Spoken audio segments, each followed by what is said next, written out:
The Ari's empire impresses with its beauty, as if nurtured by the gods themselves. Its majesty and power are felt in every detail, from the mighty walls to the finest patterns on the flags proudly flying over the city.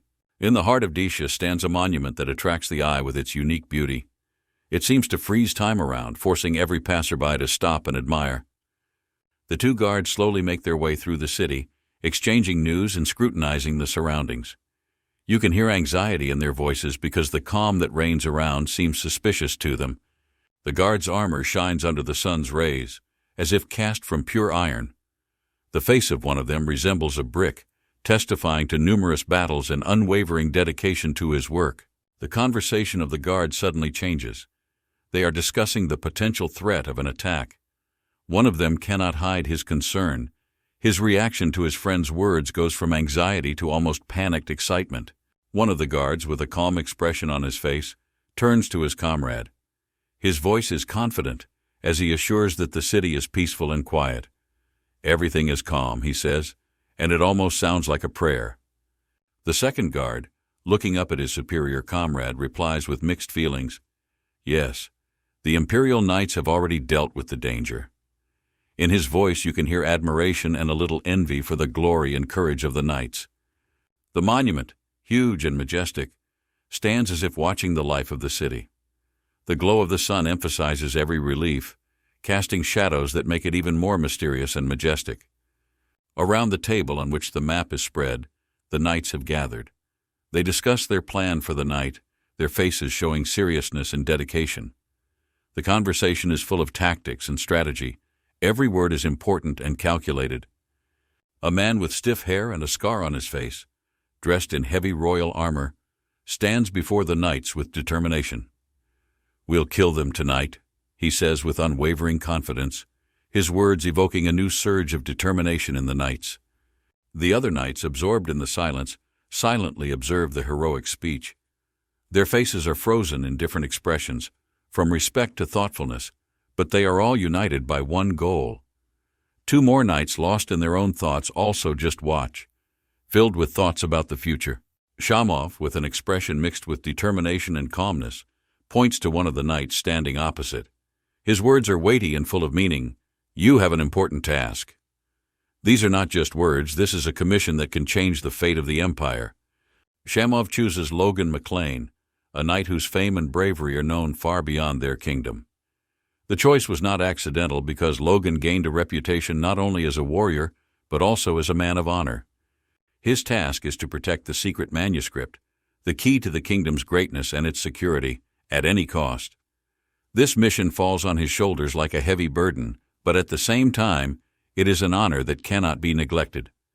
Logan, listening carefully, accepts the assignment without a word of doubt. His nod is not just agreement, but a promise to complete the mission, even if it costs him his life.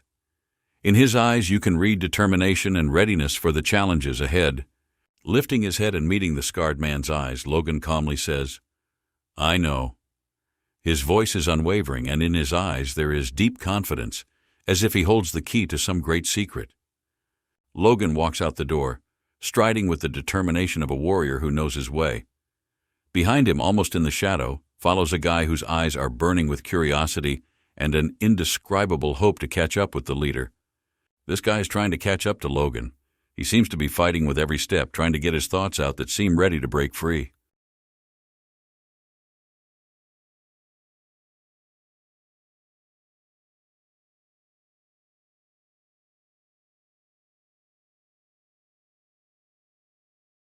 They continue their journey together, discussing.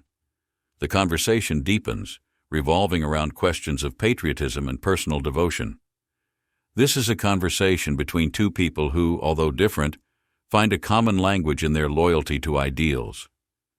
The young man walking next to Logan seems to sense the importance of the moment and begins to speak about the secret manuscript, his voice full of awe and admiration. He knows that this is not just a conversation, but the transfer of knowledge that can change the world. Before us is a view of the book itself, which seems to be a source of mysterious power. Scattered around her are symbols of sacrifice, a reminder of those who gave their lives to keep her safe from the dark forces of the Empire. Logan, following with the young man, listens to his reminder of the great responsibility that rests on his shoulders. The sense of duty and anticipation of great challenges make his view even more focused. Logan, although not with joy, but accepts this burden. He understands that there is no choice, and his consent is not just words, but an obligation to the past and the future. Finally, Logan explodes, asks the young man to shut up. This outburst of surprise and despair catches the young man off guard. He falls silent, his eyes wide open in shock. His view of Logan changes, and the tension of unspoken words and unexplained feelings is in the air. It wasn't about patriotism at all. This phrase echoes in the mind, rejecting the usual excuses and revealing the true reasons for the character's actions. Deep in his thoughts, Logan comes to realize that the real reason for his actions lies deeper than simple patriotism. This understanding comes as a moment of epiphany that challenges his own perception of himself. Memories of the past bring pain. The days when Logan was a simple man from nowhere, as he calls himself, cause him pain and reflection on missed opportunities and mistakes. The scene on the battlefield with his younger brother, who only took up arms 3 years ago and is already defeating Logan, shows their different life paths and skill levels. This is a defeat for Logan not only in a physical sense, but also in a moral sense. Despite decades of training to become a knight, Logan loses to his younger brother, who has only recently begun his journey as a warrior. This is not only a sporting defeat, but also a deep personal tragedy that calls into question his own worth and effort. Lying on the floor, Logan feels the weight of his defeat. Pain in the body echoes pain in the soul. He knows that it is not just a physical failure, but a deep personal crisis. The threat unfolds not only on the battlefield, but also in the very heart of the McLean family. Logan realizes that his actions brought not only himself, but also the whole family significant trouble. The atmosphere in the room escalates as Logan's father, clenching his fist on the table and paralyzed by the internal poison of anger, points a finger at his son. His question, although not spoken, echoes in space like a sentence. Logan stands in front of his father, head down, feeling the weight of his mistakes. He realized that his actions had serious consequences, not only for himself, but also for his younger brother, who would now have to answer for them both. Logan's father, racked with anger, grits his teeth so hard you can feel it even through the silence. His emotions are striking in the depth of anger and frustration he feels towards his eldest son. The words of his father, echoing in his heart, become the last straw for Logan. The feeling of inferiority that he carried in himself leads to a fatal mistake, betrayal of his brother. This is the moment when the pain of loss of self-esteem turns into unjustified aggression. Near the big window, in a moment of deep conversation, the father disowns Logan, saying, "You are no longer my son." These words become an invisible border that cannot be crossed back. For this unpardonable sin, Logan was banished from the family. After leaving home, he chooses the life of a mercenary, hoping to find justification for his betrayal and fill the void in his heart. Only after 10 years of constant struggle and constant trials, Logan comes to understand how big a mistake he made. Recognizing yourself as a bad man becomes the first step to self-knowledge and perhaps to redemption. The scene cuts to 2 women, one of whom shares the news with the other. This moment can open a new chapter in the story, indicating the further development of the plot and its impact on the lives of the characters. "Today there will be a public hanging in the square," the women discuss among themselves, not taking their eyes off the man who is passing by. Their words are weighty and steadfast, as if they are the keepers of the city's news. This man walking across the square is called McLean. His name echoes through the crowd, opening a new layer of understanding of future events. A man in the street comes to a screeching halt, pushing himself off the ground as the words of hanging reach his ears. His reaction is a mixture of pain, shock, and disbelief. Starting to run quickly, a man becomes the object of discussion among women who do not stop discussing him. "He's an aura user who fought against the Empire on the front lines," they say to each other, revealing his past and true nature. The younger brother desperately tries to get closer, but the guards hold him back, trying to protect him from the painful truth. Desperation and powerlessness overwhelm him as he screams to save or at least see his older brother one last time. In the square, in the silence of memories, the man continues to fight for his life, refusing to give up.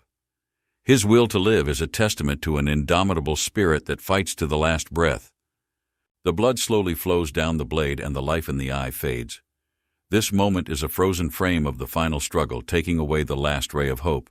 The guard, standing in front of the entire crowd, loudly reminds that such a cruel end awaits anyone who dares to stand on the path of opposition to the Empire. His words sound like a warning that echoes through the confused and frightened audience. McLean, despite everything, promised to take revenge on the Empire for the murder of his family. His promise is not only words, but also an unquenchable flame in his heart that feeds his desire to fight and restore justice. This moment becomes the hardest test for him. Embraced in tears, he laments his inability to control his emotions and the lost chance to ask his brother for forgiveness. At the same time, his promise of revenge becomes the icebreaker that gives him the strength to go on despite the pain and loss. On the streets of the city, engulfed in twilight, the main flag flies proudly against the background of the majestic castle, as if protecting it from external threats. The guard, breaking the silence of the evening with his shout, points to the fugitive. "It's him! It's him!" His words instantly move others to action.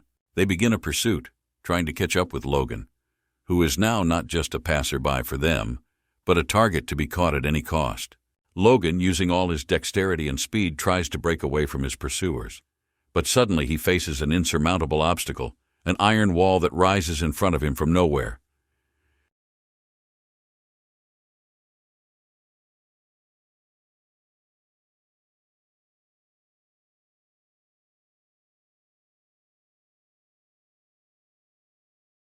Realizing that the time has come for decisive action, Logan focuses his attention on the sword he holds firmly in his right hand. This is not just a weapon, but an extension of his determination and will to win. The guard, full of anger and determination, rushes forward shouting, "Die, rebel!" His words echo in the air like a sentence to be carried out. At the moment of the clash of swords, sparks appear near Logan's face from strong blows. This is not just a fight, but a dance of death, where every move can be the last. The enemy's sword inexorably approaches Logan's face. Each moment seems stretched out in time, but Logan remains focused, looking for an opportunity to counterattack. The situation changes dramatically when Logan unexpectedly cuts through the guard's defense, and his sword plunges into the enemy's neck.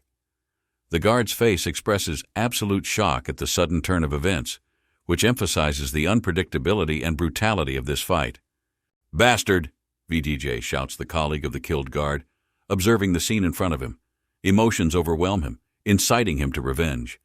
Intent on avenging his brother, he goes on the attack, attempting to strike Logan.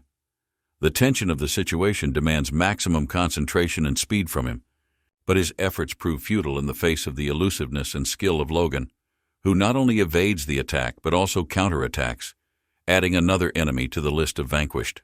The situation becomes even more tense when another guard appears from the shadows, and without hesitation swings his sword at Logan. The stakes are rising every moment. And this guard is also defeated, joining the ranks of Logan's vanquished. His body flies to the side, a testament to Logan's immeasurable strength and determination in this fight. Faced with continuous attacks, Logan's enemies decided to join forces, realizing that only a joint attack would give them a chance to win. Their determination and desire to catch Logan increased manifold. A thought crossed Logan's mind. Am I going to have to die here? However, faith and hope still smolder in his heart that he will find a way out of this situation. A slight smile appearing on his face hints at another plan that has already begun to form in his head. The sudden decision to put the sword on the ground looks like a surrender, but it is actually the beginning of a new turn in the game. Instead of weapons, Logan chooses 2 stones, one blue, the other red. The red stone, which he holds more firmly, symbolizes strength and power, which can change the distribution of forces. As the stones lit up with a bright glow, an aura began to form around Logan, giving him new powers. His offer to his enemies, to die together, becomes not only a challenge, but also an announcement of a new phase of the battle, where the rules change once and for all. The guards, taken aback by the surprise, don't even have time to shout before the turning point occurs. Suddenly, the entire surrounding area is plunged into darkness as Logan's energy shatters the windows, creating an explosive wave of light that pierces the night sky. A burst of crimson glow illuminates the Empire, marking a colossal event that will reverberate through the ages, a testament to Logan's power and determination. After the battle, Logan's life remains filled with a thirst for revenge, which at the same time brings him sad satisfaction from the fact that he managed to take revenge on his enemies. However, the deepest pain and sense of loss remain with him until the end. In the final moment of his life's journey, Logan, almost flying in a new self, accepts the realization that he will finally find peace by meeting his family in the afterlife. In light of the new events, Logan gets the opportunity to apologize to everyone he hurt or betrayed. This moment symbolizes an attempt at cleansing and restoration. Sitting alone and looking at the map, Logan experiences a flurry of emotions. In a moment of despair and rejection of his fate, he cannot hold back the cry that erupts from the depths of his soul.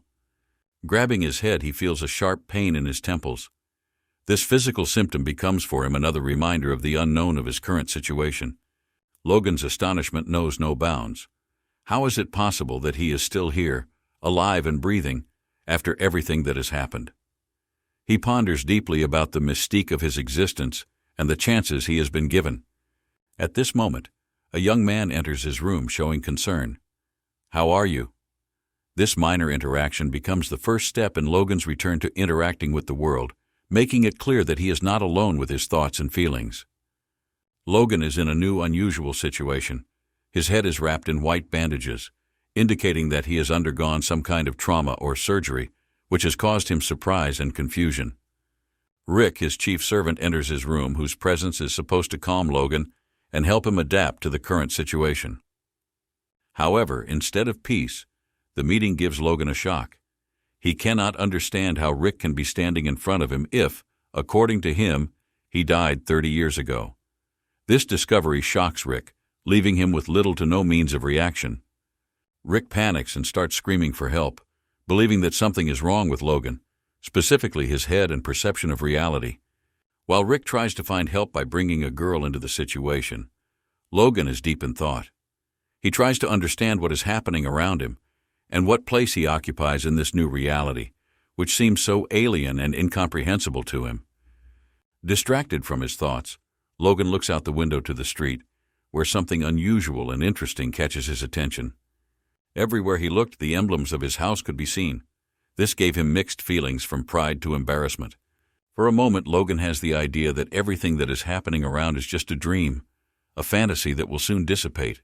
But the reality turns out to be different when the door to his room begins to slowly open, and a figure familiar to his heart begins to enter through it. Younger brother Logan, taking his first steps into the room, opens the door. This meeting becomes a symbolic moment that can change not only their relationship, but also the entire further development of events. The younger brother is slow to speak, hesitating before an important dialogue with Logan. This moment of indecision further emphasizes the tension of the moment. Approaching his brother, he feels the weight of every step, not knowing how to start a conversation after so many years of distance and misunderstandings. Upon his brother's appearance in the room, Logan is filled with surprise and perhaps conflicted feelings, especially when he hears the usual greeting, "How are you, Logan?" This simple question sounds absurd in the context of their meeting. Logan's response didn't take long. He throws a pillow at his brother, showing his displeasure and perhaps an attempt to distance himself from the painful reality through a joke. Emotions overwhelm Logan when he learns the true motive behind his brother's visit, which reminds him of his origins as a spawn of a mistress. This causes deep resentment and unfolds a new layer of conflict between the brothers. The younger brother, showing more understanding and compassion than expected, approaches Logan again with a question that shows his concern. "Logan, are you okay?" Rick, in his role as mediator and guardian, tries to calm the situation, willing to take his younger brother away to ease the tension between them. Logan, for his part, assures that he's fine, and unexpectedly asks Rick to leave his little brother with him. This moment shows Logan's desire to reconnect with his brother. Addressing his brother directly, Logan expresses his request to stay, looking him in the eye. This creates a moment of frankness and openness between them. The younger brother, moved by Logan's request and perhaps sensing a change in their relationship, takes a step towards him, slowly approaching him. This step symbolizes a willingness to listen and perhaps begin the process of healing their breakup. Rick, watching the development of events, finds himself thinking. Many questions pop up in his head about what is happening between the brothers, trying to understand the situation. As soon as the younger brother approaches Logan, he immediately begins to ask for his forgiveness, revealing his heart and desire to settle all the misunderstandings between them. Logan, in turn, also asks for forgiveness from his brother, emphasizing that the younger has not done anything for which he should repent. This indicates a mutual readiness for reconciliation and healing. Logan's voice shakes as he says, "I'm sorry," to his little brother. The emotional load of this moment is felt in every word, opening a new chapter in their relationship. The emotional tension of the moment makes the younger brother unable to hold back, and he begins to cry in response to Logan's words. These tears become a symbol of the dissolution of barriers between them and the opportunity to start a new, more open and honest relationship. Ranyan is presented as a great guy, emphasizing his courage, kindness, and importance to Logan. Logan is overwhelmed by a wave of memories of how Ranyan fought on the front lines under the orders of the kingdom and died there. This awakens complex emotions of pain and loss in him. Sitting on the bed, Logan experiences a storm of feelings that do not give him peace. Feelings of loss and guilt continue to haunt him. In a gesture of brotherly love and a sign of reconciliation, Logan places a hand on Ranyan's shoulder. This touch symbolizes the longing for support and healing between them. With determination and emotional strength, Logan loudly begs Ranyan for forgiveness. His words "forgive me" echo around the room, emphasizing his sincere remorse and desire to right his past wrongs. The tears of recognition and apology carry with them the weight of Logan's guilt, reflecting his deep emotional response to the past. In arms with his little brother, Logan seeks comfort and forgiveness. This gesture of support and love becomes for the younger brother an unexpected, but at the same time understandable evidence of changes in the elder. The hug becomes even stronger, showing the strength of their brotherly bond, which is strengthened through forgiveness and the expression of sincere feelings. Standing up, Logan continues to hug his brother, not holding back tears. The glow from the window envelops them, adding a special atmosphere to the moment, and symbolizing the new beginning and the purity of the relationship they have a chance to build. When the door in the room opens, the moment of farewell comes. The younger brother must go, but this separation does not symbolize the end of their story, but rather a new stage in their mutual understanding and connection. Ranyan remains standing, confused and brooding at the unexpected turn of events that has transpired between them. After a sincere farewell, where each of the brothers express their feelings and wishes to each other, there is a moment of letting go, which takes on a special meaning. Logan looks after Ranyan, feeling a mix of emotions, from relief to sadness for the times that seem so different now. After witnessing these events, Logan comes to the realization that what he experienced was not a dream or a vision. This helps him to accept reality more deeply and meaningfully. The most powerful revelation for Logan is the realization that he has returned to the past, with the ability to change the course of events or influence them in a different way. This discovery brings with it both new challenges and new opportunities for resolving internal conflicts and relationships with loved ones. Logan is faced with the task of not just living the past again, but actively intervening in events to change their course for the better.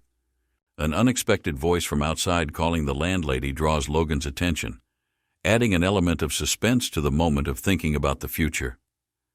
A girl runs into the room, too tired to say her first words, leaving Logan surprised and intrigued. She apologizes, leaving Logan in the dark as to what exactly she feels she needs to apologize for, which puts him deeper into the situation. Rick, standing next to Maria, apologizes for her unintentional interference with Logan, despite the fact that he himself did not warn the girl about the possible consequences of his actions.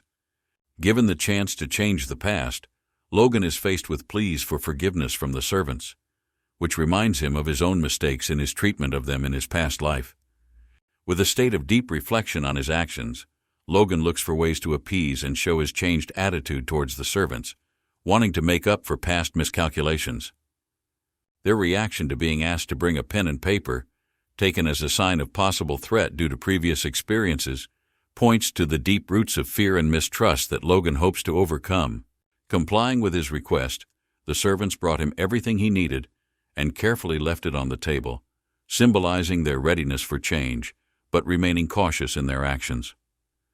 In expressing his gratitude to Rick, Logan disrupts the normal order of things, causing Rick to feel genuinely surprised by the unexpected expression of gratitude.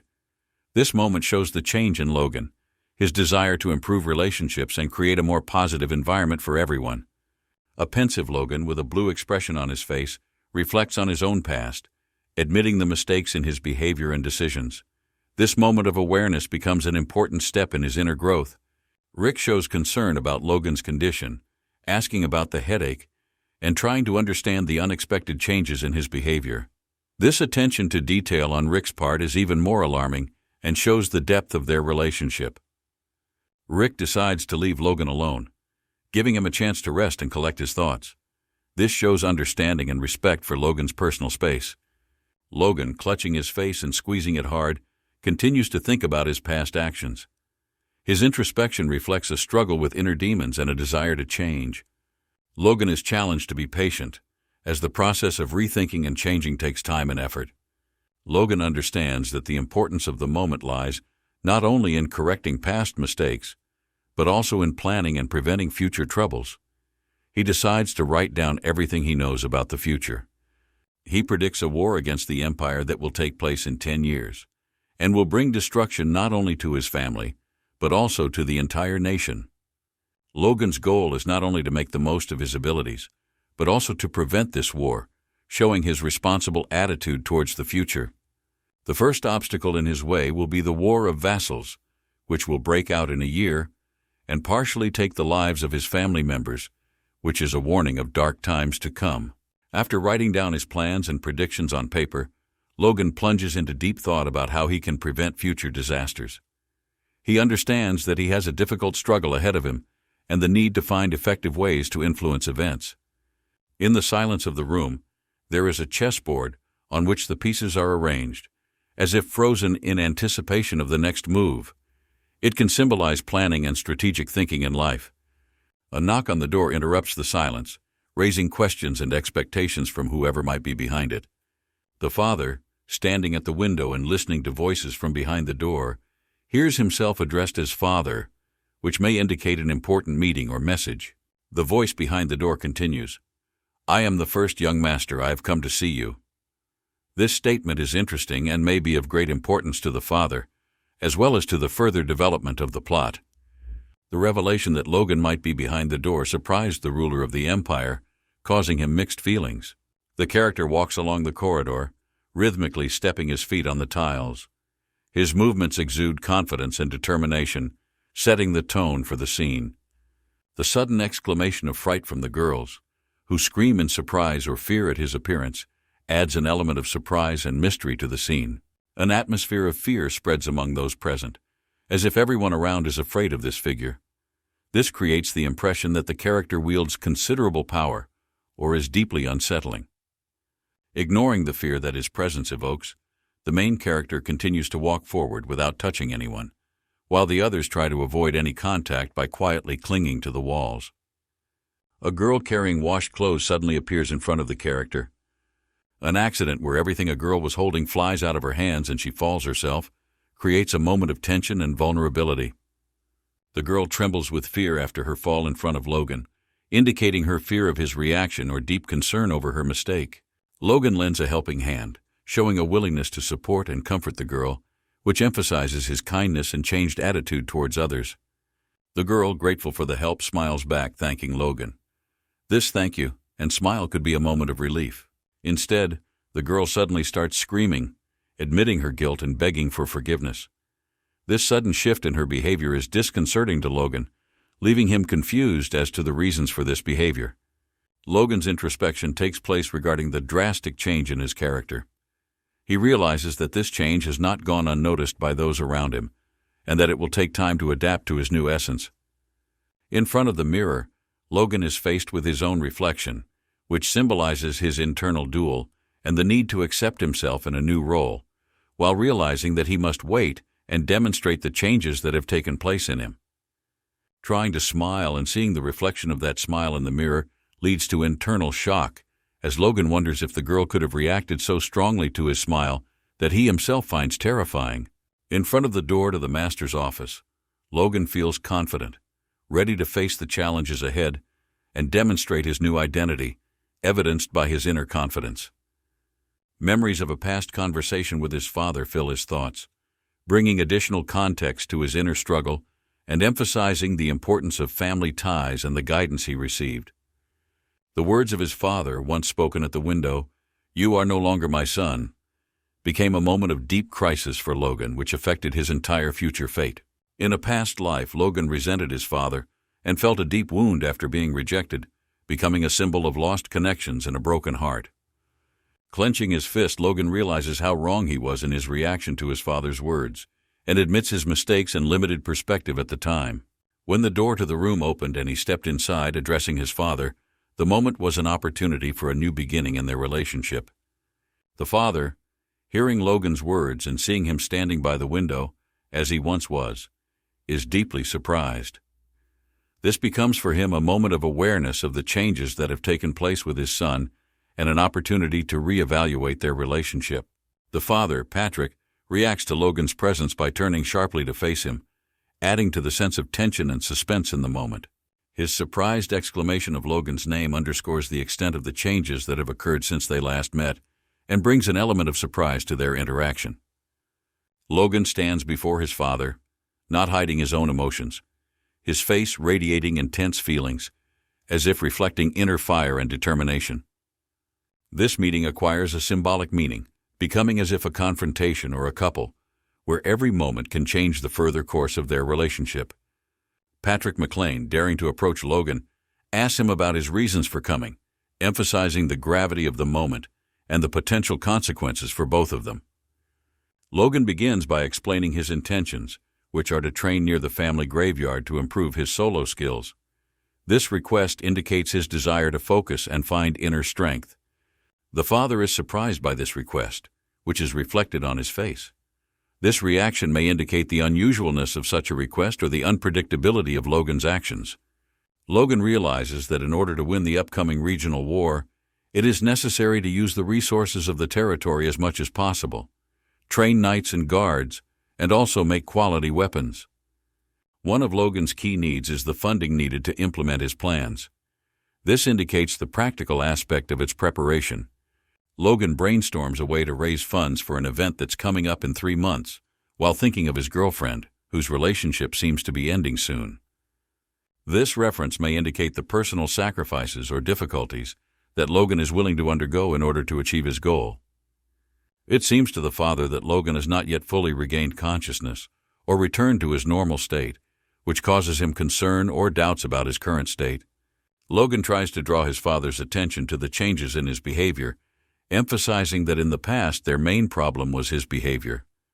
In response to his words, the father expresses his tiredness at the constant problems Logan causes, saying that he always makes things worse with his actions.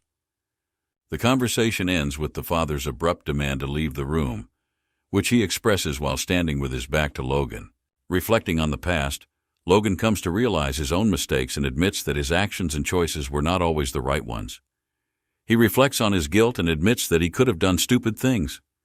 Gathering his last strength, Logan puts his hand over his heart, symbolizing the sincerity of his intentions, and says that he wants to train. These words make the father think, perhaps causing him to reevaluate his previous judgments about Logan or his capacity for change. It feels like Logan's words are not taken as an excuse by his father, which leads him to ask about specific training times. This question may indicate the father's willingness to at least partially consider Logan's request. When asked by his father, Logan says that he plans to train for about 3 months. Father assumed that Logan's main goal is to defeat Rodion, but in reality his goal is much deeper and more complex. The father begins to realize that Logan has indeed changed, drawing this conclusion based on his observations and reflections. Logan's response, expressed in words of thanks, demonstrates his respect and gratitude to his father, which can further strengthen the bond between them. As he leaves his father's room, Logan hears a call to his address, which may indicate that his father still has business with him or wants to add something. The father, standing by the window and not turning to Logan, warns Logan to be careful about sleeping on a cold floor in the spring. After hearing these words, Logan turns to his father, happy at this show of care. This moment can symbolize the restoration of the connection between them and indicate the possibility of further reconciliation and deepening of their relations. The smile that appears on Logan's face may reflect his inner state of satisfaction at the understanding he has reached with his father, or his optimism about future training. The beauty of the environment, particularly the leaves on the trees which are illuminated by the sun's rays, creates the perfect backdrop for Logan's future training sessions. Things supported by a sword and located on the floor symbolize his readiness and determination. Logan's need to train alone and not reveal his methods indicates the seriousness of his approach and the potential uniqueness of his techniques. The choice of a place for training emphasizes his desire to concentrate and avoid prying eyes. Discovering the book while rummaging through the briefcase may indicate the importance of this resource to his training. The book likely contains valuable knowledge that Logan plans to use. The book with the secrets of the divine sword becomes a key element in Logan's training. In the past life, knowing it by heart and burning it, he now has the opportunity to review and use this knowledge again. The cover of the book, "In the Glory of the Golden Falcon," symbolizes its great power. The title and cover design indicate a connection with legendary creatures and ancient mysteries. The book describes the secrets handed down by the hero of ancient times, who defeated the Golden Dragon. The secrets were encrypted using an unknown code, so that the knowledge remained available only to the worthy. The content of the book promises that the master will be able to master such a power that even the auras of the masters of the Empire and archmages will seem insignificant. In a past life, age and lack of talent did not hinder the hero. When an aura appears on his fist, Logan realizes that he has a chance to reach unprecedented heights. Logan is faced with the task of concentrating this power into the heart and creating a core, which is not an easy test even for those with extraordinary abilities.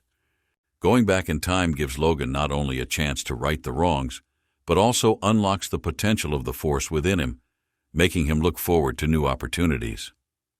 The look of surprise on Logan's face at how quickly he was able to form the core shows his abilities and potential that he may have underestimated before. The visualization of the yellow layer of the core in the area of VGJ. The heart symbolizes the energetic and spiritual awakening that Logan achieves through training and understanding the knowledge gained. His body easily absorbs this energy, indicating a high level of harmony and agreement with his own abilities. Logan is pleased with the result, which is a testament to his success in self-improvement. He happily picks up his sword, ready to continue his training. This gesture reflects his determination and dedication to the further development of his own abilities. Logan's relentless work and training shows his great dedication and perseverance. By performing each sword movement responsibly and repeating it over and over again, Logan demonstrates his focus and dedication to the training process. The smile and surprise on his face, caused by the impression of success in training, emphasize his satisfaction and surprise at how well everything is going. Logan remains surprised at the speed with which the core appeared in him, which may indicate hidden talents or untapped abilities that he is just beginning to reveal. He is pleased with the thought that in 3 months he will be much stronger. This confidence and optimism about the future underline his readiness for further challenges and his desire to become better.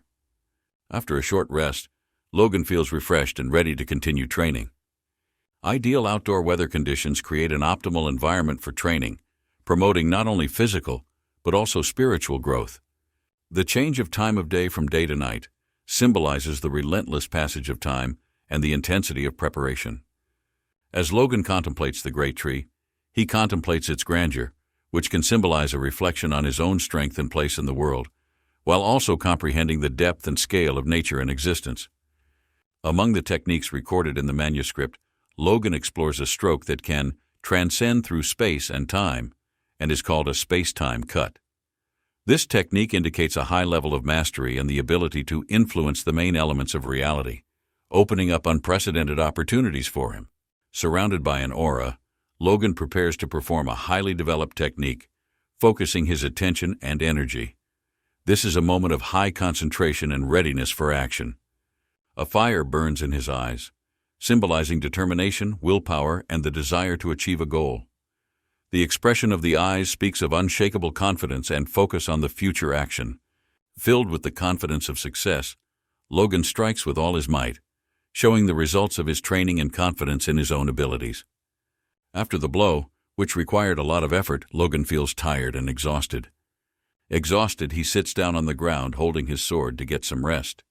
This pause gives him the opportunity to gather strength after performing a difficult trick and recover before further challenges. After training, as Logan raises his head against the tree, he sees that it has been split in half by the force of his blow. This is a visual confirmation of his abilities and progress in training. The feeling of happiness and laughter that surrounds him at this moment is evidence of satisfaction with his own achievements and exceeding expectations. The realization that his powers have exceeded expectations brings Logan not only joy, but also awareness of his own power and potential for further development. Sitting on the ground and reflecting on what he has achieved, he realizes that he has achieved the goal of his training. This moment of realization is the culmination of his efforts and work. After spending so much time in the woods, Logan feels the need for personal hygiene, which adds realism and humanity to his character.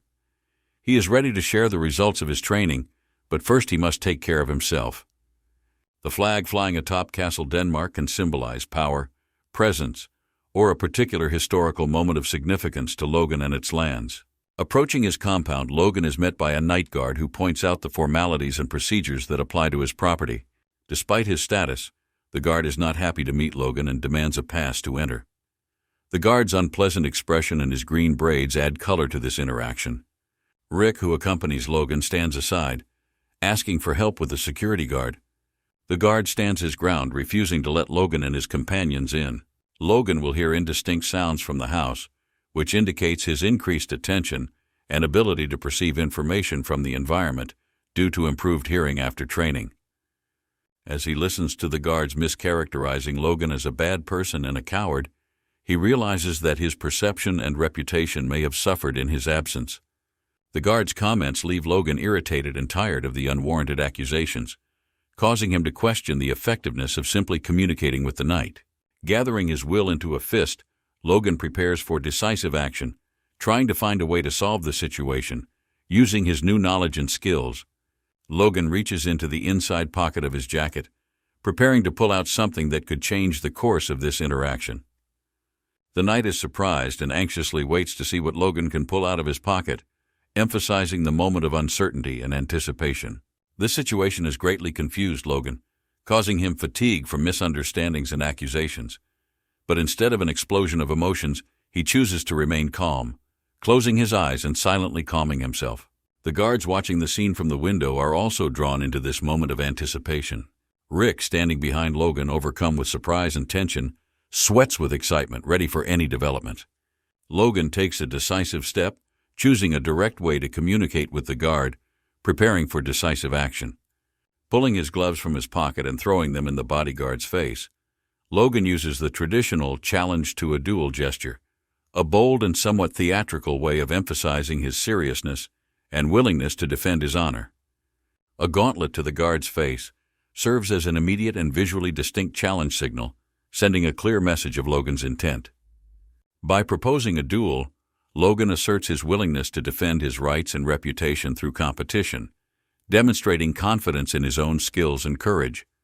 Rick, surprised and worried by this outcome, receives reassuring words from Logan, who assures him that he is up to the challenge and is not the coward some might have made him out to be. The guard's reaction to the challenge of throwing Logan's gloves in his face is very emotional. He becomes extremely angry and confused. The guard removes the gloves from his face and, although he doesn't like it, agrees to a duel. The tight grip of the gloves in the guard's hand symbolizes his determination and increased tension before the duel. There is an immediate sense of tension between Logan and the security guard. Their mutual antagonism and willingness to compete create a tense atmosphere leading up to the duel. At the place of the duel, the weapons are arranged in an organized manner, giving both opponents the opportunity to choose the appropriate weapons. Logan, standing in front of the knight with a wooden sword in his hands, is ready to compete. The choice of a non-lethal weapon may indicate a desire to prove one's superiority without actual violence. There is a distinct tension between them, which emphasizes their readiness for a duel. The other guards discuss this situation among themselves, which shows the interest and intense anticipation of the outcome of the duel on the part of the entourage. The reference to the past when Logan's brother was beaten adds further context to the story, reminding us of his personal trials and tribulations he faced. Despite the doubts of those around him about his victory, Logan remains confident in himself, which shows his inner strength, self-control, and willingness to compete no matter what. The knight's strength and courage are immediately apparent, indicating the seriousness of the challenge before Logan. This hints that the duel will be a true test of his abilities. The question that hangs in the air: what is more important for victory, Logan's calmness and confidence or the anger and power of the knight? Logan's servants and supporters, particularly Tariq, are visibly worried about him, showing their emotional attachment and concern for the possible outcome of the duel. A year that may seem unbreakable shows signs of tension and fear over the outcome of the duel. With each step, the duelists get closer to each other, increasing the sense of anticipation and readiness for the competition to begin.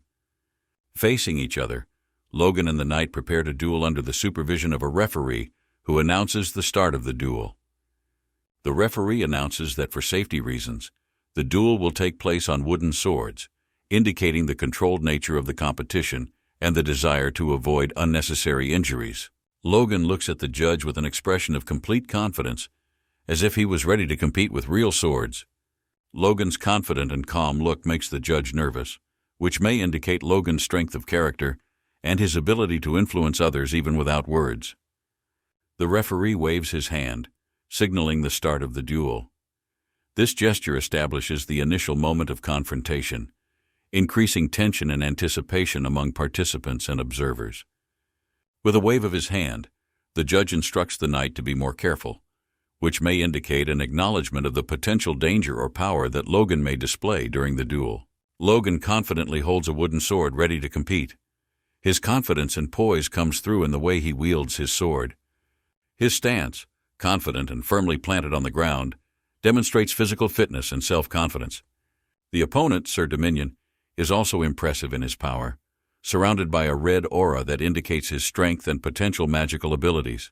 A mist frame can be a moment before the action begins, increasing tension and anticipation. Observers surprised by Sir Dominion's intention to use his full power against Logan may be questioning the choice of tactics, or simply surprised that he feels it necessary. This emphasizes the high expectations from the duel and the unpredictability of its outcome. The referee and Logan's supporters express their concern for him, pointing to the high stakes of this duel and the emotional stakes in the possible outcome. Despite the tension of the moment, the confidence on Logan's face speaks to his composure, inner strength, and strategic approach to the duel. Logan notices that his opponent is losing caution in handling his power, which may indicate his inexperience or overconfidence, which becomes a vulnerable point. Using this observation, Logan deliberately provokes his opponent by highlighting his inability to control his emotions in order to further throw him off balance. The opponent loses self-control under the influence of Logan's provocation, becoming angrier and gripping the sword even harder. This effort manifests itself physically through the protruding veins on the arms, which is a sign of emotional and physical stress. It is revealed that over time Sir Dominion, now in his 40s, has become the weakest in his order of knights and is considering retirement. This adds depth to his character, indicating his personal trials and reflections on the past and future. Sir Dominion goes about his business, waiting for the moment when he can leave the service. This shot emphasizes his resignation and distance from active military service. Realizes that Sir Dominion's best years are behind him, which may hint at his own dueling strategy given his opponent's experience and current state. Despite his inner doubts and reflections, Sir Dominion throws himself into the attack on Logan, showing his willingness to give it his all, regardless of his personal feelings. Rick and the other onlookers, worried about Logan, tremble in fear for their friend when they see Sir Dominion's charged attack. Sir Dominion, shouting his decision to resign anyway, charges forward, using the announcement as a kind of battle cry. With great force, he flies at Logan, who in turn stands confidently, ready to meet the attack. Logan's stability and self-control contrast with Sir Dominion's impulsiveness. There is no doubt in Logan's eyes, only confidence. This is a reflection of his inner strength and readiness for action. Sir Dominion directs his full force to deliver the final blow, but Logan dodges using his own skill and tactics, causing Sir Dominion to lose his balance. Logan's inability to hit and his cold-blooded countermaneuver greatly annoys Sir Dominion, whose anger reaches a climax visually emphasized by his emotional reaction. The knight kneeling before Logan symbolizes his defeat. This moment emphasizes Logan's physical and moral advantage in this duel. Logan, showing his confidence, uses this opportunity to question the true meaning of being a knight, holding his sword next to a defeated opponent. Addressing Sir Dominion, Logan questions his abilities and performance, asking if that's all he's capable of. Spectators, shocked by the event, cannot contain their emotions, expressing their admiration and surprise at the result of the duel. Logan's supporters are shocked by his undisputed victory, which shows their pride and amazement at his abilities and character. Logan holds his sword at the head of a defeated enemy, who until recently opposed him, denying access to the Empire. The audience who watched the duel cannot believe their eyes, watching the unexpected turn of events. Logan turns around and summons the judge. This action indicates his desire to formalize the next step after the duel. The judge quickly runs over to Logan, ready to do his bidding. Logan asks to give the Dominion another chance. This is a manifestation of his nobility and willingness to forgive, even in a situation where he has every right to decide the fate of his opponent. This decision may also indicate his understanding of the importance of mercy and the possibility of change even in the hearts of his enemies. Overwhelmed by Logan's unexpected offer to give the Dominion another chance, the judge can't contain his surprise and agrees. Sir Dominion, trembling with fear, does not understand what is happening, not believing in his failure, and at the same time in the possibility of getting a second chance. The wooden sword that trembles in Dominion's hands symbolizes his uncertainty and fluctuation between anger and fear. Despite being offered a second chance, anger and rejection of defeat drive the Dominion to attack Logan again, showing his unwillingness to accept his own weakness. Logan, realizing the enraged state of the Dominion, prepares to stop him again, raising his sword higher in defense. His ability to analyze the situation and control his own actions in response to his opponent's aggression demonstrates his wisdom and mastery of the martial arts. Sir Dominion finds a way to close in on Logan, using the last of his energy and determination to attempt a decisive strike. The blow Logan delivers to Dominion's chest is effective and powerful, so much so that Dominion's nose bleeds, emphasizing the force of the blow and the inevitability of defeat. The force of the blow throws Dominion to the ground, where he quickly finds himself in a state of utter helplessness, symbolizing his defeat. Despite Logan giving the Dominion a second chance, the opponent failed to capitalize on it, highlighting his inability to adapt and Logan's superiority, both physically and morally. The guard left on the ground trembles with fear and the realization of his defeat, a testament to Logan's greatness and strength as a warrior and as a person. The moment shows a small girl, perhaps a symbolic figure of innocence or a victim of the conflict, whose face is red with blood pouring from her nose. She tries to wipe the blood, which can symbolize an attempt to recover from a conflict or shock. Sir Dominion, realizing his utter defeat, accepts it. This is his moment of personal reflection and change, when he faces the reality of his weakness and mistakes. Through Logan's eyes, Dominion appears as a young man, emphasizing the sense of pity or sympathy Logan may feel for him, seeing him as not just an enemy, but a lost soul. Despite Dominion's attempts to strike, he is once again repulsed by Logan, demonstrating his superiority not only in physical strength, but also in his ability to anticipate the enemy's actions. Although anger instantly overwhelms Logan, he maintains control of himself, highlighting his mastery of controlling emotions and reactions. Despite the clear victory, it seems that Logan decides to demonstrate his superiority even more clearly, swinging his sword once more, which may symbolize the decisive moment of the fight. A series of blows to Dominion's body makes him plead for mercy, tears and despair visible. The audience, watching the events, cannot help but sympathize with the Dominion, wondering if they should have intervened and stopped the duel, emphasizing the growing pity for him.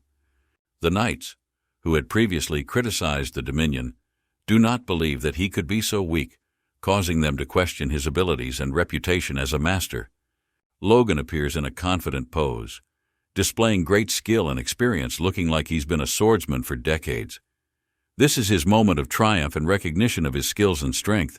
The judge announces the victory of Logan, who stands confidently without expressing his emotions. This is his moment of triumph, but he maintains his composure, showing inner calm and maturity. The atmosphere in the room where the chess is on the table is tense, symbolizing broken illusions and a changed perception of events.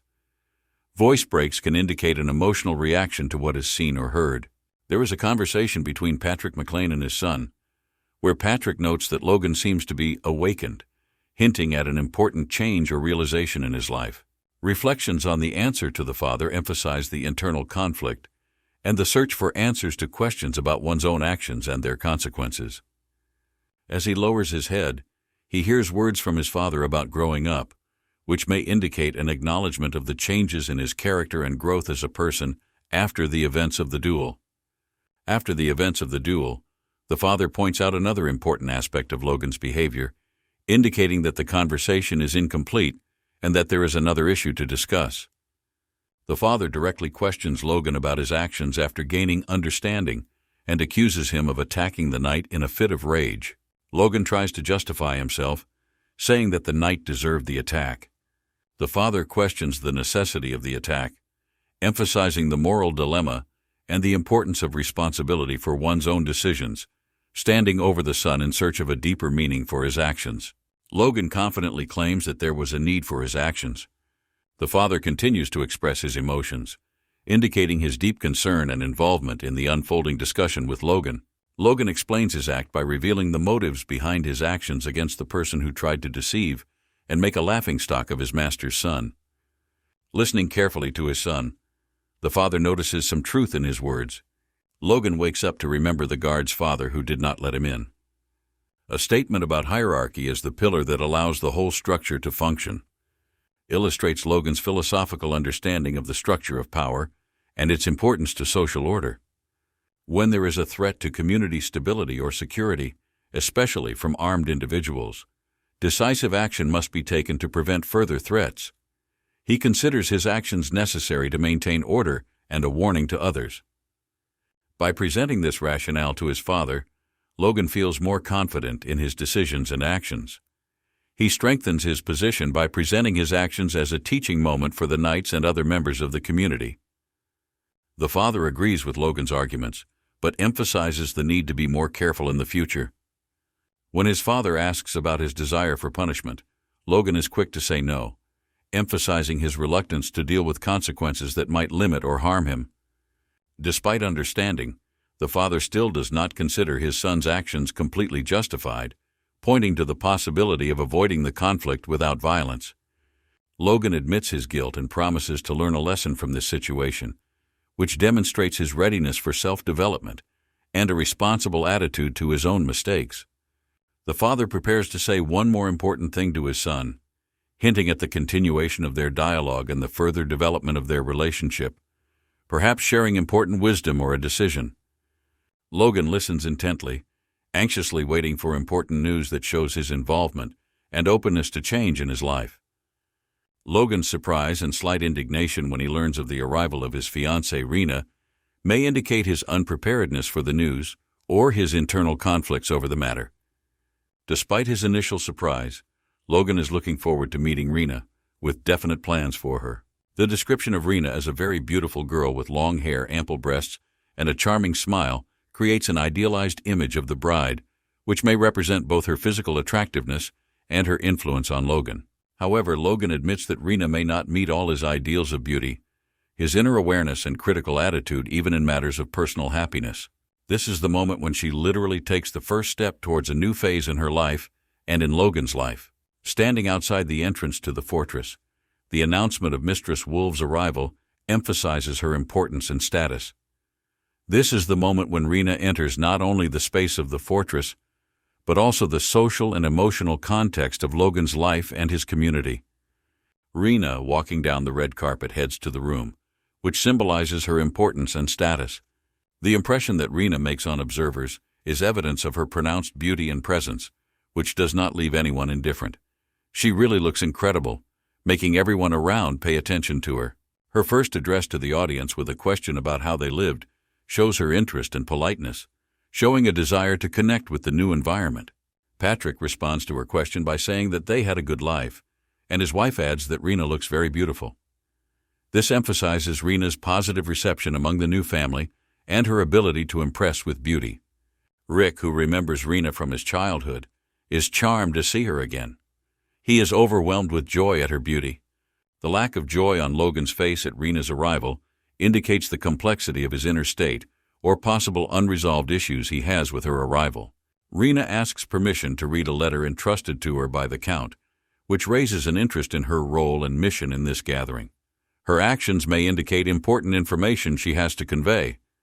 The moment when Reena begins to read the letter in front of Patrick and his family creates tension and anticipation for what will be revealed in the contents of this letter. The reading duration of half an hour and the fatigue of the guard who listens emphasize the volume and complexity of the information unfolding before the participants of the meeting. Reena's unexpected confession about something she has to tell everyone, due to certain circumstances, introduces an element of surprise and shock to everyone present. Reena announces her decision to end her relationship with Patrick's son, which is an unexpected turn of events. This moment reveals complex emotional and social consequences for all involved.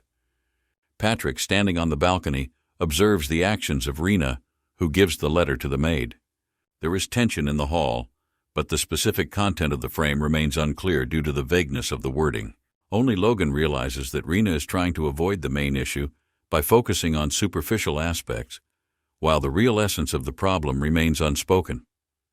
Logan realizes that behind Reena's words lies another, deeper frustration with Kyleron Wolves, who may have mistakenly or intentionally assumed that his father would become an aura user of great importance in their world. This little scum can indicate an intrigue or betrayal that affected the relationship between the characters. It turns out that the decision to separate was prompted by Reena's father because of the behavior of his son Patrick, which he found unacceptable. Logan perceives this situation as a deception on the part of Reena's family and her father, who, in his opinion, seek their own benefit at his expense. He feels betrayed and used, which increases his mistrust. The father's reaction to this situation is anger, and the belief that they want to deceive their family, which emphasizes his protective attitude and willingness to protect family interests. An angry father inspires fear in the guard, which is a testament to his power and influence. Reena tries to calm the situation, turning to Logan with comforting words. Remembering the moments from his childhood spent in the house of Patrick, Reena tries to evoke sympathy. She emphasizes the value and importance of preserving memories and connections. The image of Reena barely holding back tears makes her performance even more emotional and aimed at eliciting sympathy and understanding from the audience. The reaction of the surrounding girls, who blushed with sympathy to Reena's story, testifies to the effectiveness of her words in affecting the emotions of those present. However, Logan takes her words skeptically. He feels worse not from the emotional impact but from the realization that, in his opinion, Reena is lying. This moment highlights the gap between Logan's perception and others, as well as his internal conflict and mistrust of Reena. Logan's stepmother, curiously examining the situation, decides to intervene, asking Reena about the reason for the breakup. Reena finds herself in a difficult position, not immediately finding an answer to the question. Her hesitation reinforces the impression of her insecurity and possible concealment of the true reason. Mariana's stepmother is also Runyan's biological mother, which emphasizes the complex intra-family relationships and different interests within the same household. The indication that Mariana does not accept Logan and may see him as a rival adds additional tension to the conversation. Although she is not inclined to intervene, she decides to act for the honor of the family, which indicates her willingness to protect family interests. Reena, lowering her head and blushing, admits that she cannot name a specific reason for the breakup, as she herself does not understand its essence. This moment emphasizes her vulnerable position and possible loss in a situation that is out of control. Reena reveals the secret about her destiny to become Jana II, which angers Logan's stepmother, Mariana. This discovery probably carries profound implications and a mystical meaning that is difficult to grasp at first glance. Reena tries to justify her actions by offering $3 million as compensation. This gesture is intended to soften the situation and show her readiness to resolve the conflict peacefully. The financial manager's reaction to Reena's offer is dramatic and expresses utter surprise at the amount of compensation, underscoring the weight of the offer and its potential impact on the family. A smile on Logan's face in response to the situation may indicate his satisfaction with the turn of events or a sense of victory in a difficult situation. The opposite is the reaction of Logan's father, who feels anger so intense that it can be visualized as lasers from his eyes. The Lord's emotional reaction: his anger is expressed so strongly that even the guards have difficulty staying on their feet. The energy emanating from the Lord is so powerful that it causes a physical effect on the building, indicating his power and ability to affect the material world with his wrath. A young man with long hair who arrived with a girl shows a desire to calm the situation, appealing to the Lord for appeasement. This moment introduces a new character as a potential mediator in the conflict.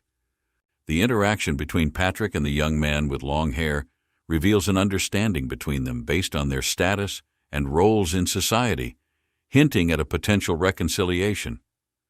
Molodic states that accepting monetary compensation would be a fair and acceptable solution for both sides, emphasizing his role as a reasonable and fair mediator in the conflict. The young knight waits expectantly for the Lord's answer, symbolizing the moment of tense anticipation when a weighty decision must be made. The strength of the Lord's emotions is shown physically when he grips the railing so hard that it cracks. This shows the depth of his inner conflict and pent-up anger. Reena's request to accept the money is not an attempt to buy their favor or resolve the conflict materially, but as a gesture of goodwill and an attempt to preserve the friendship. This emphasizes her desire to find a peaceful solution. The Lord ponders Reena's father's intentions, believing that sending the children on a mission of peace was his purpose. This may indicate his recognition of the complexity of the situation and the potential wisdom of such an approach. Lord's phrase that in the house of decent people, a guest remains a guest even if he brings bad news, reflects deep family values, VDJ, and readiness for forgiveness and acceptance. These words bring relief to all present, signaling a potential resolution of the conflict. In a symbolic gesture, under the glow of the light, the Lord declares his refusal to accept money, which emphasizes his desire to resolve the conflict on an emotional and moral level, rather than through financial compensation. The Lord's request to Reena for public forgiveness in front of his son is an important step towards restoring relations and admitting mistakes. This shows that the Lord values VDJ family ties and considers an apology a step towards reconciliation. The guard's positive reaction to the Lord's words reflects a general approval of his decision and willingness to follow his wisdom and leadership. Logan, taking the initiative, turns to his father, ready to voice his opinion. His willingness to intervene shows his important role in resolving the conflict and his maturity. Logan's request to his father to listen to his arguments in favor of accepting the money emphasizes his desire to find a practical solution to the problem and ensure the welfare of the family, even in the light of moral and ethical considerations. It turns out that part of Logan's family finances depends on contributions from his stepmother's family. This disclosure highlights the financial instability and potential threat of bankruptcy that could occur if this assistance were to end. Logan realizes that his father may not fully understand the financial situation or underestimate its severity. At the same time, Logan recognizes the need to get this money to maintain the family's financial stability. Logan directly appeals to his father to accept financial help, which emphasizes his desire to act for the benefit of the family, even when it goes against family principles. Logan's father, who has always adhered to his principles, is faced with a difficult choice between his beliefs and the need to ensure the financial security of the family. Logan's desire to convince him creates shock and tension. The emotional tension between Logan and his father reaches a climax when Logan feels his father's anger as a physical aura. This moment symbolizes deep differences in their views on solving family problems. Lord, trying to maintain his dignity, rejects the idea of VDJ. Accepting financial aid, believing that their home has enough resources. This shows his pride and attachment to the principles of self-sufficiency. Logan is tired of endless discussions and excuses that do not lead to a solution to the problem. His reaction indicates a growing frustration and dissatisfaction. The father continues to insist that they are too proud to accept help, even when faced with financial difficulties. This indicates deep-rooted beliefs and a possible lack of a realistic view of the situation. Logan's growing emotional tension comes to a head when he punches his father to change the tone in an attempt to emphasize the criticality of their financial situation. Failing to convince his father leads Logan to open up about all the problems and challenges their family faces in hopes of changing his attitude. Logan insists on the criticality of the situation, stressing that without financial support, they will be on the verge of bankruptcy. His words are intended to draw the father's attention to the seriousness of the circumstances. Standing in front of his father, his wife, and stepmother, Logan sharply formulates the prospect of the future, the transformation of their family into a family of the poor, if a solution to the financial problems is not found. Despite wanting to speak out about the girl who came with the proposal, Logan holds back due to the formal nature of the meeting. It turns out that the real reason for the reluctance to accept the proposed $3 million lies deeper than has been voiced. This creates intrigue and hints at more complex motives for rejection. The phrase about the Lord's need to reflect on Logan's words emphasizes the moment of reflection and potential reassessment of his decisions and principles in the light of new information and circumstances. The Wolves family is revealed to have an advantage over the Logan family, particularly due to their Earl's influence over the vassals, which adds a new dimension to the relationship and the possible causes of the conflict. The discussion among the servants shows the involvement and interest of all members of the household in solving the situation, indicating its effect on each of them. Reena expresses her gratitude to the Logan family, trying to smooth the tension and emphasizing her family's gratitude for their help, which indicates her desire to reach an understanding.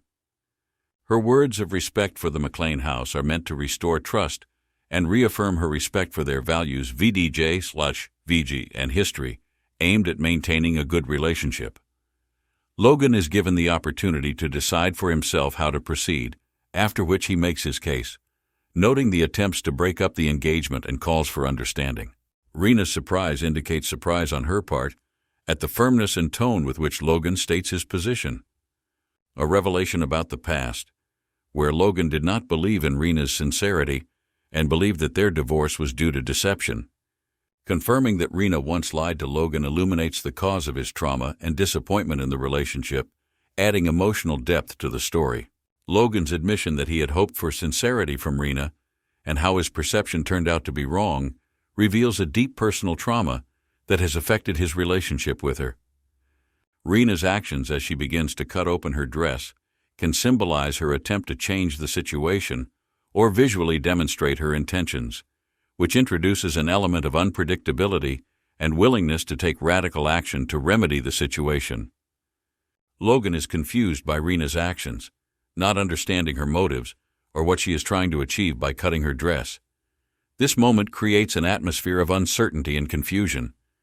The look of surprise on Logan's face underscores the depth of his lack of understanding of the situation and his inability to fathom Reena's sudden change in behavior, indicating his bewilderment and search for answers. Reena's attempt to attack Logan, which he repels, adds tension and unpredictability to the scene. This moment reveals a conflict that may have deeper roots and causes. The description of Reena as outwardly attractive, but actually terrifying and devious, indicates Logan's disillusionment and revision of his perception of her personality. This revelation of her true nature becomes a revelation for him. Logan's understanding of what is happening increases his surprise and possibly leads to a rethinking of their relationship and his own actions in response to her behavior. Rin's actions to portray herself as the victim of an attack when her attempt to attack Logan with a knife fails reveals her as a conniving character willing to fall for deception in order to accuse him of aggression. The intervention of the knight, who discovers a scene that could easily be misinterpreted as Logan attacking Reena, creates a misunderstanding and an opportunity for Reena to manipulate events to her advantage. Reena's successful ploy to make Logan look guilty demonstrates her capacity for trickery and manipulation.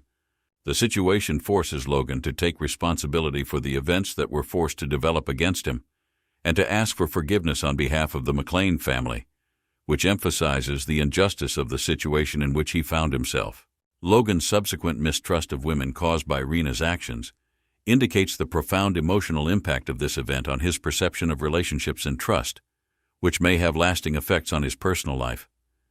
Realizing that Reena's deceptions have no chance of success, Logan stands in the room, brimming with determination and readiness for action. This emphasizes his ability to analyze the situation and find solutions.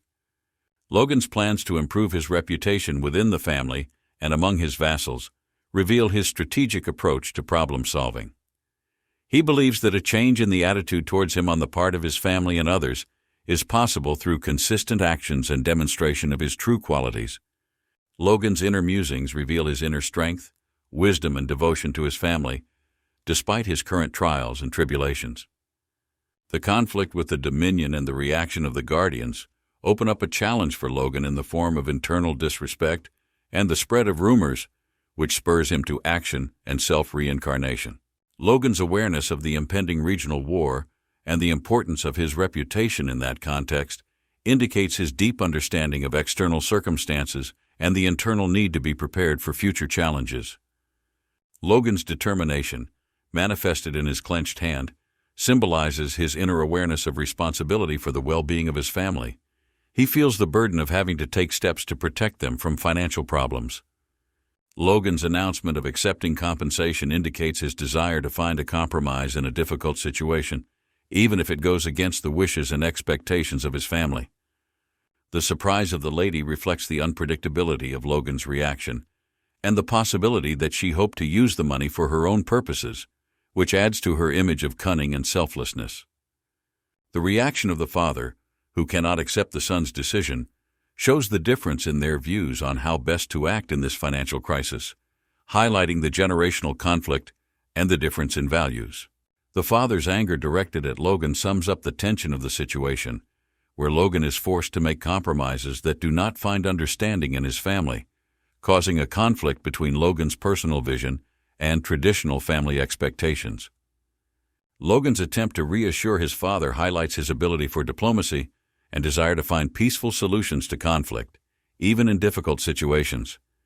Reena's reaction of taking the opportunity to grab the money indicates her desire to profit from the situation, despite the moral aspects of such actions. Reena's question to the Lord about his final decision puts him in a position where he must make an important choice that will affect everyone present and the future of the family. Depicting Reena's devious intentions through her gaze emphasizes her agility and willingness to use any means to achieve her goals, making her an unpredictable and dangerous opponent.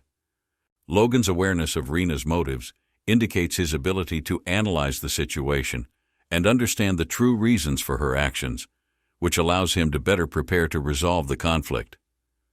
The father's decision to forego compensation in favor of forgiveness emphasizes that he values VDJV's moral aspects and relationships with other families more than material gain, demonstrating his values, VDVJ and principles.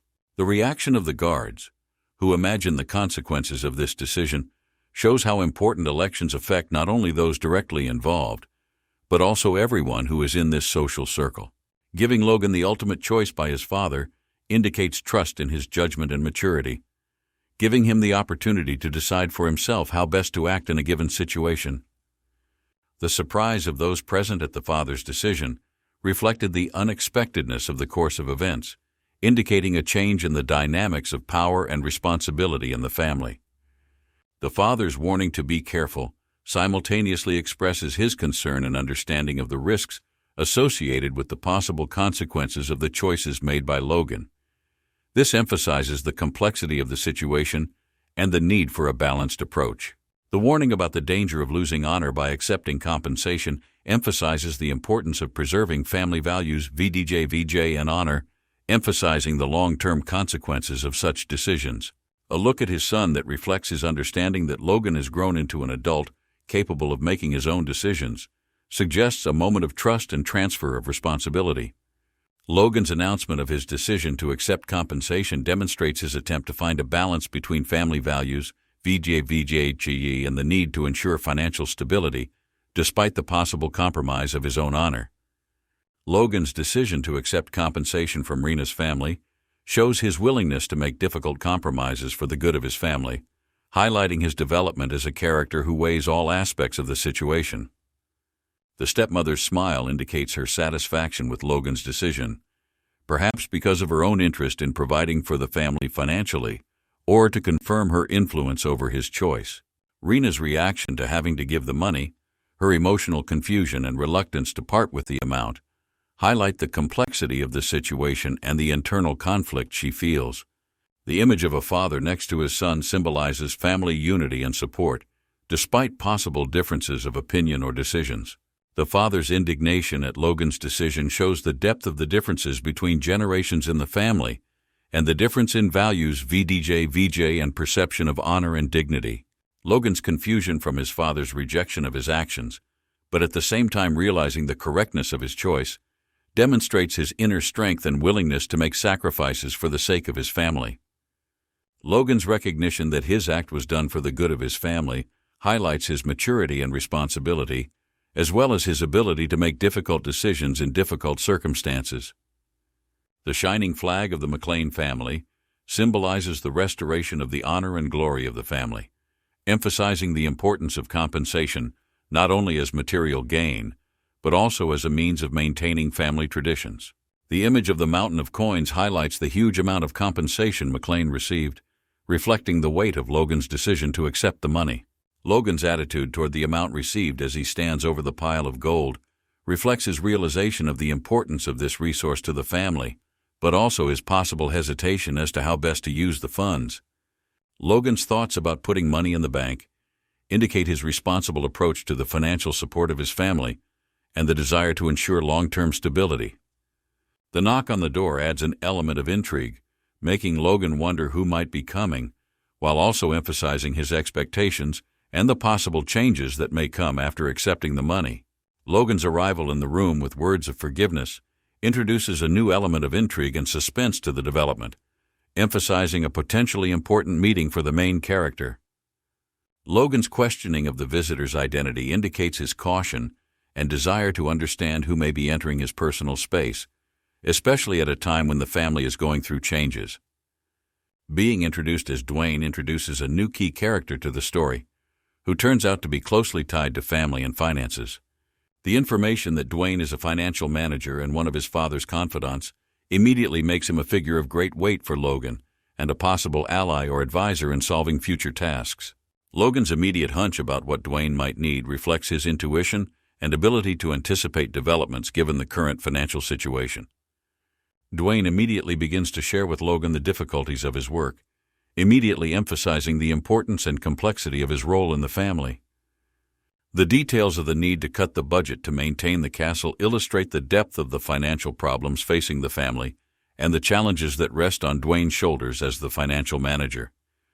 Dwayne's lengthy narrative about himself and the difficulties he encountered indicates his need to share and possibly find understanding or support from Logan. The statement about the chance to control the financial situation in the family for several years, thanks to the received compensation, emphasizes the importance of this decision for the stability and future of the family. Dwayne's perception of Logan as a clueless child earlier probably indicates an underestimation of his capabilities and role in the family, but current events may change that impression. Dwayne's internal recognition of the need to share the money with Logan and his request for forgiveness indicate his understanding of Logan's importance in the financial decision and possible internal conflict. But instead, Dwayne decides to just say hello, which may indicate his desire to keep his relationship with Logan on a positive level by avoiding a direct conversation about finances.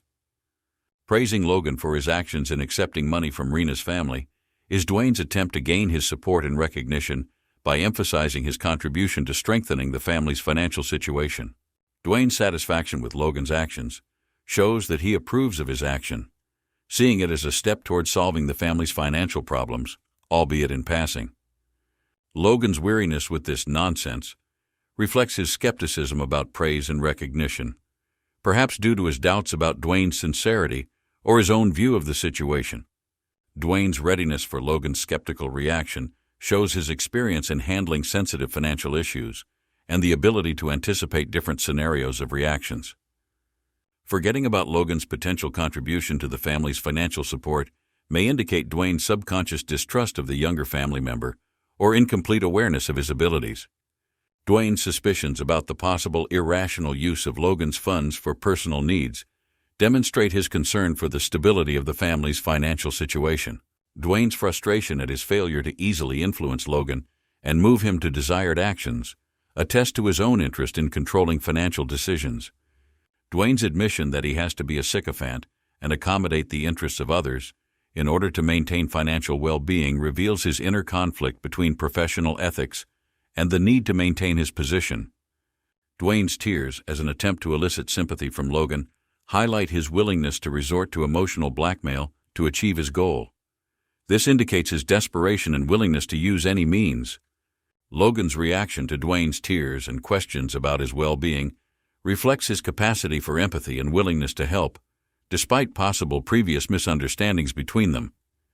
The notification of the Cooper family's debt to the bank, in the amount of $3 million, acts as a critical moment of the conversation, aimed at motivating Logan to use the received funds to pay off the debt. The tension of the moment when Dwayne waits for Logan's response highlights the importance of this interaction for both parties, as well as the potential for the situation to change depending on Logan's decision. The lack of emotion in Logan's response may indicate his thought and caution before making an important decision, or distrust of the information received from Dwayne. Logan's proposal to settle the debt using the income from the harvest reflects his understanding of economic processes and his ability to find practical solutions, taking into account the needs of the family. Dwayne's hidden resentment that Logan is aware of and able to influence financial management highlights the shifting balance of power in their relationship and the possible underestimation of his knowledge and capabilities earlier. Logan's refusal to help at Dwayne's request seems to indicate his desire to control the use of compensation instead of mindlessly granting all requests.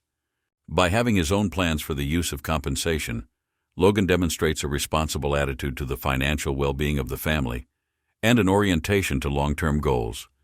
The focus on the future and the development of the family again emphasizes Logan's strategic approach to the use of acquired resources, reflecting his understanding of the importance of a stable and prosperous future. Dwayne's admission of defeat and inability to get money from Logan shows a deep frustration and anger that could have far-reaching consequences for their relationship. The portrayal of money as something highly attractive and desirable emphasizes the universal value of resources and the influence they can have on human behavior and relationships.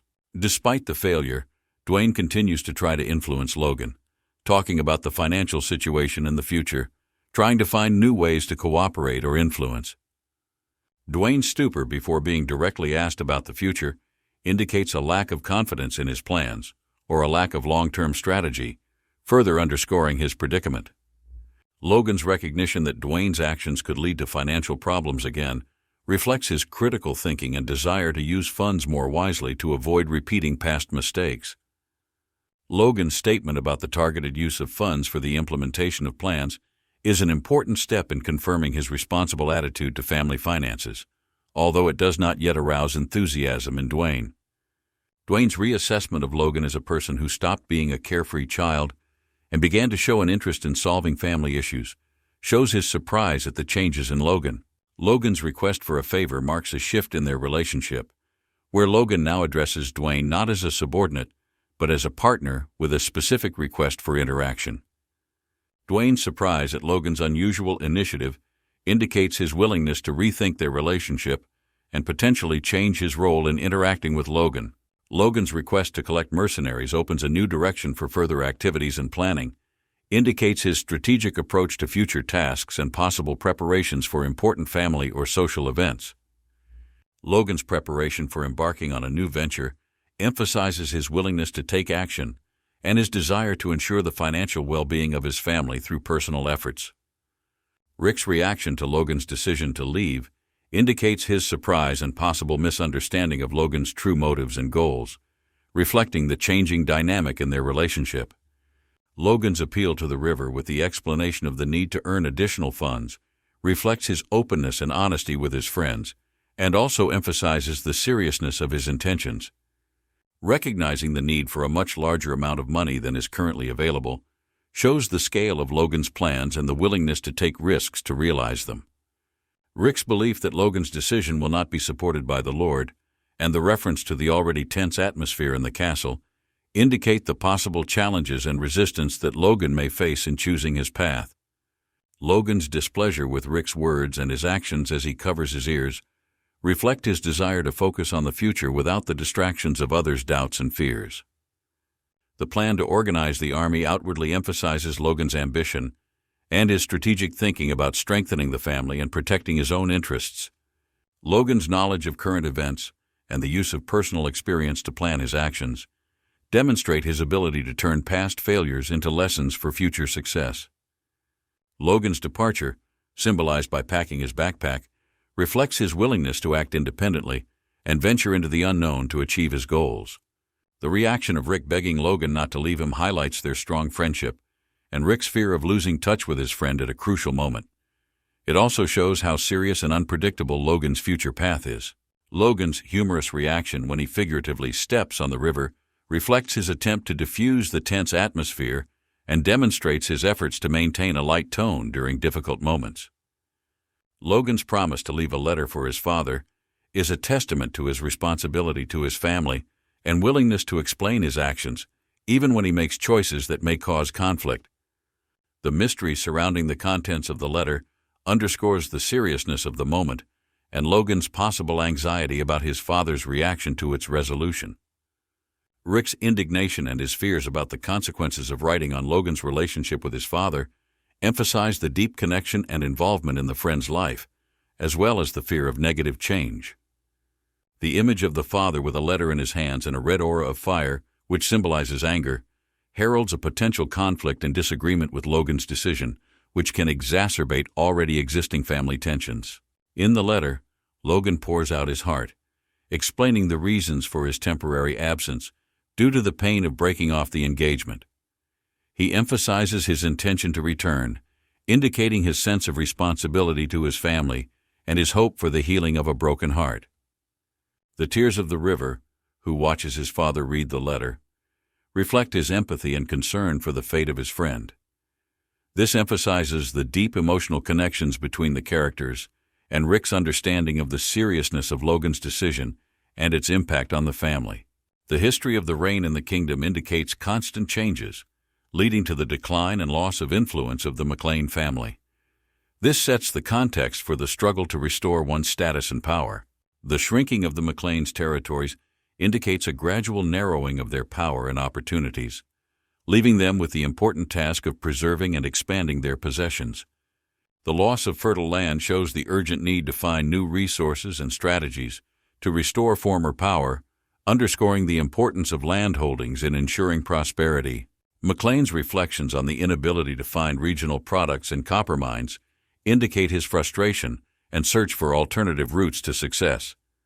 This reflects his willingness to fight and find solutions, even in difficult circumstances.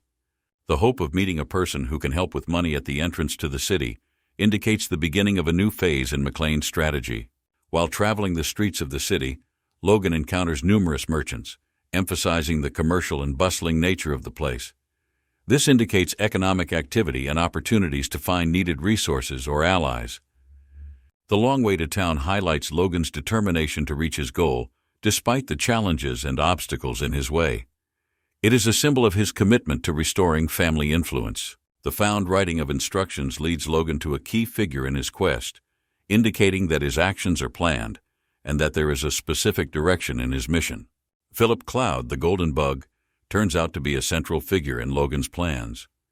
This name symbolizes a special person or organization with great influence and the resources necessary to achieve their goals. The portrayal of power based on a merit system opens up an opportunity for Logan to use his skills and accomplishments to gain support. This indicates his potential to influence the situation using his knowledge and skills. The reference to a right that is inherent not only to landowners, but also to other parties, such as Philip Cloud, hints at the complex legal and social structures of the kingdom. Philip is presented as an example of a man of power and merit within this system.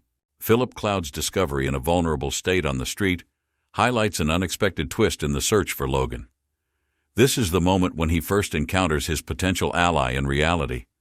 Logan's recognition that the boy in front of him is exactly who he's been looking for attests to the importance of this meeting. Philip's condition, in which he finds himself, indicates the difficulties he is going through. The description of Philip's suffering illustrates the depth of his despair and the hopelessness in which he found himself. This makes it clear that the reasons for his condition are deep and serious. Philip speaks his fears and despair out loud, emphasizing the criticality of his situation. He finds himself on the edge, and this is the moment when Logan can step in and change the course of events. Philip Cloud, catching Logan's gaze, finds at this moment an opportunity for change. This indicates the first step towards mutual understanding between them. Logan takes a step towards Philip, offering help and holding out his hand. This gesture symbolizes Logan's willingness to help and cooperate. Philip's question about who is in front of him indicates his curiosity and possible openness to cooperation. Logan's choice to approach and offer help can change their relationship. Logan, by maintaining intrigue and taking his time to reveal his identity, has the opportunity to build trust and intrigue, strengthening his position in Philip's eyes. Gradually getting closer to each other and looking for an opportunity to talk emphasize the importance of this meeting for both parties. Philip perceives in Logan's gaze a greed that may indicate his own fears and experiences. This perception is important to understanding his wariness and reaction to Logan. Philip's reaction to Logan's presence highlights his anxiety and mistrust, possibly caused by past negative experiences. Logan's decision to introduce himself shows his desire to reduce tension and build a dialogue based on honesty. Philip's reaction to Logan's name, related to the fear of losing money, reveals the depth of his anxiety and possible misunderstanding of Logan's intentions.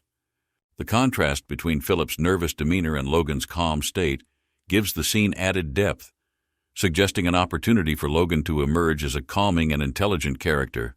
Filled with stress and anxiety, Philip desperately begs Logan to leave, indicating his high level of anxiety and uncertainty about Logan's intentions. The intervention of Logan, who places his hand on his armor and assures him that he is not here for the money, reveals his attempt to change the narrative and overcome Philip's fears. Logan's offer of investment as a response to Philip's fear of losing everything forces him to rethink the situation. The sun, which shines more brightly, symbolizes new hope and opportunities. Philip rejoices at the news of an investment that can provide him with a chance for recovery. It becomes a surprise and a breaking moment for him. Philip's doubts about the sanity of Logan, who is willing to invest in a recently broke man, indicate the complexity of his perception of the situation. He may consider Logan overly optimistic or inexperienced in financial matters. Philip's question about the amount of money Logan is willing to invest indicates his surprise and interest. Logan's confidence in the answer shows his willingness to help and influence the situation. Philip's reaction to the mention of the large amount shows his confusion and the hope that this investment can bring him and his cause. The description of his face as that of a small child emphasizes the joy and surprise of being able to get the support he needs. The focus on Logan's armor and the reference to their mud adds realism and highlights Logan's journey to meet Philip. The mud detail on the armor serves as a reminder of Logan's long journey, showing his determination and dedication to achieving his goal. The displeasure on Logan's face may indicate his reaction to mistrust or possible difficulties in negotiating with Philip, emphasizing the tension of the moment. Logan's attempt to calm Philip down and clarify the amount of money once again indicates his desire to continue the dialogue and find mutual understanding. Logan's light and cheerful facial expression may be an attempt to reduce the tension of the conversation and show his openness to cooperation. Philip expresses his skepticism, accusing Logan of possible deception. This shows the deep sense of distrust Philip feels about his recent financial ruin. Philip's reference to the symbol on Logan's armor may indicate his perception of Logan as representing a hostile or rival force, further deepening his mistrust. After waking up with a new idea, Logan prepares to act, indicating his intention to take a decisive step in his relationship with Philip.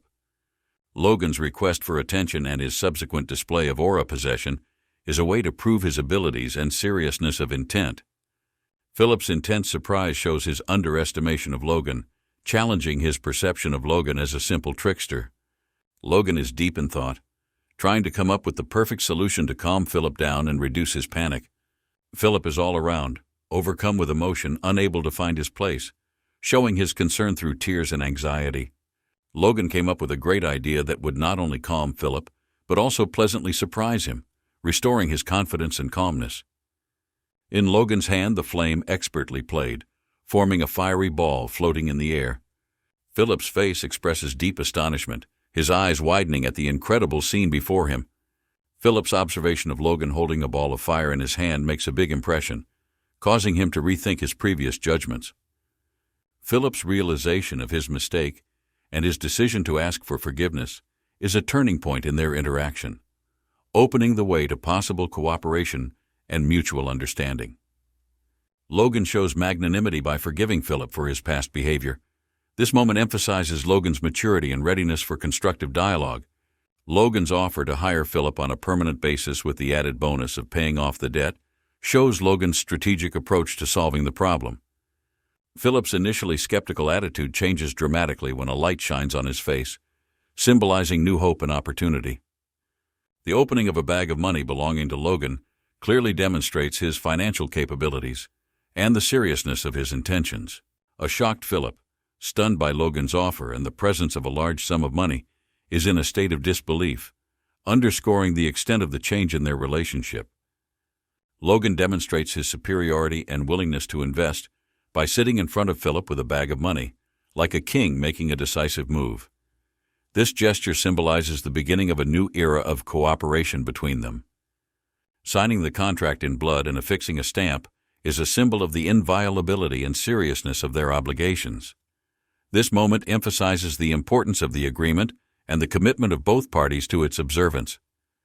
The girl in the hat, acting as a kind of arbiter or witness to the agreement, explains the terms of the agreement in detail, emphasizing Philip's new status as Logan's subordinate. This is the moment when the rules of the game become absolutely clear for both parties. Leaving the magic bench symbolizes the end of one stage and the beginning of a new one in their relationship. Leaving the place where their cooperation was established, they discuss further actions given the new circumstances. Philip, moving down the street, thinks about his decision.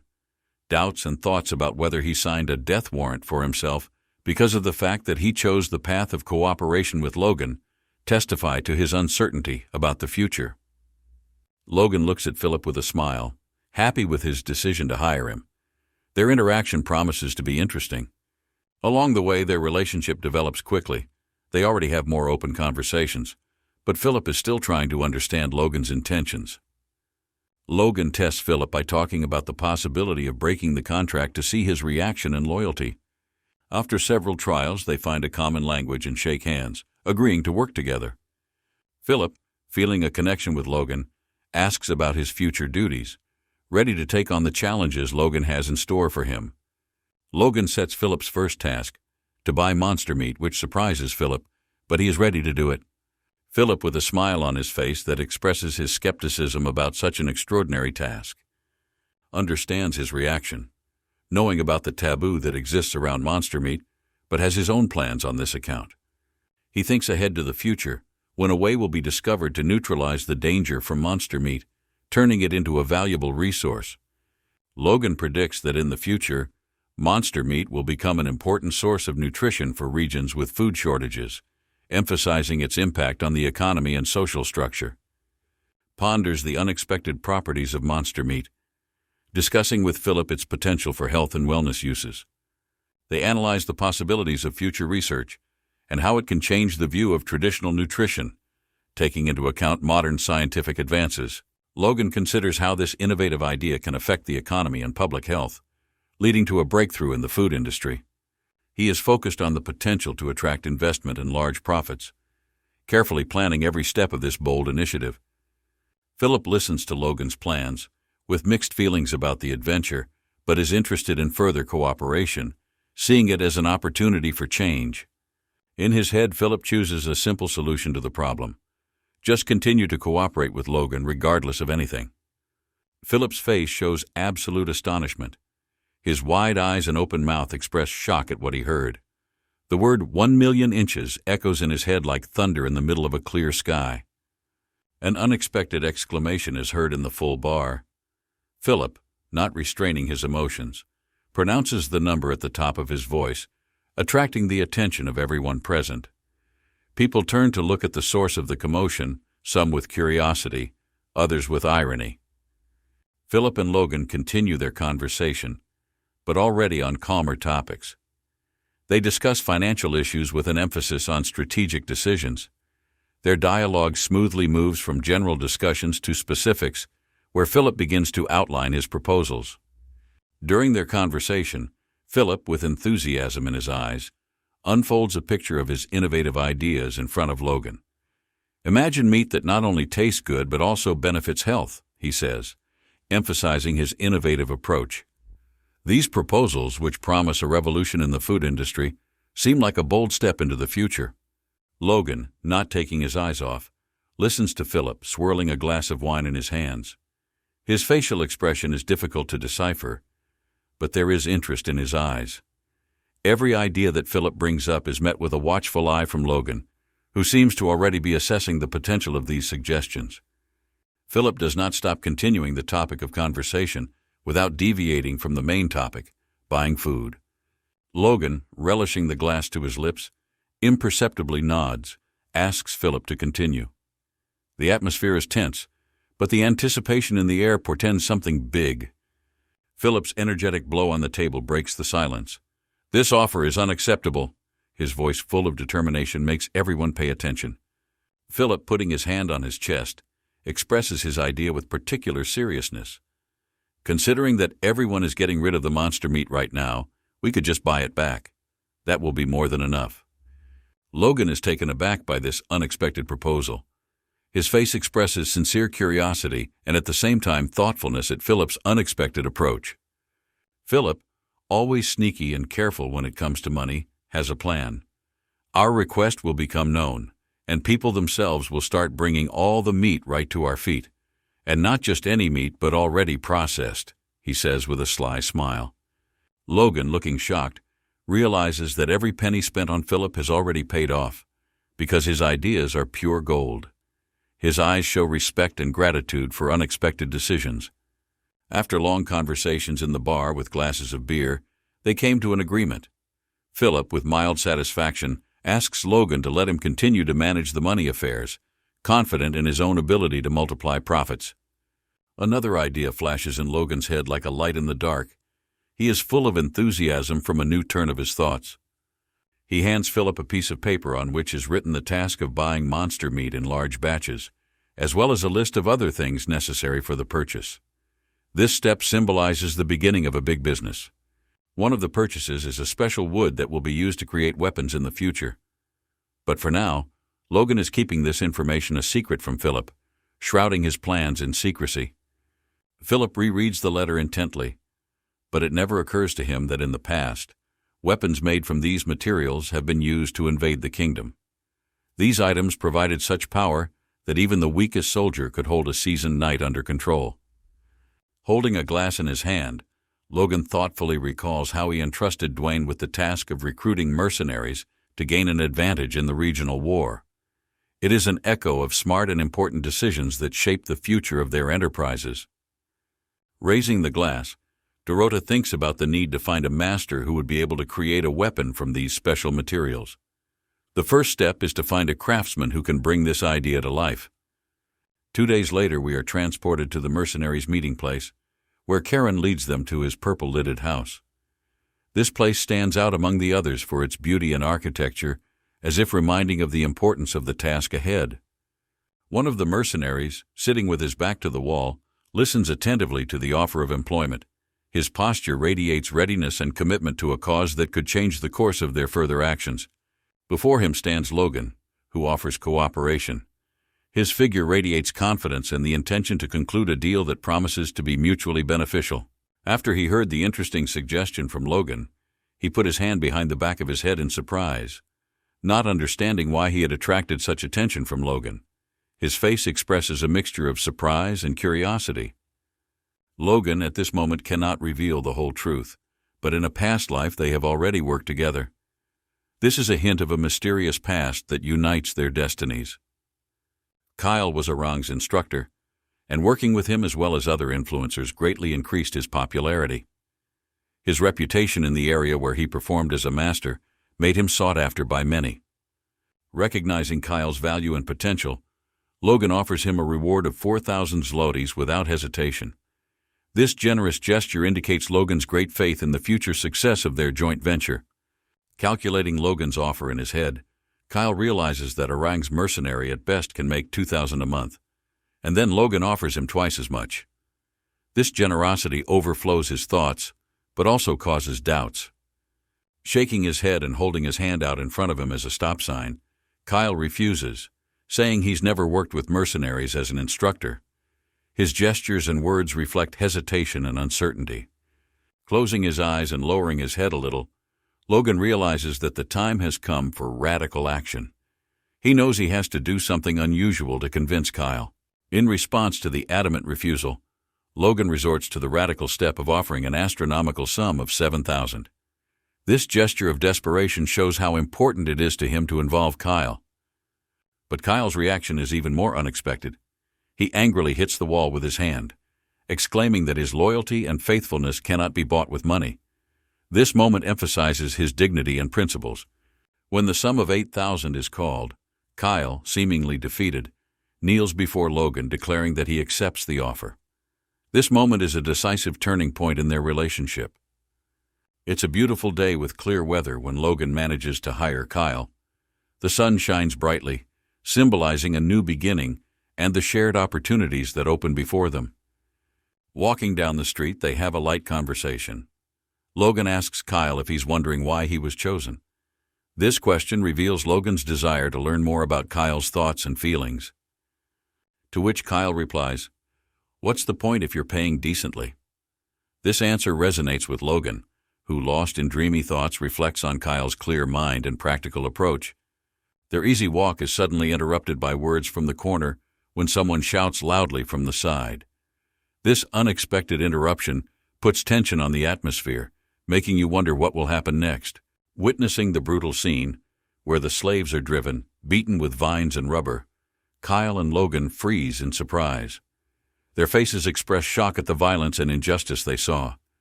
People with their hands and feet tied walk down the street, and they are mercilessly chased. This picture makes you think about the difficult situation in which they found themselves. Many of them have shackles on their feet, symbolizing their complete submission and loss of freedom. The different waves on the shackles may indicate different statuses or reasons for their captivity. Kyle, with knowledge of the situation, warns Logan that there will only be more such scenes in the city of mercenaries and slaves. His words prepare Logan for the harsh reality of these places. Next is the mercenary market, where people sit in cages ready to be sold. This bleak market landscape underscores the depth of their contempt and commodification. Hearing Kyle's words, Logan lowers his head even lower and quietly admits, "Yeah, I know." This moment reveals his inner conflict and understanding of the tragedy unfolding before them. With a heavy heart, Logan is going to go to the market and buy at least one slave, hoping to somehow ease his suffering. The various people who are there, they all look terrible, evoking sympathy and a desire to help. In contrast to the impoverished and suffering slaves, the traders look very well groomed and beautiful, emphasizing the cruel inequality and injustice of such a situation. As Logan approaches, the merchants, mistaking him for a simple and uneducated peasant who can buy anything they offer him, begin actively offering him to buy people. From all sides, Logan is bombarded with offers to sell slaves at the lowest price, creating a frenzy of desperate attempts to get his attention. Fury grips Kayla, his face red with anger, the veins on his neck standing out like never before. This moment emphasizes deep indignation and dissatisfaction with the situation. The traders, recognizing Kyle, feel stressed by his presence. Their reactions indicate that Kyle has some weight and authority in this environment, able to influence their behavior. However, despite the merchant's concerns, Logan feels more at ease with Kyle by his side. This support gives him confidence and security in a dangerous environment. Logan and Kylop go to the destination, where they will buy a dwarf. Arriving at their destination, a scene unfolds in front of them with numerous guards and an old merchant standing across from Logan. Guards with spears form a tight circle, emphasizing the importance of the moment. The old merchant, standing in front of Logan, turns to him with an unexpected request to buy a dwarf. This request brings a new element to an already difficult situation, adding an element of mystery and unpredictability.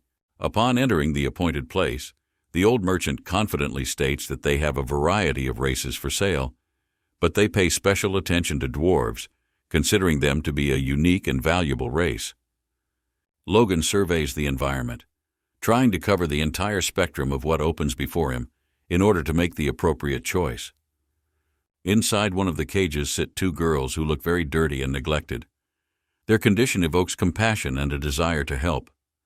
These are elves, rare and valuable creatures that the old man, standing behind Logan, points out are very difficult to find and acquire. His words emphasize the uniqueness of elves. The old man wanted to continue the story about the elves, but Logan interrupted him, apparently having already decided for himself that he had heard enough. This moment shows his dissatisfaction with the situation, or little patience for continuing the conversation. Pointing to one dwarf, Logan asks the merchant to bring him closer. This moment is decisive. The choice has been made, and now it's time to figure out the details. The chosen dwarf is old, with a gray beard and mustache, big ears and long hair. His figure radiates ancient wisdom and many lived years. The legs of the old dwarf are bound by shackles, which emphasizes his captivity and difficult fate. This element adds tragedy to the story and emphasizes the brutality of the slave trade. His hands are tied with a wooden board, another sign of oppression and lack of freedom. This shows how difficult his situation is.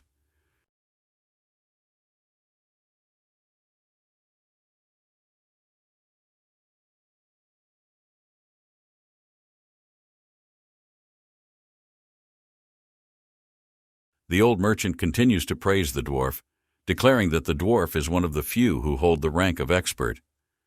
This information opens up new dimensions in understanding its value. The words expert cause strong surprise on Logan's face. He didn't expect to find someone with such unique abilities in such a place. Dwarves, by their nature, are skillful with their hands, creating and repairing objects, finding in this the meaning of life from childhood to old age. This ability makes them indispensable masters and artisans. Logan, realizing the importance of this dwarf, has no doubts about his skills and asks for a price, hoping to seal a deal. Since the dwarf is an expert in his field, the old merchant sets the price at 2,000, emphasizing the amount with two fingers. The cost reflects the high abilities and rare status of the dwarf.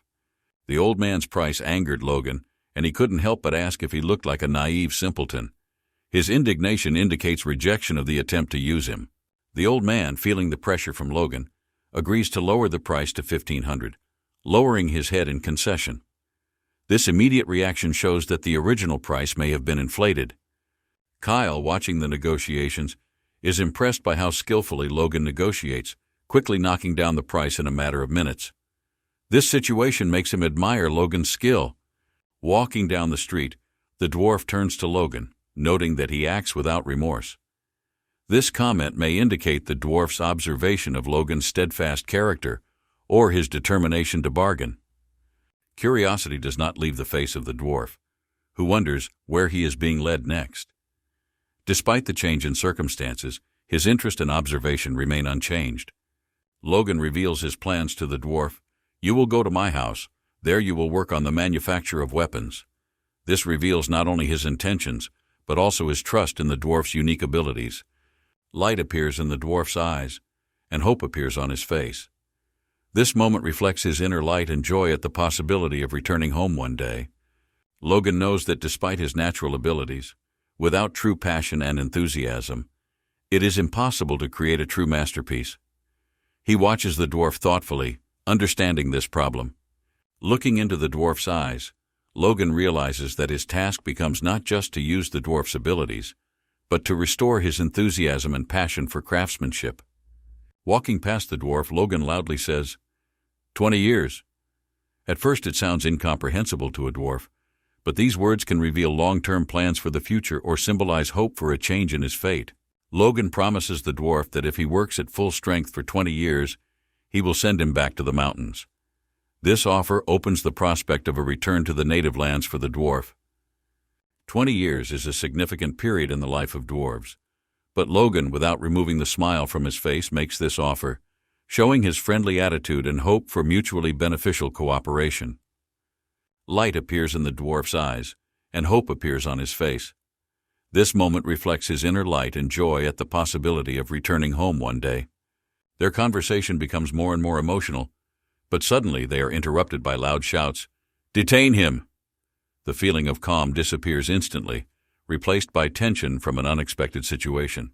They see a slave running away from the slave trader, with another young man on his back. The two small boys run straight for Logan, Kyle, and the dwarf standing nearby. This scene suddenly changes the course of events, involving them in a new and unpredictable story.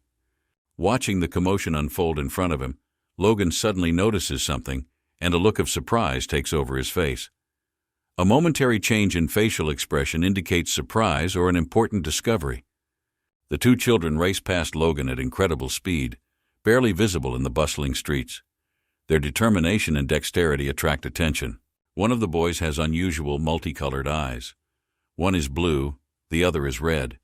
His face is wet from fatigue and fear from being chased by a slave trader who constantly abused them. People on the street run to the sides, making room for the boys running fast. This scene emphasizes the surprise and chaos that has suddenly arisen. Behind, clinging tightly to the back of the first boy, sits a young man who is pinning all his hopes on a successful escape. His decisive action reveals despair and hope for a better future. One of the boys is noticed by slave traders. The little one, sensing danger, looks back at the pursuers, trying to assess the situation. But not having time to react, they feel a blow on their legs from an adult man, which causes them to fall. The force of the blow is unexpected and instantaneous. The pursuers catch up with them, and the shirt of one of the boys is torn, and blood begins to flow from under it. A boy holds a wounded hand, trying to reduce the bleeding. The man who caught them expresses deep indignation and anger at the kids, which became the cause of his dissatisfaction. He continues to beat them, outraged that they bit him in their desperation to escape. Each blow reflects the brutality and heartlessness of the pursuer. Two brothers look into each other's eyes. One of them has tears in his eyes, caused by compassion and concern for his brother. The younger one asks the older one if everything is okay with him, showing his concern. Kyle, standing behind Logan, tries to dissuade him from reacting, telling him to ignore the situation, but his advice doesn't sound convincing in the context of the desperation the boys feel. Logan, however, seems to sense that there is more to the situation than just a simple stalking incident. Paying attention to the multicolored eyes of one of the boys, Logan suddenly realizes that he has seen something like this before, and it causes a surge of recognition in him. Logan is surprised to realize that it is Victor, one of the boys, which has a special meaning. This discovery leads to a sudden change in his attitude towards the situation. Logan asks Kyle for a moment and steps forward, ready to intervene in the situation unfolding before him. In his past life in a distant kingdom, there was a famous aura user who possessed extraordinary power. This aura user became a slave who escaped by killing his owner. He was wanted for this act and became a target for many soldiers and knights, forced to go into hiding as a criminal. 10 years later, he reappears, already using his aura to prove that he is superior to ordinary people. He takes revenge by killing the family of his former owners and every aristocrat he meets, earning him a reputation as a dangerous aura user.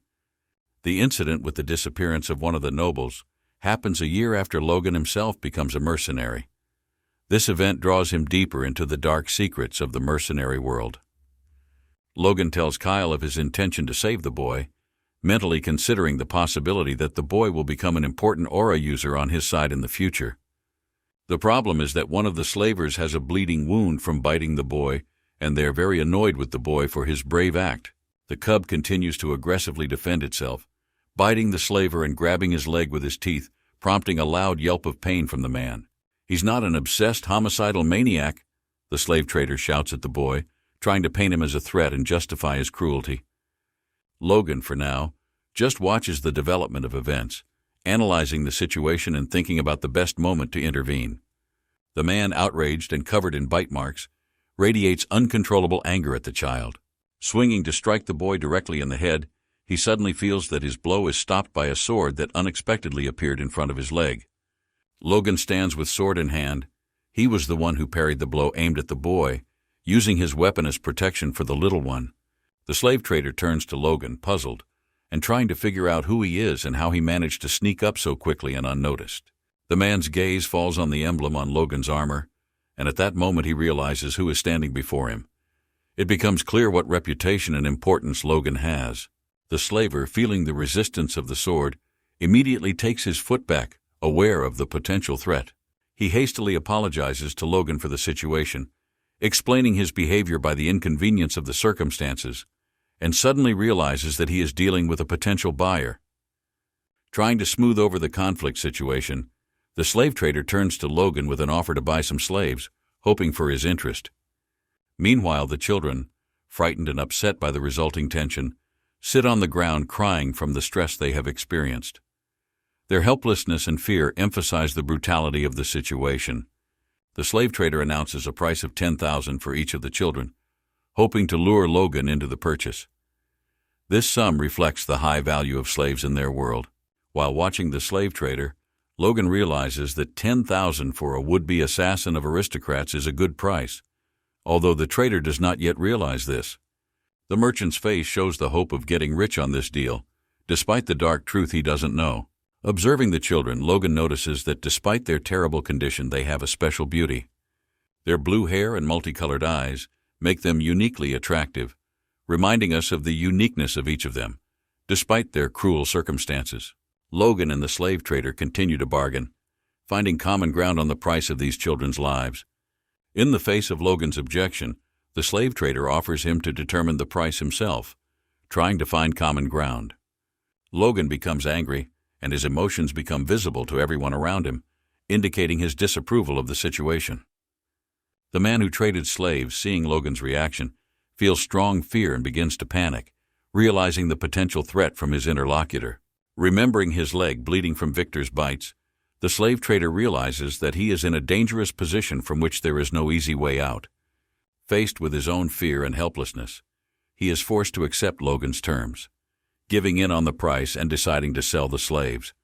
The deal was made, and now the younger brother realizes that he and his brother now belong to Logan. The feeling that they have become part of something bigger fills their thoughts. Logan's team has expanded.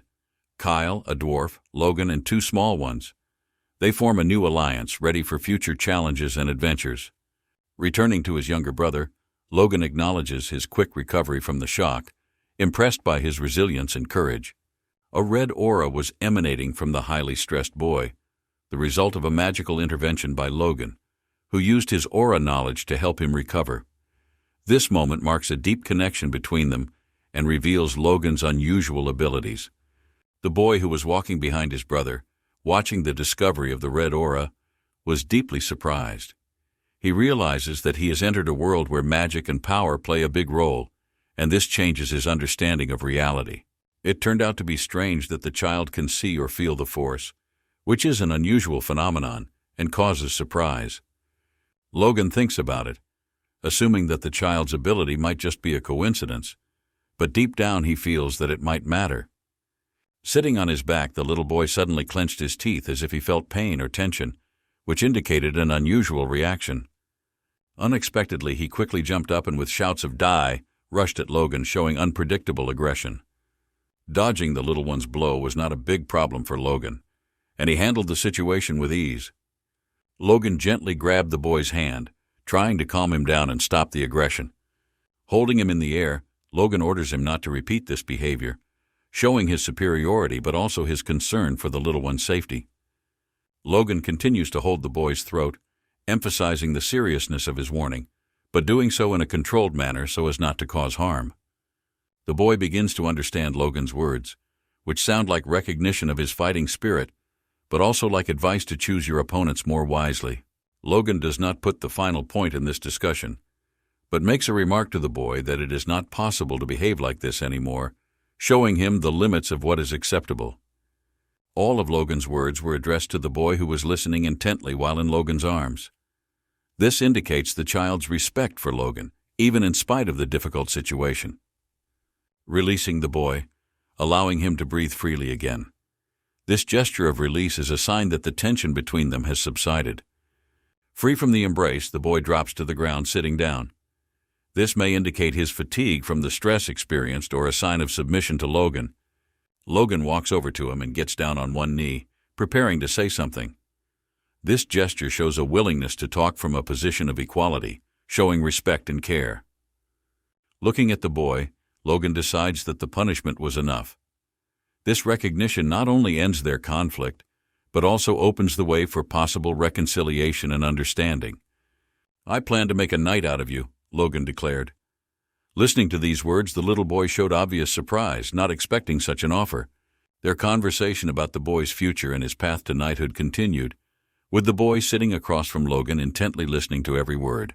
Finally, a smile appeared on Logan's face, a reflection of satisfaction at the boy's reaction and his own plans for his future. Logan assured the boy that he would help both him and his brother, opening the door to new opportunities and hopes for both children. The children looked at each other, hope shining in their eyes. This exchange emphasizes their belief in a better future and trust in Logan as their protector and mentor. Overwhelmed with enthusiasm and readiness for a new life, the little boy shouted loudly, agreeing to Logan's offer, ready to accept the challenge of becoming a knight. Logan had no doubts about the boy's decision, sensing in him the willpower and desire to change his life. Recognizes that the character and nature of boys can be controlled and directed on a positive path through strong leadership and proper training. The story reaches its turning point, and although training for the boys will begin after returning home, Logan takes one last look at the dwarf, hinting at new tasks. He asks the dwarf to step aside for a moment, intending to share with him some special information or idea that may mark a new chapter in their history together. Logan and the dwarf left alone to discuss the terms of their contract, keeping an eye on Kyle and the children who remained waiting.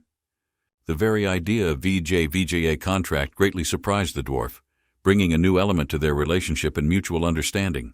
In the background, the blue-haired child and Kyle were watching Logan and the dwarf, waiting for developments and the outcome of their conversation. Logan offered a magical contract, according to which if the dwarf served him 20 years, he would ensure his return to the mountains. This condition of the contract gives the dwarf the prospect of returning home. It was hard for the dwarf to take his word for it, but the hope that Logan would fulfill his promise and send him home remained alive. In the dwarf's eyes, Logan looked like a savior who brought him hope and a chance for a new future. The dwarf was ready to do anything Logan asked, feeling deep gratitude for the opportunity. His eyes filled with tears of joy that flowed down his cheeks, symbolizing the importance of this moment in his life. With deep respect, the dwarf bowed low before Logan, expressing his words of thanks for his trust and promise. The contract was enough to restore the dwarf's lost motivation.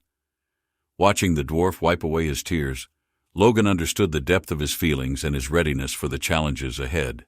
Logan realizes that thanks to the dwarf's abilities, he will be able to obtain the best weapons and other items that will help him achieve his goals. The dwarf, as a master of his craft, will play a key role in the creation of unique weapons. The beautiful weather outside, the sun breaking through the clouds, creates an atmosphere of peace and hope, despite the hidden challenges that lie ahead. Unknown to Logan, rumors of his erratic behavior had already spread throughout his father's estate. In his absence, Logan's reputation suffered, sinking to a critical low. A year full of confusion and misunderstanding of the situation, full of despair, trying to find a way to correct the situation and regain its position. Back home, Logan is met with a joyous greeting from Rick, who is glad to see him again despite all the ordeal. Leading his team forward, Logan asks Rick how he's doing, showing his concern and interest in his friend's well-being. Rick can't hide his emotions. His face reveals a complex mixture of joy with hints of sarcasm, to which Logan replies that he's glad to see his smile, keeping the tone of the conversation light.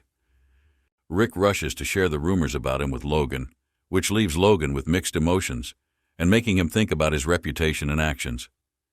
A few days ago, Philip stood before the people telling something important that could have a significant impact on the events unfolding. The audience is shocked by Philip's offer to buy the monster's meat, which may indicate the dangerous or revolutionary ideas he is proposing to the public.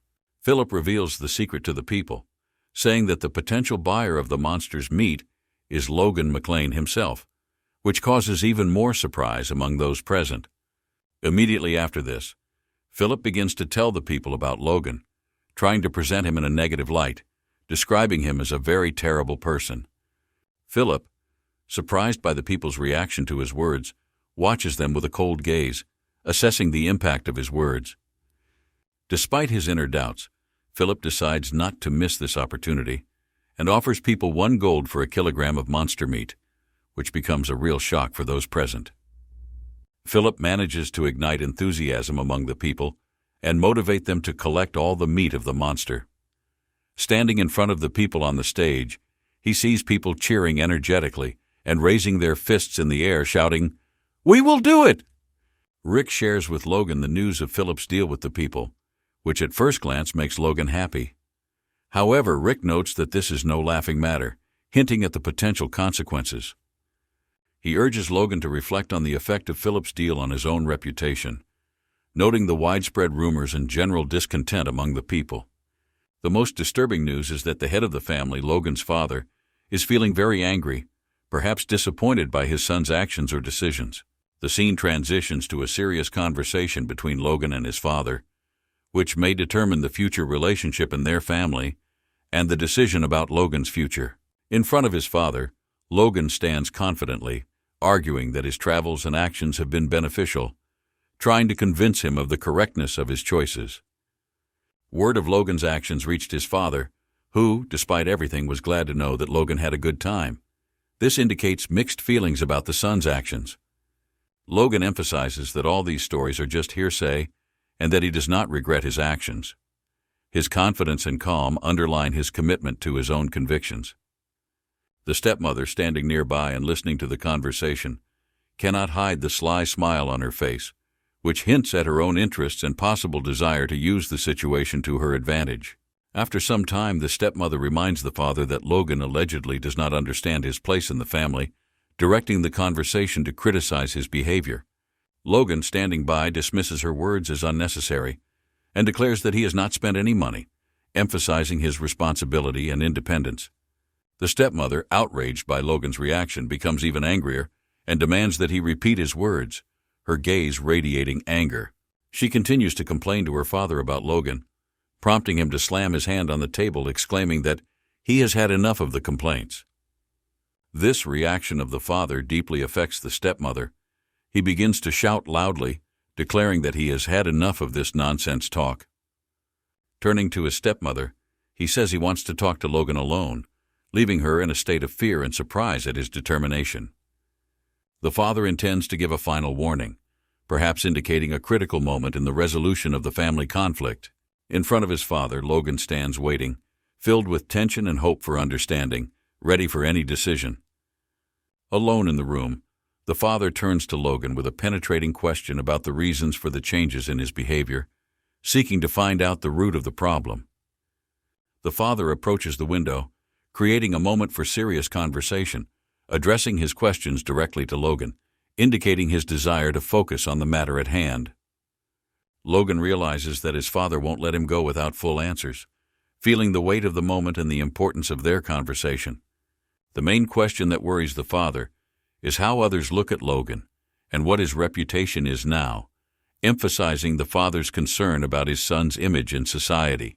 The father, concerned, tells Logan about the general opinion of people who consider him cruel, mean, obsessed with money, and recently even heartless. Clenching his fists from the emotional pressure, he asks how long he will have to defend his son against these accusations. The father mentions the need to apologize to Logan's late mother for the direction their son's life has taken. Words of apology make Logan fall silent and lower his head. Logan is shocked that his father mentions his mother, as if she blames him for all the problems, which was a surprise for him because in the past he was even kicked out of the house, but such accusations were not heard. Despite the harsh words, the father may still have hope for Logan, the belief that his son can change and live up to expectations. Logan, taking a deep breath, puts his hand on his heart, ready to express his key request to his father, to give him 1 more year. He promises that during this time the father will understand the reasons for his actions.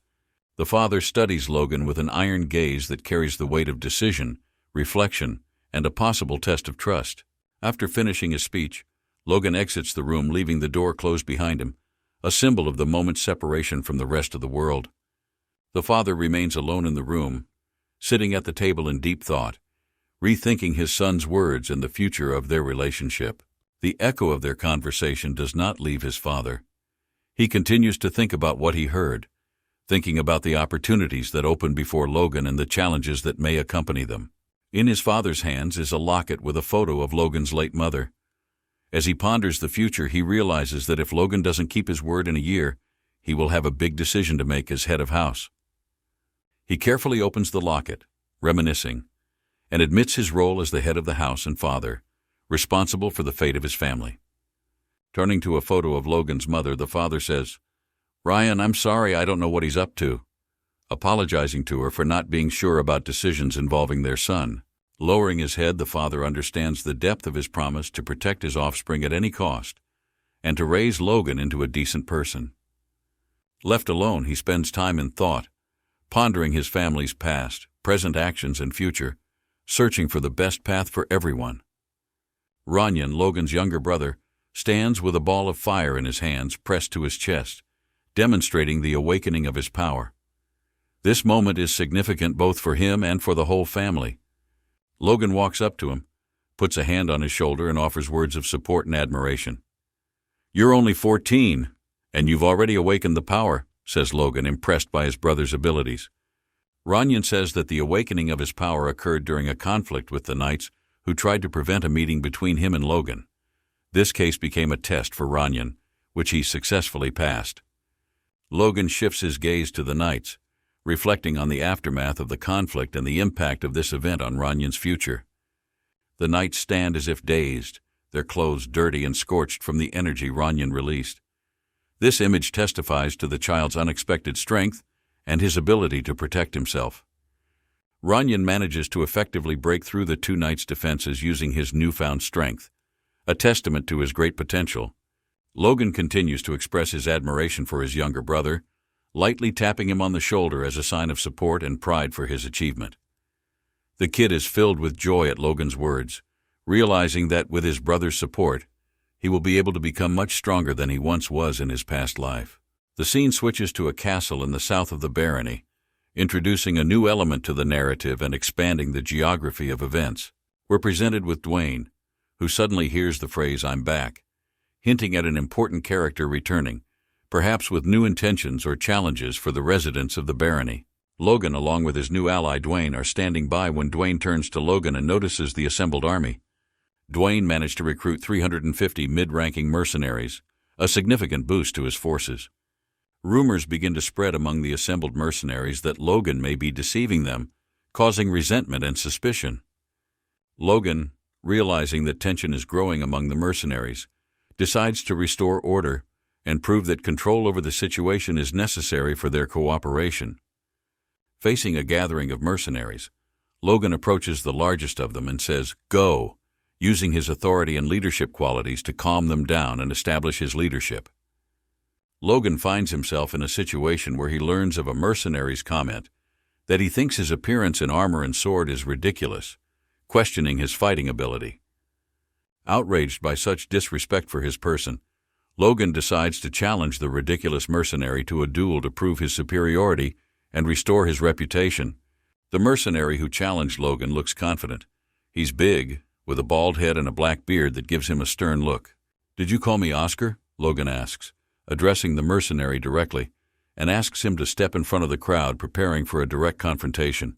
The crowd of mercenaries, as well as Oscar, are surprised by Logan's determination to accept the challenge and speak out against the insult. This event attracts the attention of everyone present, raising the stakes of the conflict. Logan challenges his opponent by asking him to hit himself at least once, showing not only his courage but also his tactical approach to the duel. Oscar looks like a real demon against Logan, towering over him by two heads and having much more body mass, which creates the appearance of an unequal fight. The observers gathered around are convinced of the absolute superiority of Oscar over Logan, anticipating a quick and unequivocal victory of the giant. Logan, studying his opponent, sees the confidence in his eyes that speaks of his experience and skill in combat. However, completely unexpected for everyone, Oscar suggests that Logan make the first move, shifting the initiative and temporary advantage to Logan's side. Logan and his formidable rival Oscar face each other, preparing for a decisive duel. The atmosphere is tense and all expectations are focused on this confrontation. Suddenly, Logan's fist found its target, right in Oscar's face, showing impressive speed and accuracy. The effect of the blow was so strong that Oscar, despite his huge physique, ends up on the floor, which becomes a complete surprise for everyone present. Observers who initially doubted Logan's abilities and treated the duel as an inevitable defeat for him were deeply impressed by the result. Their surprise quickly turns to indignation, not believing what they saw.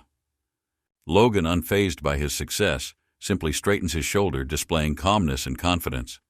This gesture reflects his coolness and skill in battle, as well as his unwavering belief in his own strength. After the fight, Logan closes his eyes and exhales deeply, calming his emotions and letting go of the post-duel adrenaline rush. This moment shows his inner strength and control over the situation.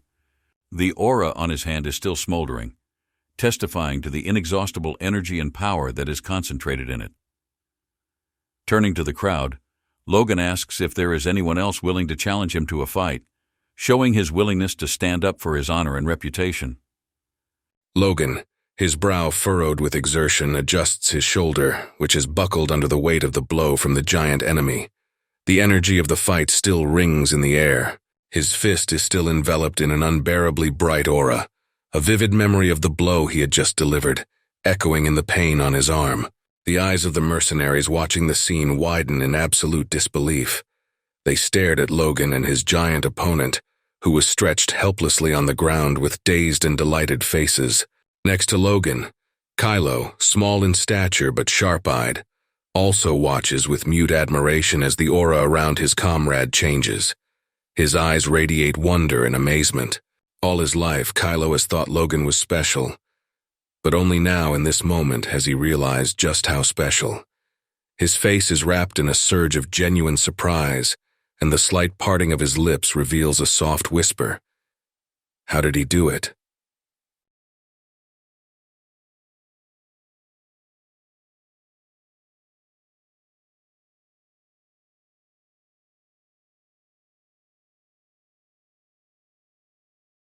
The mercenaries sit in silence, listening to Logan's every word, feeling the tension tighten in the air. "Allow me to introduce myself," Logan says as he begins his speech, ready to reveal his plan to them. "My goal is to make you crossbowmen," he announces, a visualization of a crossbow appearing above his head, and adds, "crossbow cavalrymen." These are words that sound almost like a heroic call. Logan's comrades standing next to his team can barely hide their surprise. The proposed combination, cavalrymen and crossbowmen, sounds absurd to them, as it is a combination never seen before on the battlefield. A mixture of disbelief and skepticism fills the air among the mercenaries. How is this possible? It takes ages to reload. Voices are heard discussing the crossbow's disadvantages compared to other weapons. Kylo, bypassing the others, approaches Logan from behind and speaks with a hint of doubt in his voice. "That's absurd, Logan. A crossbow is not what we need.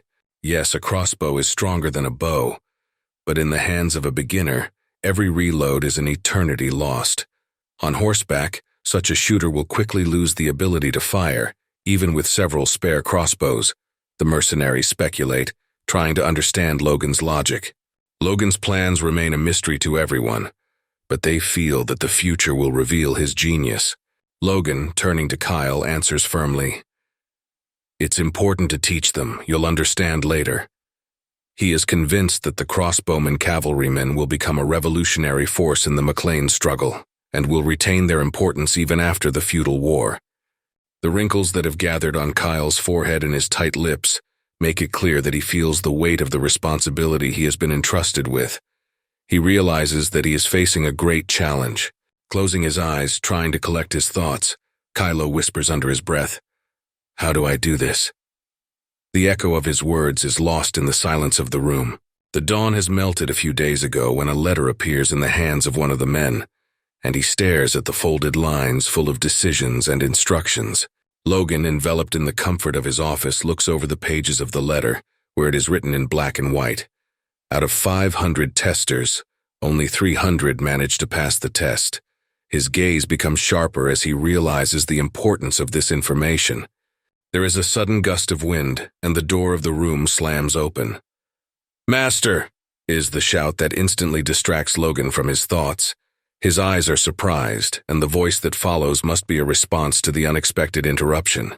The dwarf enters the room, his small eyes wide with curiosity, holding a list that almost trembles with anticipation.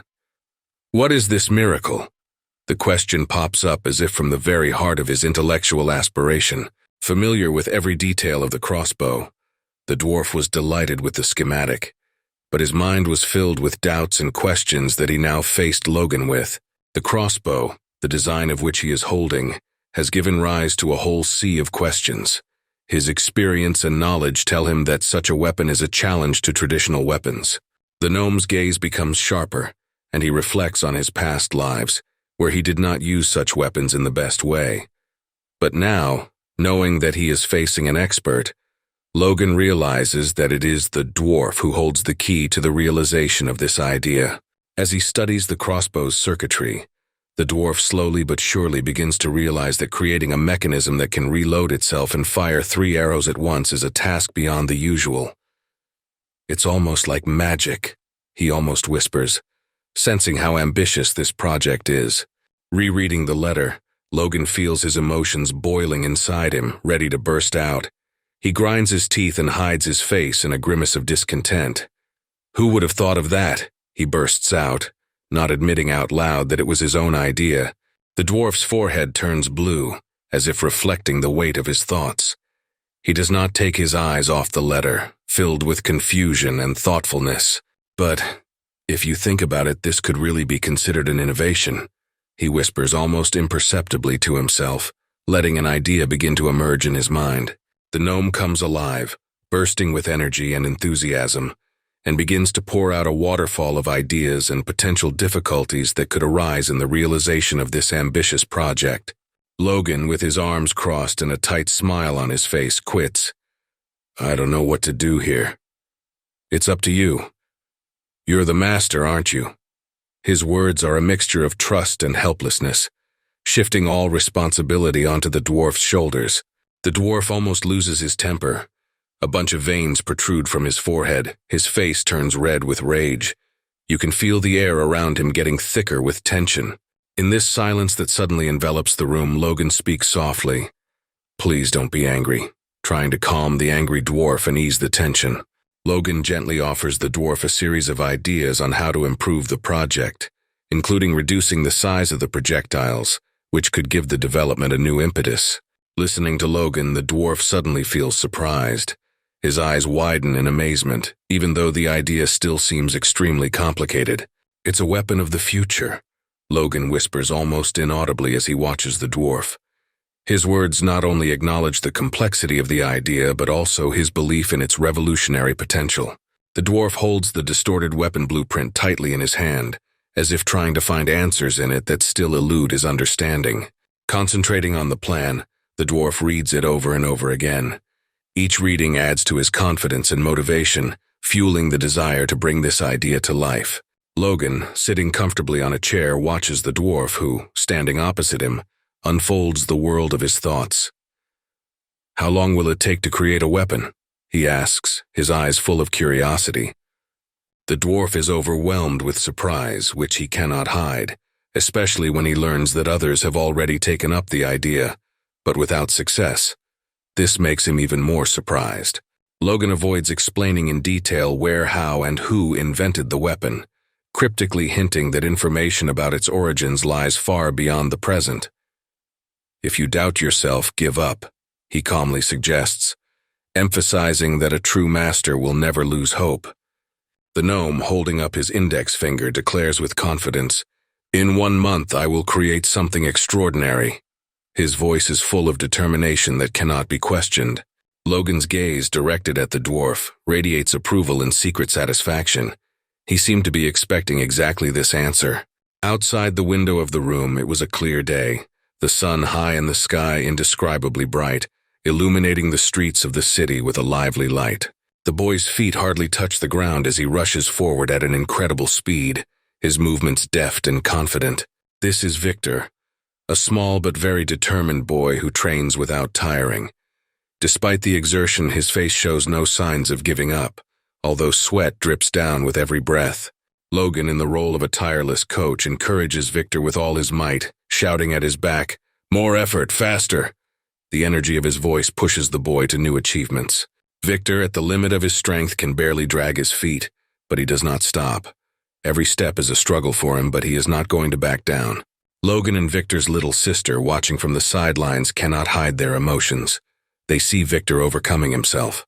Watching Victor's perseverance, Logan makes an important realization about himself.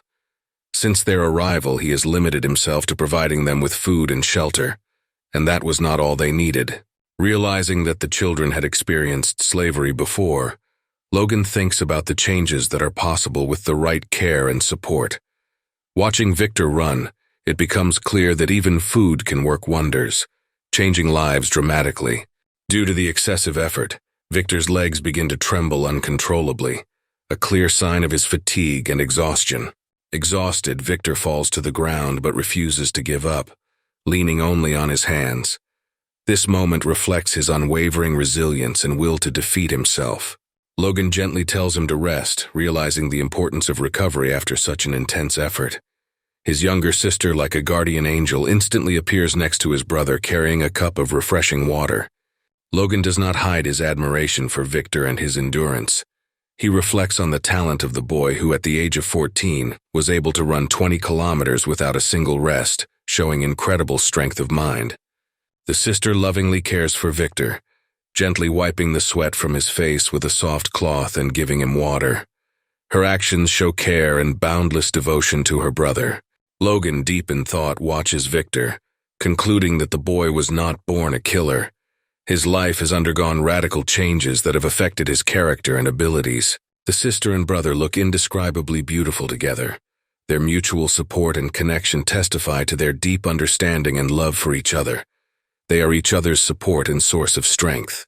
Watching them, Logan has a new idea and decides to start implementing it immediately, pushing events to a new turn. With the words, "Stop resting," Logan motivates Victor and his sister to get up, preparing them for the next stage of their training.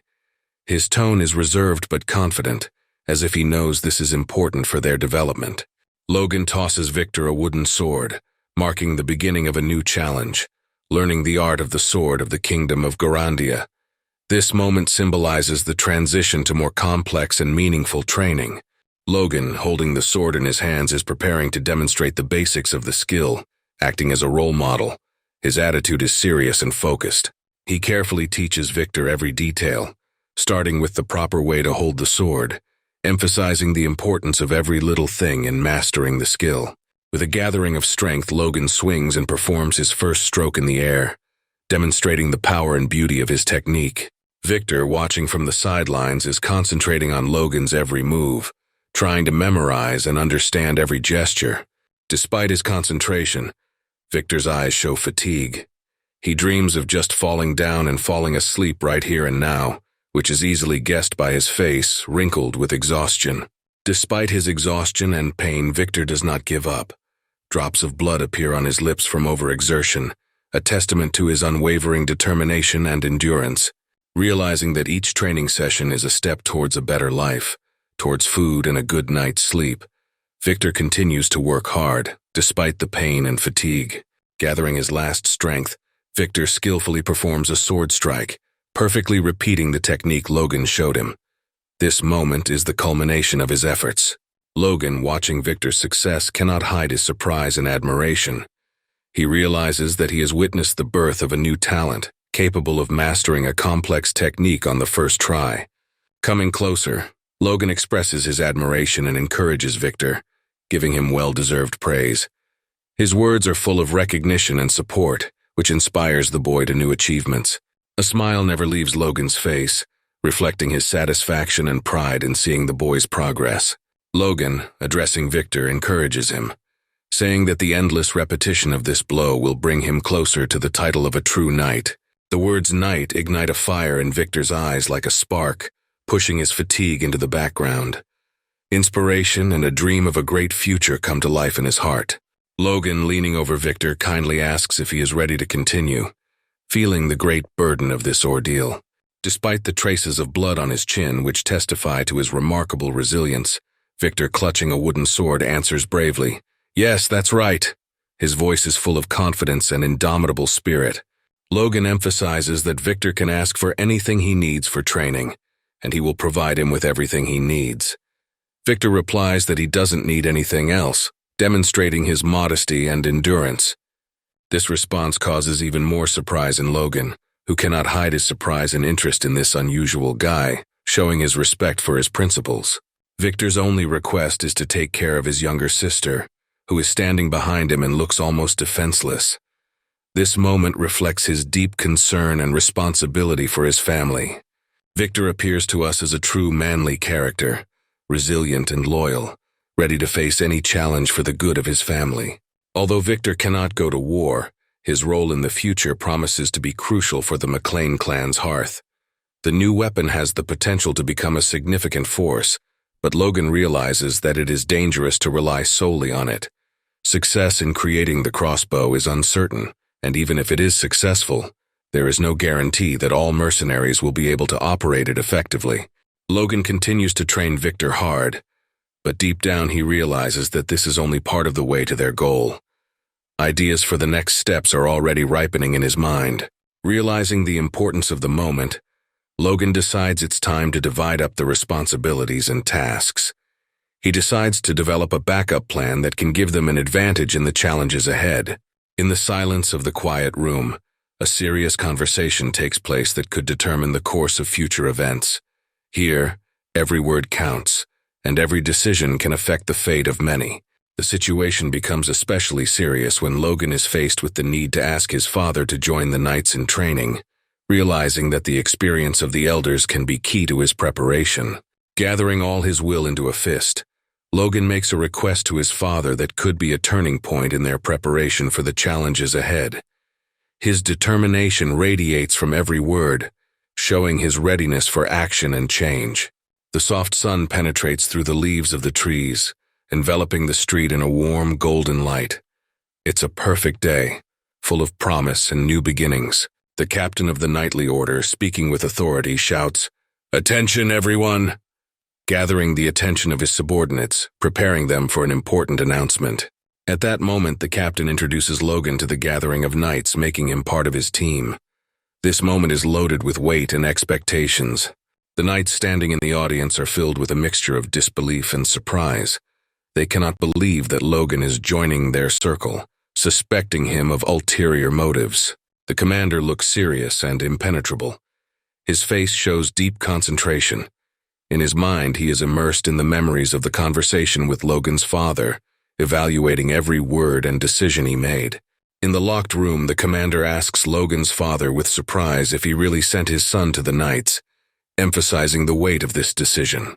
Logan's father confidently replies that he believes in his son and is convinced that Logan will not disappoint. He notes that he is not asking for special treatment, but only for justice. The best decision is to accept him as a recruit, the father says, reasonably. Hearing this, the commander sighs heavily, feeling the burden of responsibility falling on his shoulders. On the training field, where every moment is tense, Logan and the commander exchange glances.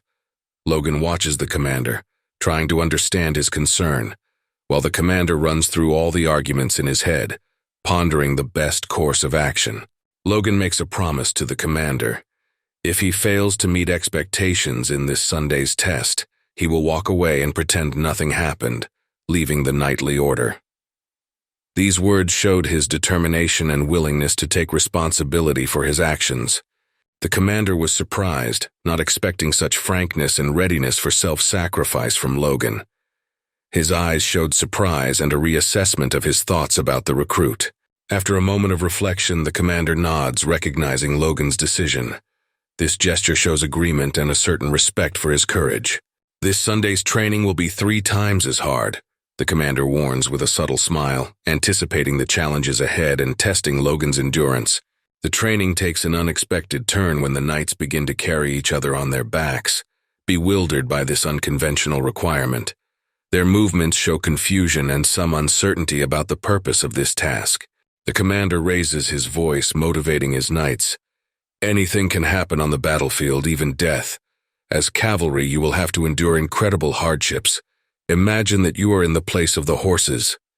These words encourage the knights to think about the importance of endurance and self-sacrifice in battle. The knights, exhausted and discouraged, criticize the training in their minds, considering it absurd. Fatigue and disappointment are written all over their faces. Despite the exhaustion, the knights continue to perform the task, carrying each other on their backs in full armor.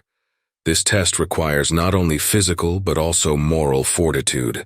Watching Logan, some of the knights assume that he will quickly give up, giving himself no more than 5 days. They are skeptical about his endurance. However, Logan continues training with all his might, carrying another knight on his back. He not only withstands the load but also tries to surpass himself, demonstrating an indomitable spirit. Logan doesn't just hang in there, he leads the way, zipping through the forest like lightning with the knight on his back. His speed and endurance allow him to outrun the others, leaving them far behind. This moment becomes a vivid testament to his incredible willpower and physical fitness. The commander, initially planning to quickly get rid of Logan through the ordeal, encountered an unforeseen obstacle. His intricate plan begins to fall apart as reality goes against the script. Contrary to expectations, Logan demonstrates unbreakable spirit, showing no signs of fatigue. On the street, meeting challenges with a smile on his face, he embodies unwavering endurance. The commander, surveying the field, is horrified to find 2 of his soldiers lying on the ground, exhausted to the point of death. This moment becomes a clear indication of the underestimation of the loads. Observing the consequences of his orders, the commander realizes that such methods will not only fail them in the war, but will also fail them in the test of time, risking collapse from overwork. Realizing the danger of his tactics, the commander orders everyone to stop. Logan, who had been running first, hears this order and stops, looking at the commander inquisitively. This moment becomes a turning point, when the commander has to rethink his training methods and his attitude towards Logan. All of the knights are exhausted to the point of lying on the ground without the strength to even stand. Fatigue has gripped everyone. Every breath is a struggle. Logan and his comrade, whom he carried on his back during the training, remain upright, showing incredible endurance and willpower that sets them apart from the others. The commander, concerned, approaches Logan to ask how he is feeling, showing a rare moment of caring and recognition. Logan's response that he was feeling fine surprised the commander even more. Surprise and respect are reflected in his eyes as he realizes he is facing a true warrior. "It was a great training," Logan says, adding with gratitude that the knights go through similar challenges every day, making them much stronger than he is. His words reveal a deep respect for his comrades in arms and a desire to grow and become better. The commander, looking at the knights lying helplessly on the ground, feels growing frustration. Indignation boils in his heart because this outcome is far from his intentions. The situation prompts the commander to rethink his methods. He realizes that the outcome is not what he was aiming for and that a new approach is needed. Logan carefully observes the commander's reaction, not pretending that he does not understand the seriousness of the moment. He looks comprehending and ready to take part in the changes. Outside the window, the evening silence envelops everything. Darkness envelops the training field, and the moon, illuminating the sky, creates a magical contrast with the dark silhouettes of the trees. The hard day is coming to an end. Logan, left alone in the middle of the field, gazes thoughtfully into the distance. He realizes that the knights have already left, but the fact that he is left symbolizes his unwavering determination and readiness for further challenges. Logan realizes that training with the knights is his insurance policy in case his other plans fail. He is ready to become one of them and fight on the front lines, so he understands the need to establish close contacts with them now. Despite his motivation and endurance, Logan also feels tired. His task requires not only physical but also mental effort. Logan realizes that the strength of the spirit can be strengthened through meditation, but it is also important to train the body. This harmony between physical and spiritual efforts is the key to his development. Developing his inner core of strength allows Logan to feel almost no fatigue. The energy surrounding his hands, like a burning fire, reflects the growth of his power. After taking a sword stance, Logan is ready for further training. He draws his weapon, eager to continue to hone his skills and become even stronger. With all his strength, Logan swings his sword, demonstrating extraordinary skill and control over his weapon. His every move is imbued with determination and strength. This is a manifestation of the power of the one-star core that Logan currently has. The energy radiating from his sword is a testament to his inner power. Logan reflects that reaching the second star in his development will give him the power to perform on a par with the high-ranking knights his father was. Thinking about his future and the opportunities it brings a warm smile to his face. Logan feels that his dreams and goals are getting closer to being realized. The scene shifts to a cozy room where it is warm and comfortable. It's a place where Logan can rest and gather his strength after intense training. A place where he can be himself and think about the future. Inspecting the crossbow, it becomes clear that the result is far from what was expected. The failure of the project is evident in every detail of the weapon and is reflected in the disappointed faces. Logan considers the next model of the crossbow, but this attempt is also a failure. The frustration only deepens with each failed attempt. The third version of the crossbow also failed to meet expectations. We see 3 different models, each of which should have embodied the idea of an innovative weapon, but the dwarf faced creative stagnation. Standing in front of the dwarf, Logan does not hold back his indignation. He criticizes the crossbow for being able to fire only one shot instead of the promised innovation. Logan's disappointment is palpable in every word. The dwarf, flushed with confusion and inability to live up to expectations, stands silent. The absence of an answer speaks for itself. He is facing a huge challenge to which he has not yet found a solution. Logan, realizing his indiscretion, grabs his head and sincerely apologizes to the dwarf, recognizing that his words were too harsh and hasty. Despite his disappointment, the dwarf holds the crossbow in front of Logan, as if to emphasize his desire to find a solution together. The gnome begins to feel deep anger and despair as he faces the thought of his imperfection, and recognizes that perhaps he is indeed incapable of completing the development. Riddled with guilt, Logan puts his arms across his chest, acknowledging his responsibility for the failure. He realizes that he has placed too many expectations on the gnome's shoulders without sufficient support and understanding. Logan's words make the dwarf even angrier, his face turning red with irritation. He feels not only disappointed in himself but also resentful of the unreasonable expectations and pressure. The dwarf promises that within a month he will create a better weapon and return with it. His words are full of determination and commitment to his goal. In a gesture of desperation and determination, the dwarf breaks the old crossbow in his hands, which did not live up to expectations. This moment symbolizes the end of old mistakes and the beginning of something new. Logan watches the dwarf leave the room with anger and steam over his head. His expression shows strong emotions and determination. Logan thinks about his cunning plan, believing that strong emotions and anger will motivate the dwarf to create something truly exceptional and incredible. A month has passed. The gnome's feet are still on the ground, but this time they radiate much more confidence than before. His attitude and posture indicate the knowledge and experience he has gained that can change the course of events. The dwarf represents a new generation crossbow capable of shooting 2 arrows at once. He aims at a distant peer, demonstrating his readiness for the challenge. At an impressive speed, 2 arrows rush forward at the same time, showing the improvement of the weapon, which was the result of the dwarf's hard work. The arrows cover a considerable distance almost instantly, approaching the target. The trajectory of their flight testifies to the accuracy and power of the new crossbow. On a large wooden board that serves as a target with a target painted on it and a red dot in the middle, both arrows hit almost the center, demonstrating the high accuracy of the shooting. Logan is impressed by the dwarf's skill and innovation. They stand side by side, and the dwarf explains in detail the advantages of the new crossbow: the ability to fire 2 shots at once, the convenience of holding it with one hand, and the option to swap out the magazine for quick reloading. Impressed, Logan watches the demonstration of the new crossbow with his mouth wide open. The emotions that overwhelm him are one of deep surprise and admiration. As Logan reflects on the weapon's capabilities, he realizes that although the crossbow's range is not as long as the rifle of the past, it is much better suited for cavalry. This realization gives him confidence in the weapon's potential. With the realization that the war is a month away, Logan feels a pleasant excitement at how far they have come. The emotional realization of success even makes him blush with joy and pride. The dwarf standing next to him continues his story about the crossbow, but notices Logan's thoughtfulness. He asks if Logan can hear him, trying to get his attention again. Logan's response is one of joy. He easily picks up the gnome in his arms and throws him up in the air, expressing his delight and gratitude for the successful development.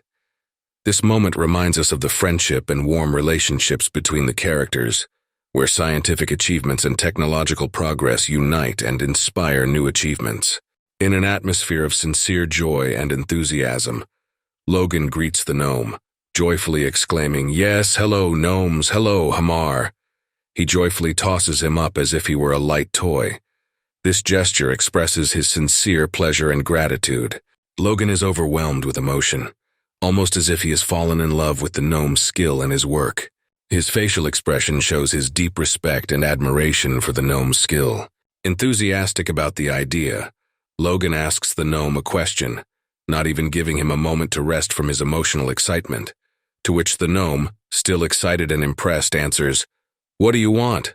Logan asks the dwarf with great seriousness and hoped to make 400 more of these crossbows. This moment emphasizes the scale of his ambition and his belief in the potential of the new weapon, which could prove decisive on the battlefield. The crossbow created by the dwarf has truly exceeded all expectations, becoming the epitome of engineering excellence and craftsmanship. Its unique design allows you to shoot with impressive accuracy and precision, making each shot extremely effective. Mercenaries training with the new crossbow are impressed by its accuracy. Tests of the weapon during training indicate its huge potential on the battlefield. Kyle, holding the crossbow in his hands, can hardly believe its effectiveness. He is both fascinated and confused by how easy and comfortable the weapon is to hold and how it fulfills its purpose. Kyle's reflections on the crossbow's potential in the hands of an army of 300 cavalrymen make him think about the scale of the possible impact on the fighting. He realizes that possession of such a weapon could dramatically change the balance of power on the battlefield, giving them an unprecedented advantage. Standing next to him, Kyle expresses his opinion of Logan out loud, calling him a unique person. These words reflect a great deal of respect and recognition of Logan's merits. Hearing this, Logan can't help but smile.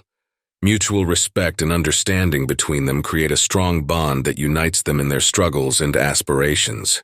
The gnome experiences moments of rethinking after completing his work. The satisfaction of the task and the realization of the importance of his role fill him with pride and fatigue at the same time.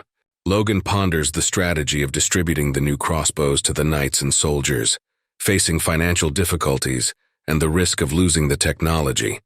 He realizes the need for a balanced approach to this issue. In the end, Logan gives Kyle the task of ordering the mercenaries to take the new crossbows and go to defend the mountains outside their territory. This decisive step demonstrates a willingness to take action and defend his land. With confidence and seriousness in his eyes, Logan entrusts Kyle with the mission, showing full confidence in his abilities and leadership skills. Kyle's face shows mixed emotions, from uncertainty to doubt.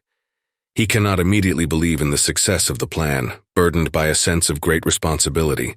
However, when he looks at the arrows that hit the tree, Kyle realizes that the new crossbow has extraordinary potential. This moment restores his faith in the success and capabilities of the new weapon. Time is ticking away, approaching the moment when they need to hit the road. Preparations for the mission are gaining momentum, and everyone realizes the weight of the upcoming tests. As he leaves Kyle, Logan emphasizes the importance of the mission again, reminding them of the need to complete it successfully. He leaves behind the words that all the work invested up to this point should not be in vain.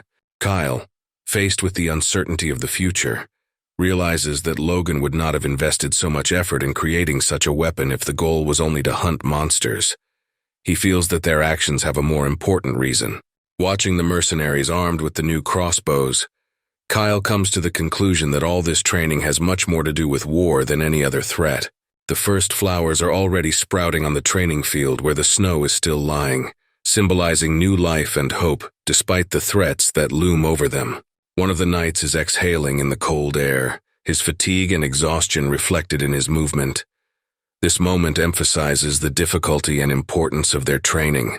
Logan runs at an incredible speed across the field, with 2 knights on his back. This is not only a workout for him, but also an indicator of his strength and endurance, which can save lives in the future. The 2 knights watching Logan's training from the sidelines are deeply impressed by his endurance and strength. They cannot hide their admiration and surprise. Among themselves, they discuss Logan's incredible endurance, sharing the impression of his ability to withstand such intense loads, which makes them rethink their own limits. The training, which was originally conceived as a test for Logan, has now become a staple of training in the Order. His ability to surpass all challenges has not only strengthened his position, but also influenced the overall approach to training. These tests unexpectedly became motivation for low-ranking knights, who had often taken their duties lightly before. Following Logan's example, they began to take training more seriously. The knights also began to better understand the trials their horses go through during battles and training. This made them treat their faithful companions with a new level of care and attention. The knights absorbed in intense training work without rest. Their dedication and diligence demonstrate an unwavering spirit and desire to improve. The real achievement is not only physical fitness, but also the strengthening of team spirit. The knights, supporting each other, turn into a real cohesive team, ready for any challenge. The commander, observing the transformations, recognizes that the change in approach to training and the strengthening of relationships between the knights have become an unpredictable but valuable bonus of this process. He decides to continue this training practice, inspired by the unplanned success that accompanied the first experiment. It turns out that the approach pioneered by Logan has led to significant progress in the knights' combat readiness and morale. The commander's view of Logan is now completely different. Previously skeptical or even critical, it is now filled with respect and recognition. Logan is seen not only as a warrior, but also as a leader who can inspire and unite the knights around a common goal. The commander's relationship with Logan has undergone a complete revolution. While he used to be skeptical, he now fully supports Logan, recognizing his efforts and contribution to strengthening the Order. Logan continues to train with great perseverance, sparing himself no expense and demonstrating extraordinary endurance and dedication. Night has fallen outside, but that doesn't stop Logan from striving for self-improvement, emphasizing his dedication and focus on the goal. Alone in his room, Logan resorts to meditation. After intense physical activity, he takes time to develop inner awareness, which is a key element of his spiritual training. In his meditation, Logan focuses on overcoming his strongest opponents. He notices changes in his strength and feels that with further development they will no longer pose a threat to him. This realization gives him new strength and motivation to continue his journey. Logan deepens his meditation, achieving incredible concentration. He is completely immersed in the process, striving to utilize his full potential. A yellow fire appears in the center of his chest, symbolizing the awakening of his inner power. This fire seems to reflect his vital energy and strength of spirit. The aura saturates him completely, enveloping him in a powerful cocoon of fire. The fire in his chest grows, becoming stronger and brighter. This aura of incredible power paints the entire room yellow, expressing the scale and power of Logan's strength. The entire atmosphere of the room is charged with this powerful energy. Even every hair on his head sparkles with the aura, emphasizing Logan's total infusion of this powerful energy. He is reaching a new level of connection with his own essence and powers. Logan makes significant progress in cultivating his inner strength, perfecting the yellow fireball. This moment becomes a key one in his spiritual development. Through extreme effort and pain, Logan breaks through to the 2-star core. This transition becomes the starting point to a higher level of his skill and power.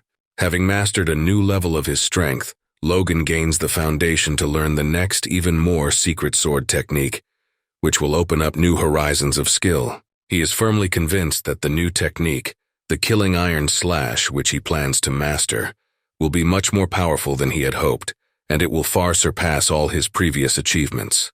As Logan looks in the mirror, he is deep in thought about his power and his future. His thoughts drift far away, anticipating the new challenges and prospects that lie ahead. Logan ponders his chances in the coming war. He believes that mastering a new sword technique before the war begins will make him invincible, even against high-ranking knights. Monsters are already waiting on the battlefields, the threat of which hangs in the air, reminding us of the inevitability of the upcoming trials. The hooves of horses rhythmically pound the ground, creating a loud background for the tense and determined mood of the cavalry. The cavalry rush into battle against the monsters, using this opportunity to test their skills and strength in battle, as well as to hone their teamwork. Kylo, the head trainer, was specially hired to train the mercenaries. His task is not only to physically improve the warriors, but also to develop their combat strategy and tactics. Logan, standing on the front line, raises his hand to signal the cavalry. His gestures are clear and confident, directing the movement of troops on the battlefield. The cavalry disperses in 3 directions, quickly and effectively surrounding the monsters. This maneuver demonstrates excellent coordination and strategic planning, capable of trapping the enemy. Kylo shouts, "Charge!" loudly, reminding the cavalrymen to reload their crossbows. His command is clear and timely, ensuring uninterrupted fire support. At the command, "Shoot!"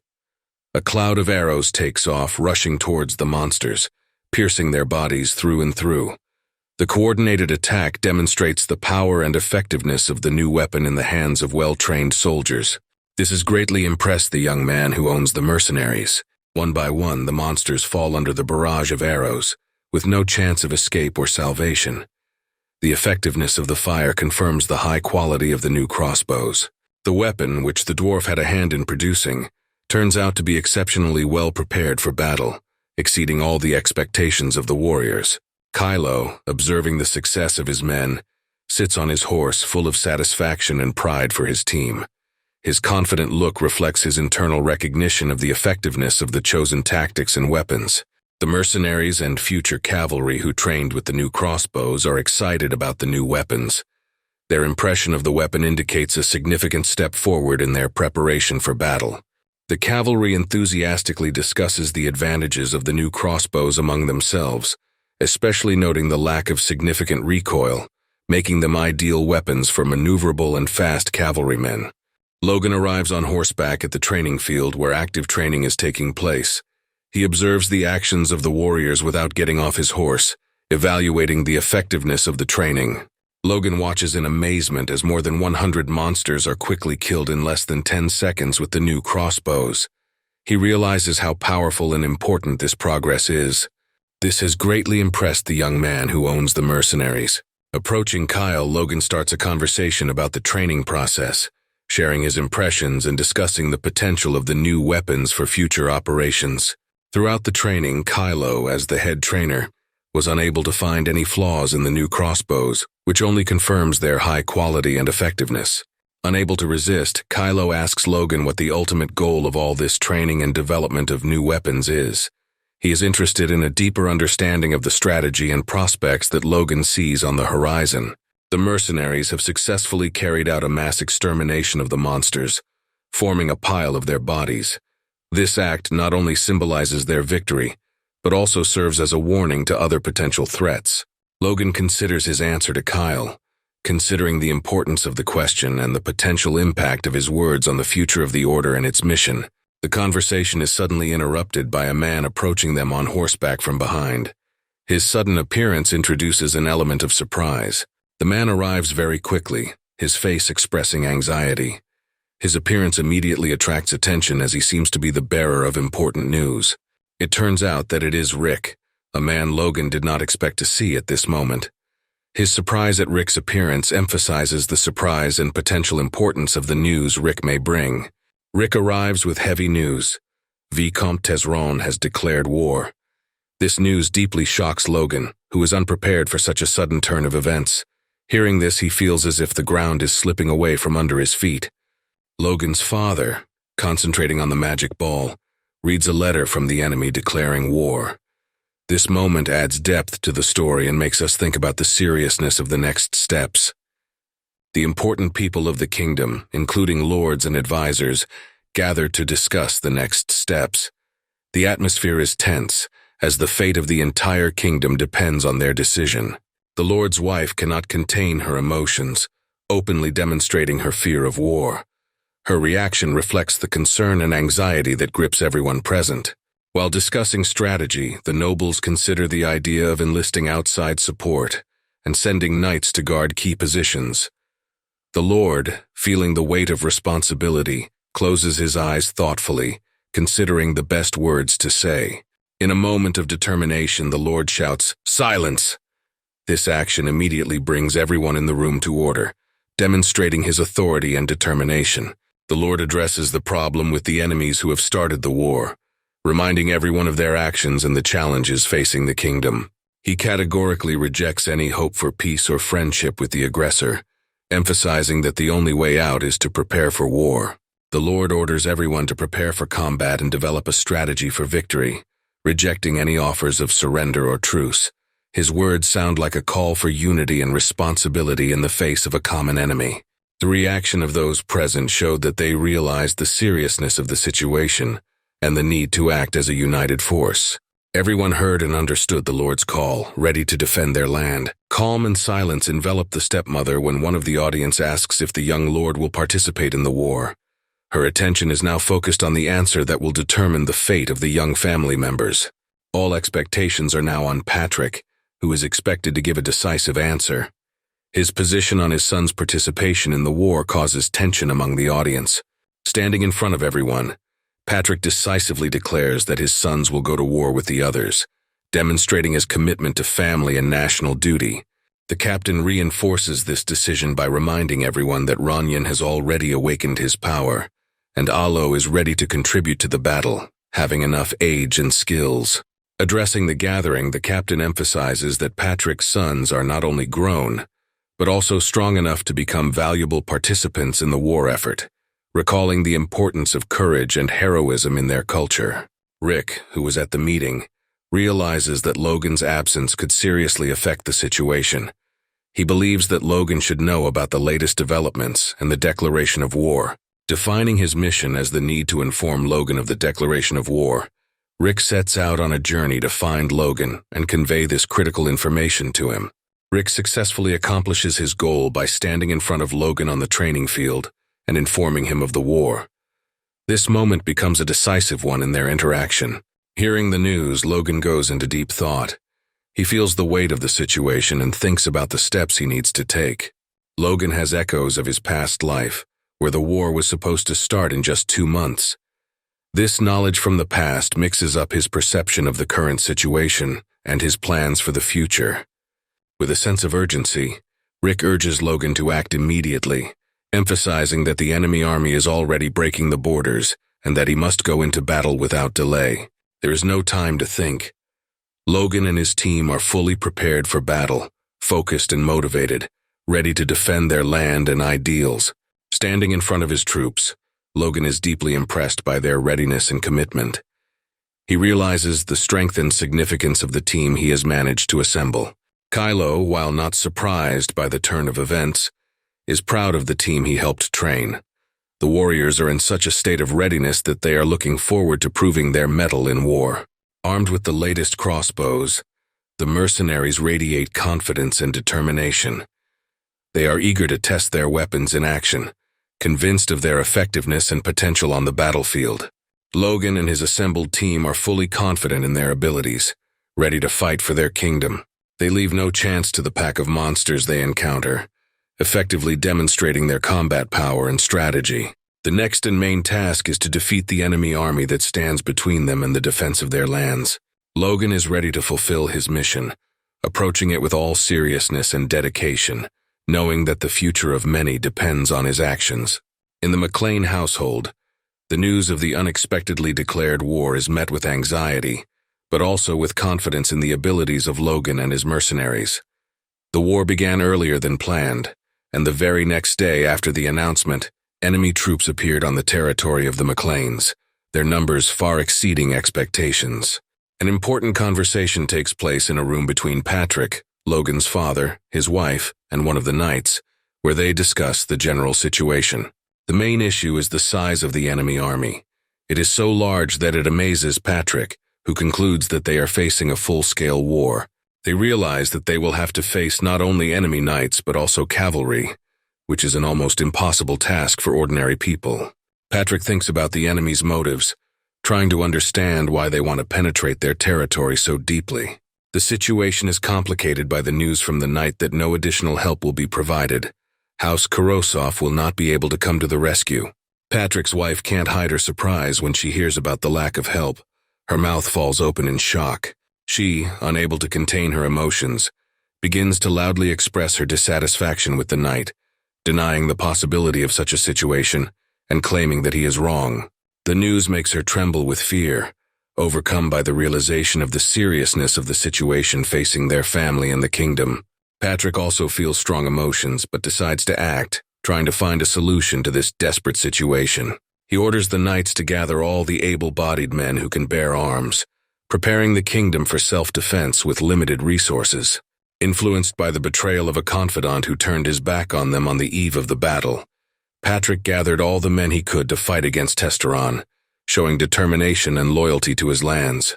The horses are already deployed on the battlefield, ready for the clash to begin. The atmosphere is filled with tension and anticipation for the upcoming events.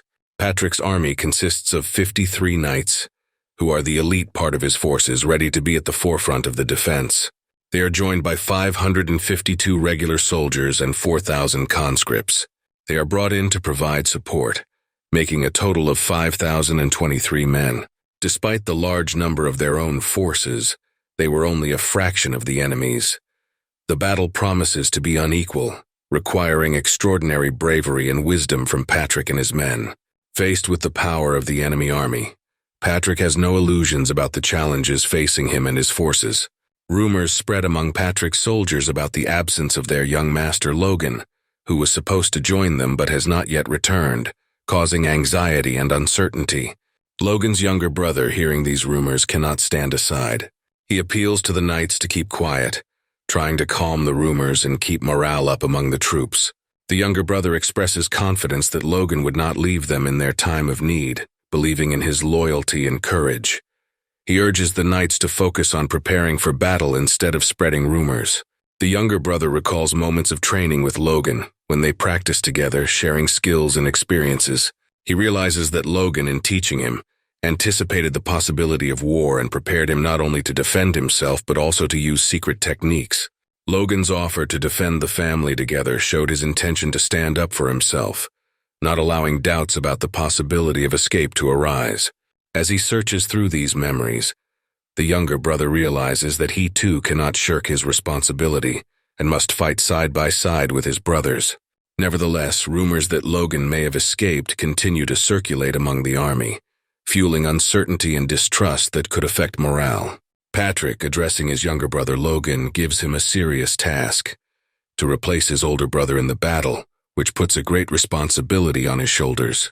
Patrick offers words of support and encouragement to be courageous at this important moment, reinforcing his belief in his younger brother's strength and courage. The main task, voiced by Patrick, is to win the war.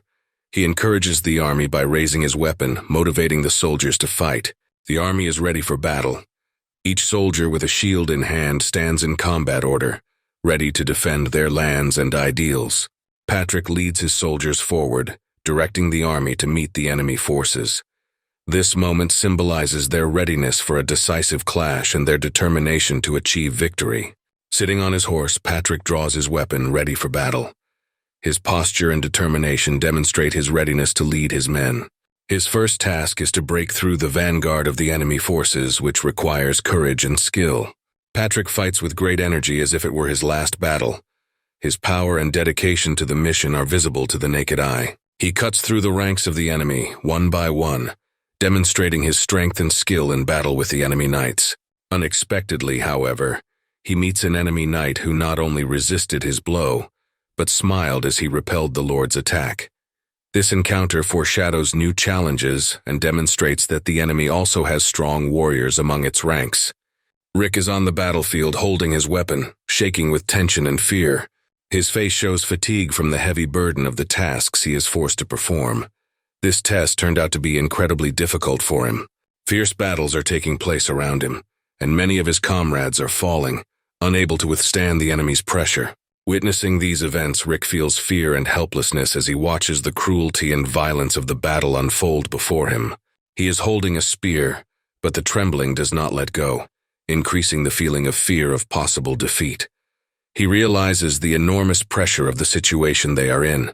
The army that Rick has joined is so small that everyone who can hold a weapon is called upon to fight, even those who, like Rick, are not experienced warriors.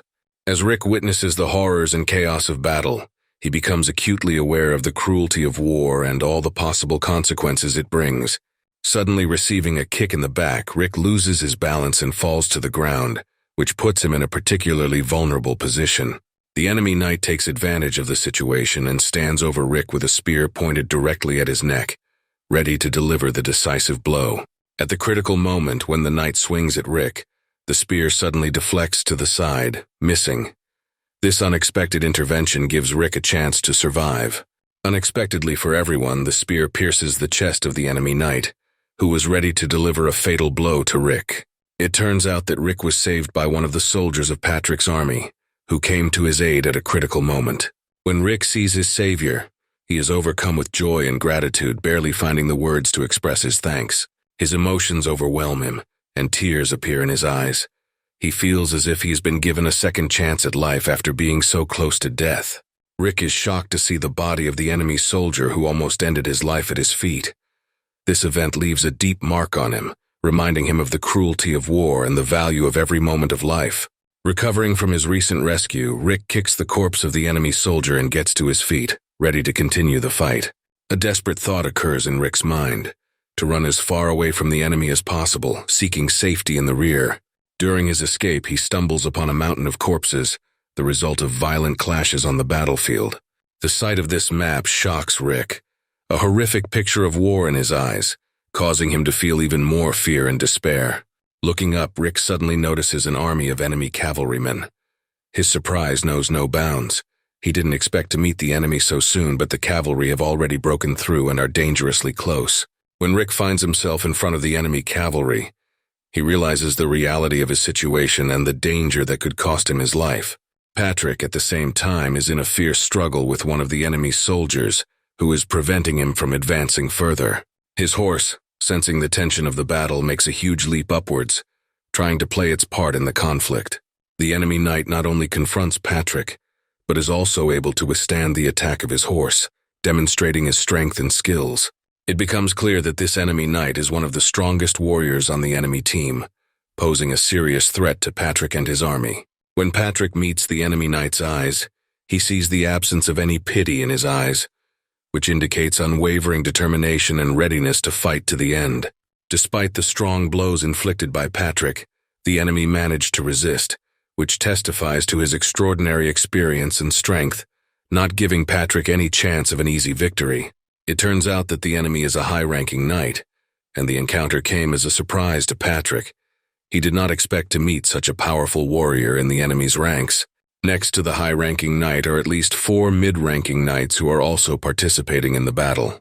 These mid-ranking knights exude a confidence that is no doubt due to the presence of the high-ranking knight among them. Their readiness for battle and their belief in their own superiority are further enhanced by his support. Patrick shows his determination by challenging the enemy knights to a duel, asking if they are all ready to face him personally. The high-ranking knight, without losing his self-confidence, asks Patrick with a smile about his thoughts on their training, demonstrating his confidence in his own abilities. There is a tense moment on the battlefield when Patrick is surrounded by 5 enemy knights on horseback, ready to fight. Patrick realizes that if he fails to break through these knights, it is unlikely that other members of the knightly orders will be able to do so, emphasizing the criticality of the moment. Feeling the importance of the moment and the impossibility of defeat, Patrick angrily rushes to attack the enemy knights, ready for a decisive fight. Patrick skillfully strikes one of the enemy knights on the head with his sword, demonstrating his skill in combat. A middle-ranking knight watching the scene is impressed by Patrick's determination and confidence in his actions. After breaking through the first enemy's defense, Patrick doesn't stop and continues his attack, running up to the next knight, ready to continue the fight. At this critical moment, Patrick notices another enemy warrior on his left side ready to strike, which puts him in a dangerous position. The enemy's spear swoops dangerously close to Patrick's neck, almost hitting him, further emphasizing the risks he faces in fighting his way through the enemy ranks. The enemy knight's unexpected side attack made Patrick very angry. He believed that there was a certain code of honor between knights. The opponents stand against each other, smiling, not understanding Patrick's remarks about knightly honor, which emphasizes their disregard for any rules of military combat. The enemy's high-ranking knight reminds his subordinates that Patrick is an experienced and trained high-ranking warrior, emphasizing his importance as an adversary. The tension builds as Patrick raises his sword above the head of one of the soldiers, whose eyes are filled with fear of the imminent blow. Patrick delivers a powerful blow that shocks the enemy soldier. At the same moment, Patrick's back was vulnerable, and he feels the end of the spear penetrate his stomach, causing a critical wound, after which the wound begins to bleed. The enemy warrior has struck him from behind, demonstrating that honor and rules do not matter much in this battle. The enemy who stabbed Patrick from behind feels satisfied with his action, as evidenced by his smile, rejoicing in the fact that he has managed to wound a high-ranking enemy knight. Patrick's face reflects the intense pain he is experiencing from his wound, which emphasizes the seriousness of his situation. Patrick can barely stand on his feet, suffering from pain and blood loss, which only increases his vulnerability to the enemy. Despite his wound and heavy blood loss, Patrick continues to stand heroically on his feet, demonstrating his steadfastness and determination to continue fighting even in such a difficult condition. Patrick comes to the realization that Logan's decision to run away may have been the right one, hoping that he could preserve and continue the family legacy. It was when he was standing face to face with 5 opponents. The lord of the opposing team is watching the battle between his knights and Patrick from above, analyzing the course of the clash. He is pleased that he has managed to keep the presence of a high-ranking knight in his rank secret, which has given him a tactical advantage as he sits on his horse and smiles in the background of the battle.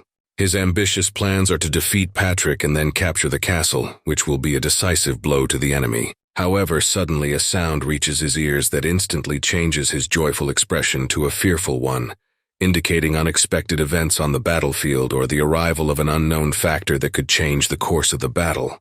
Turning to the source of the sound, the lord of the opposing team realizes that it is the sound of approaching cavalry, which could change the situation on the battlefield. One of his knights manages to quickly reach his lord on horseback, ready to deliver important news. The news that Valeria's unit has been discovered behind enemy lines stuns the ruler. He did not expect such a development. It turns out that this is an elite unit, ready for action, which further increases the lord's surprise, since the presence of such a well-trained unit in the rear can significantly affect the course of the battle. The knowledge that this unit has crossbows, small but powerful weapons, causes even more concern and surprise for the ruler. This demonstrates that Patrick's allies may have a technological advantage.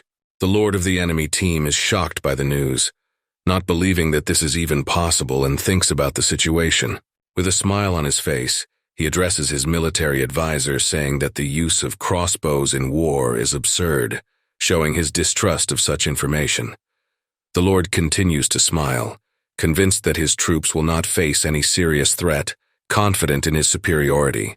However, his confidence is shattered instantly when an arrow fired from a crossbow suddenly hits the man who had just reported the crossbow unit, demonstrating that the threat is indeed real. The lord's face reflects deep surprise and concern at what he has witnessed, and he begins to retreat immediately, realizing the real danger to himself and his troops. The silhouette of Logan, armed with a crossbow, appears on the horizon with his army behind him. He is ready for battle, supporting Patrick in this crucial battle. His face radiates with confidence, showing his readiness and determination to fulfill his plans and change the course of the battle. Logan surveys the battlefield, realizing all the pain and loss that this war has brought. Seeing the large number of dead soldiers, the sight of his comrades in arms and civilian casualties makes Logan shed a tear, sympathizing with every life that has been cut short by this conflict. His emotions turn to anger, and he orders his troops to open fire. He is sure that from now on every shot they make will be crucial. With great precision and speed, about 1,000 arrows are fired simultaneously, creating an incredible volley that quickly approaches the enemy lines. The enemy army watches the flying arrows, surprised and disbelieving that such an attack is possible, emphasizing the effect of surprise. Although they doubted that Logan's troops had such weapons, The arrows hit the enemies one by one, demonstrating their effectiveness. Some enemy soldiers try to use shields to protect themselves from this volley, which provides them with temporary shelter. However, there are not enough shields for all of them, and many of them fall under the heavy fire. One of the soldiers who tried to take cover behind a shield watches as two of his comrades are killed. Fear and despair take hold of him, indicating a change in the balance of power on the battlefield. The enemy soldiers who could not hide behind the shields are dead.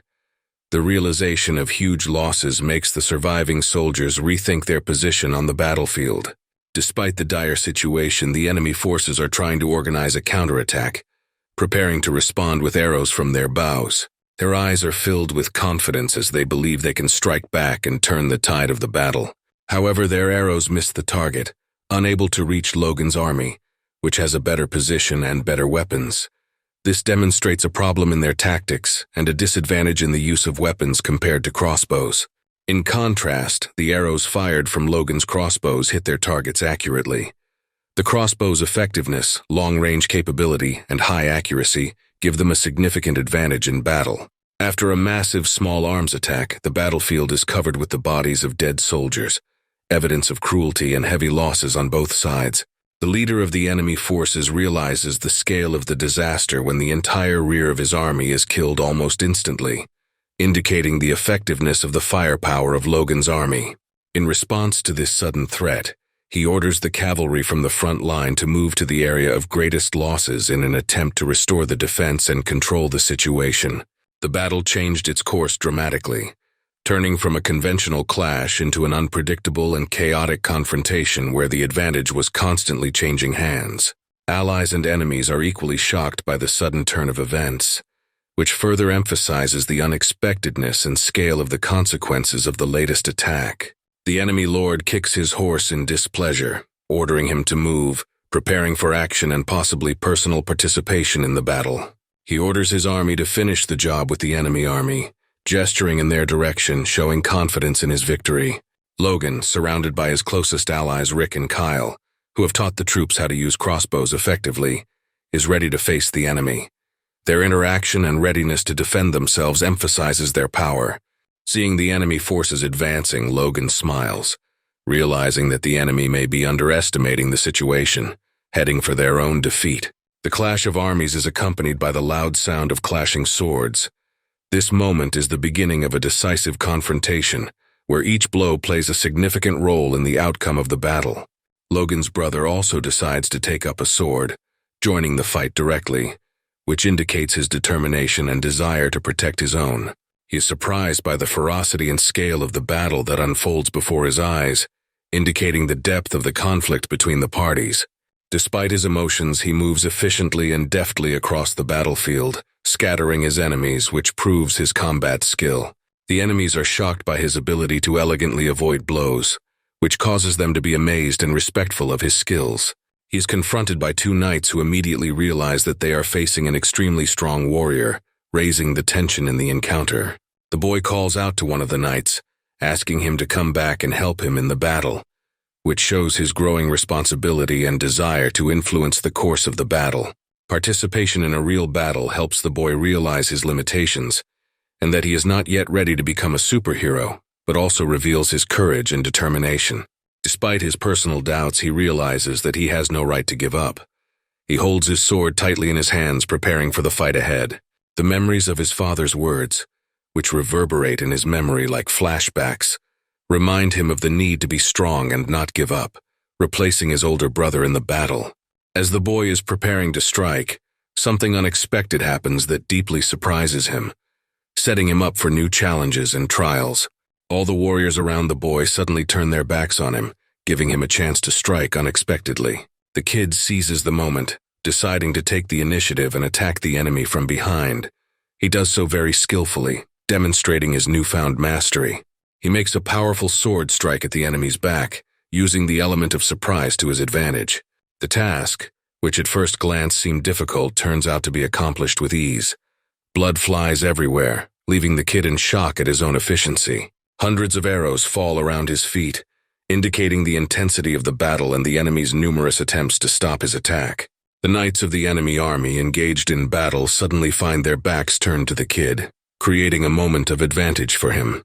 The enemy soldiers fall one by one from the arrows fired by Logan, which effectively keeps the kid in the battle and reduces the pressure from the enemy. Turning around, the boy discovers that something he has been waiting for has happened on the battlefield, a turning point that gives him hope. Logan appears before him, riding a horse, as a symbol of support and strength. His appearance inspires the boy and strengthens his resolve. Logan stands in front of the boy like a real big brother, acting as a living example of bravery and courage that should be emulated. Seeing Logan, the boy is overwhelmed with emotion. The strength of his feelings surfaces, emphasizing the depth of the bond between the brothers and the importance of this moment for him. Despite the emotional upsurge, the boy realizes that the war continues and they have to go on. The battle did not give them a moment's rest, and the horses move forward, ready for the next action. Logan watches the enemy army closely, assessing the situation and planning his next steps. He notices that the enemy is preparing for defense, using shields to form a defensive formation, which is a classic tactic for defending against small arms. But Logan and his team have plans of their own, which include using crossbows from their horses. They are ready to try out new strategies and tactics to overcome the enemy's defense and seize the initiative. Logan communicates with his team as equals, not imposing his authority through rank or position. He demonstrates respect and trust for each soldier, creating a strong bond between them. He emphasizes the strategic goal of focusing on the enemy's horses as a key element of their mobility and combat effectiveness. The team is enthusiastic about this plan, realizing its importance. The enemy horses struck by arrows react to the attack by jumping sharply, trying to avoid further blows. This creates chaos in the enemy's ranks, reducing their combat readiness. Watching the enemy's response, Logan can't help but note the ineptitude of their actions, which are unable to effectively counter the new tactics of his troops. Thanks to his timely arrival and effective leadership, Logan is able to help his younger brother, emphasizing his role as a support and protector for his family and troops. Realizing that his father is in danger, Logan decides to take action. He asks Kyle to take command and goes to his father's aid, demonstrating his deep loyalty to his family. This choice surprised Kyle, because together they had planned an attack that went beyond the range of the enemy's bows. The change in plan forces Kyle to adapt quickly. Kyle has doubts about Logan's motives, wondering why he doesn't want to secure the victory that seems to be almost in their hands and make it his own personal achievement. Logan sets out to help his father, as he sees him not only as a strong warrior, but also as a man who needs protection at this critical moment. Kyle accepts the challenge by taking command and begins to implement Logan's orders, ready to lead the army to victory for a higher purpose. The intense battle between Patrick and the enemy knight continues, with swords passing dangerously close to each other.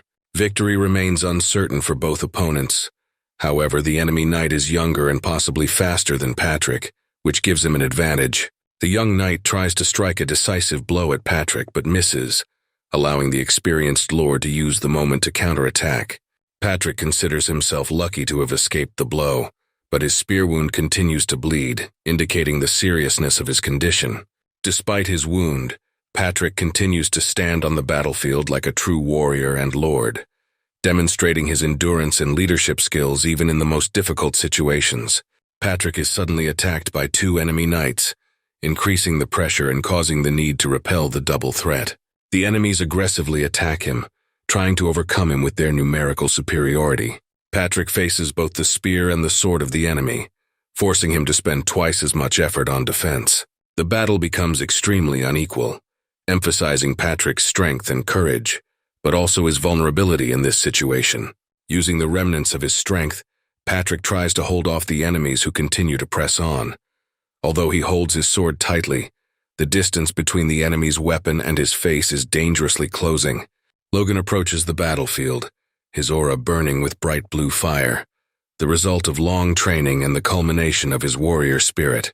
His arrival creates the effect of a storm intervening in the battle, bringing new dynamics and energy to the battlefield. For a moment, Patrick is at a loss for words, dumbfounded by the sudden change and the emergence of a new force in the battle. The power and intensity of Logan's aura is so great that Patrick cannot recognize him at first, facing an unknown force right in front of him. A slight smile appears on Logan's face, reflecting the satisfaction of being able to save his father and successfully intervene in the battle, demonstrating his deep connection and devotion to his family. Thanks to his skills and strength, Logan successfully defeated the enemy knights who were threatening his father's life. Realizing that the danger is over, Patrick shouts out his son's name with great joy, proud that he came to the rescue at a critical moment. They remain standing together on the battlefield, reflecting on what has just happened. For Patrick, this moment seems almost unreal. Patrick's face reflects his exhaustion and frustration with the war, which has required enormous effort and sacrifice. As they look around the battlefield, they see the aftermath of the battle. Many soldiers who have fallen in the battle. This reflects the ferocity of the conflict and the high price to be paid for victory. Patrick looks at Logan with surprise and admiration, wondering when his son managed to become such a powerful warrior. At this moment, Patrick realizes that the initiative is completely on their side, thanks to Logan's efforts and strength. Logan's timely arrival on the battlefield became a decisive factor in the battle, helping to turn the tide in their favor. Standing behind his son, Patrick puts his hand on Logan's shoulder, recognizing his merits and the importance of his actions at a critical moment. This gesture shows respect and pride for his son. Despite the victory, the enemy's high-ranking knight remains standing on the battlefield in front of Patrick and Logan, symbolizing the incompleteness of the conflict and the potential challenges that may yet arise. Logan is preparing for a direct confrontation with the knight, realizing that this battle can determine a lot. He stands armed and ready to duel, demonstrating his courage and determination as he prepares to fight the knight standing in front of him. This moment becomes a challenge for Logan, a test he must pass to prove his strength and skill. At that time, Logan did not yet have the rank of high-ranking knight, which makes this confrontation even more significant for his reputation and self-esteem. Defeating such a powerful opponent could immediately elevate his status to a high-ranking knight, recognizing his strength and skill to the world. Patrick prepares to intervene in the fight, but Logan holds him back, showing his willingness to take on the challenge himself. Logan stands between his father and the enemy, declaring that he will resolve this confrontation himself, which emphasizes his courage and responsibility. Despite Patrick's warnings about the enemy's strength, Logan persists in preparing for the battle, demonstrating his determination. Patrick is amazed by his son's unwavering will, which shows his faith in his own strength and maturity. Patrick, wounded from previous clashes and spear attacks, falls to his knees, trembling in pain. Logan, observing his father's condition, confidently declares that he can handle the challenge himself. Patrick's impression only intensifies Logan's anger, inspiring him to take decisive action against the enemy. Patrick, sitting on the battlefield, watches, ready to see how his son will face the challenge. Patrick finds the strength to stand up, and they stand back to back, arms in hand, ready to fight together against the enemy. This moment becomes special for Logan, as he feels an unprecedented closeness to his father as they join the battle together. The battle reaches a new level, where father and son fight together, sparing no effort, gaining new strength and mutual support in their unity. Logan, seeing his wounded father, feels an increase in anger and determination. This feeling prompts him to take immediate action. Patrick, despite his wounds, remains on the battlefield, internally ready to watch his son take on the threat they face.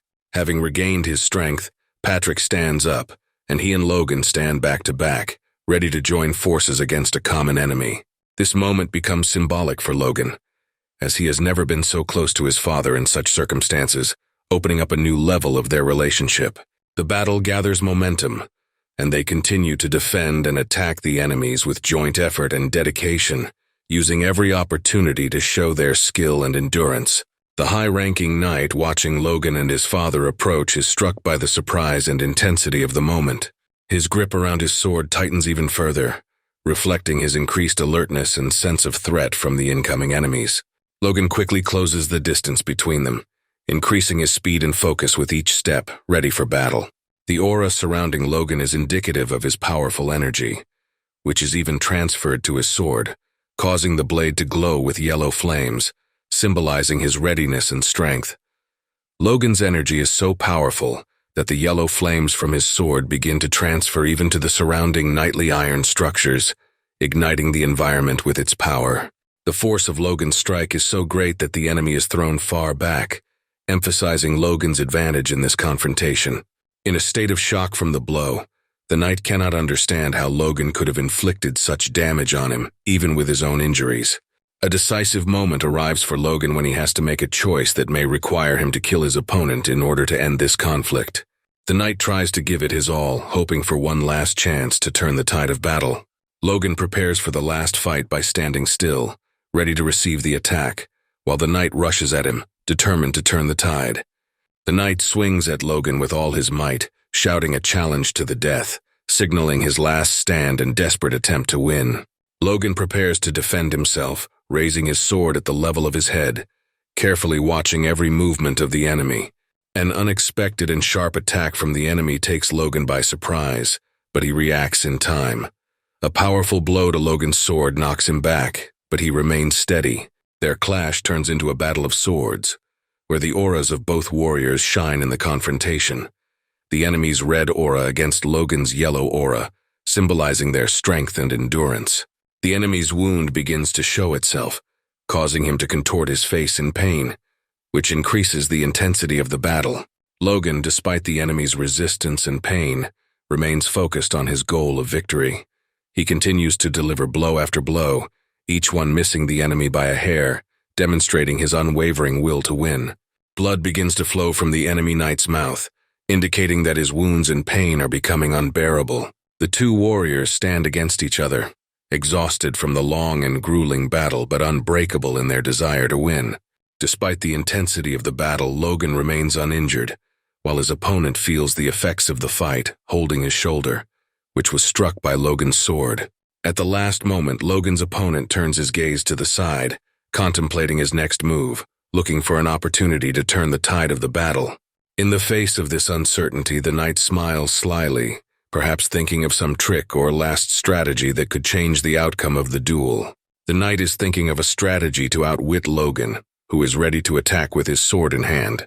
Having conceived the plan, the knight looks at Logan's sword in front of him, preparing for action. Logan soon realizes that something unusual is happening to his sword, which makes him wary. The knight's sword begins to absorb energy from Logan's sword, red flames sucking yellow energy, showing that the knight is using not only the power of weapons but also magical abilities. This moment reveals the knight's cunning plan to take Logan's power through the sword, putting Logan at a severe disadvantage. The knight uses Logan's energy, which manifests itself as an intense red fire that envelops his legs, increasing his strength. The energy absorbed by the knight's sword makes his attacks more powerful, as evidenced by the brighter flames on his hands. Gathering all his strength, the knight prepares to strike decisively, using Logan's energy against him. Logan does not give up and actively defends himself, ready to counterattack despite the increased threat from the enemy. Taking steps toward the enemy, Logan tries to stab the knight in the stomach with his sword. However, faced with an unexpected change in the enemy's position, who has used Logan's shift in the center of gravity to his advantage, the knight prepares to attack. Using both hands for better control, the knight prepares to deliver the decisive blow with his sword. Waiting for the perfect moment, the knight aimed at Logan, hoping to hit him in a vulnerable spot. It seemed that the knight had managed to overcome Logan, but the surprise was waiting for him right away, which was reflected in his face with a look of surprise. Something unexpected made the knight turn around, realizing that the situation was not as he had hoped. Logan is behind the knight, demonstrating impressive agility and skill to avoid the blow and bypass the enemy. When the knight comes face to face with Logan, he suddenly realizes how quickly he managed to win the duel. Doubting his own speed and ability to attack, the knight wonders if he himself was too slow. Logan activates the secret ability of his sword, which bursts into an incredibly bright yellow flame, making the blade invisible from the brilliance. The knight, realizing the threat posed by Logan and his sword, decides it's best to retreat, taking a few steps back in preparation for an escape. Logan takes advantage of the enemy's moment of doubt by releasing a powerful shaft of yellow flame from his sword in the direction of the knight, wrapping everything around him in bright light. The moment when the yellow flames engulf the knight's face, showing Logan's unstoppable power. The punch aimed at the knight turns everything in its path into ashes, including the enemy himself, which shows his incredible power. Patrick, along with the other knights who watched the battle, returned to Logan, realizing the significance of this moment. After an intense confrontation, The time has come when Logan can finally breathe a sigh of relief, realizing that the hardest part is over. Logan's thoughtful gaze at his defeated enemy symbolizes his victory and the realization of his own strength and skill that allowed him to emerge victorious from this fight. The flames that engulfed the enemy knight's body create an impressive backdrop for Logan, who stands victorious after the clash. With his sword raised high above his head, Logan loudly announces his victory over the enemy general, emphasizing his status and power. The soldiers of the enemy team, seeing the fall of their high-ranking knight, are overcome with fear and confusion, feeling the loss of their leader.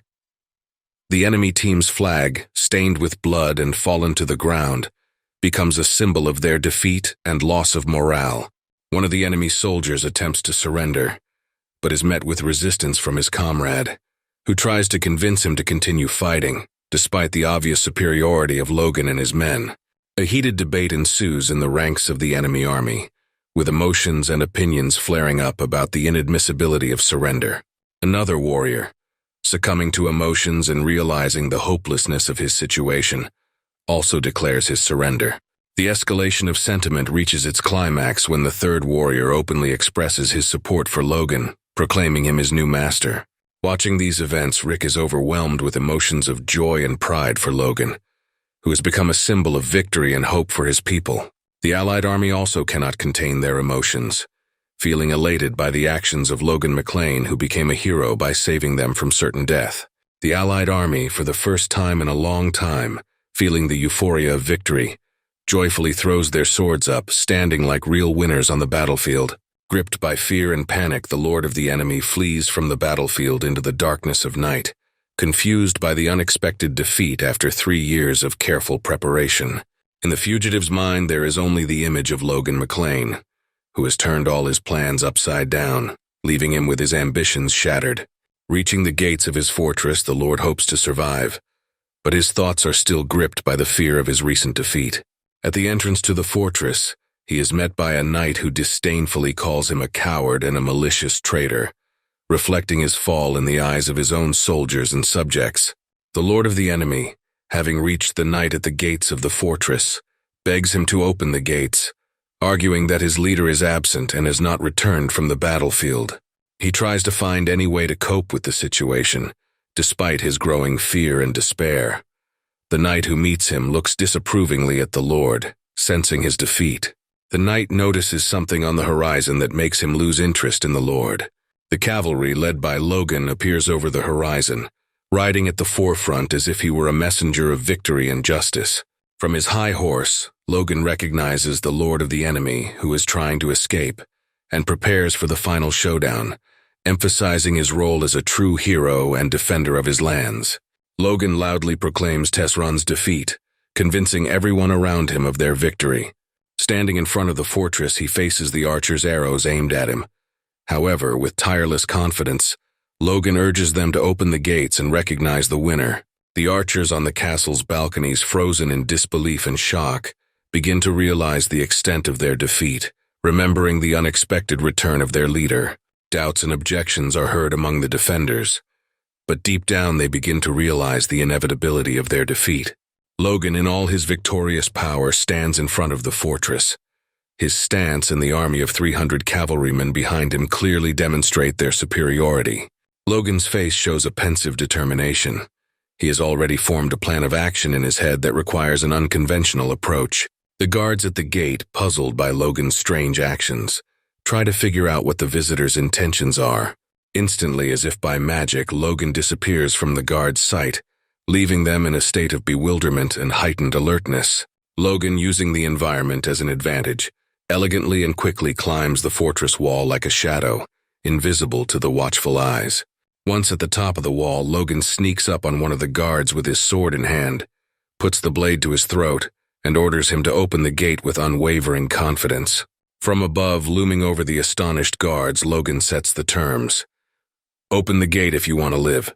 His tone is implacable. Once inside, Logan and his companions witness the last of the enemy trying to escape, taking a piece of gold with him, the last sign of greed and betrayal. In the silence, Logan's strained voice echoes behind the attacker. "I got you." Logan's tone leaves no doubt about the seriousness of the moment. Logan's entrance into the room is accompanied by the enemy falling to the floor in fright, scattering his loot around. The scene reflects his complete defeat and fear of justice. Logan effortlessly interrogates the frightened maid, who immediately gives away her master's whereabouts. His methods are not only effective, but also demonstrate his ability to obtain information quickly. Logan stands majestically over the traitor, his strength and determination radiating steadfastness and control over the situation.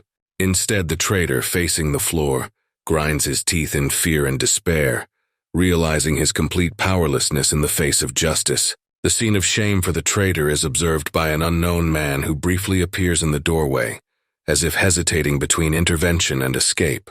Determining that further intervention is pointless, the witness secretly leaves the scene, deciding not to stand in Logan's way. In complete isolation and despair, the traitor realizes that even his closest associates have abandoned him, having exposed his whereabouts. Backed into a corner, the traitor decides to surrender, admitting his defeat to Logan in an attempt to find some way out. He starts throwing words around, trying to buy his way out by promising money and other benefits, hoping for greed or sympathy. These pitiful offers only bring an ironic smile to Logan's face, who is well aware of the unyielding nature of his position.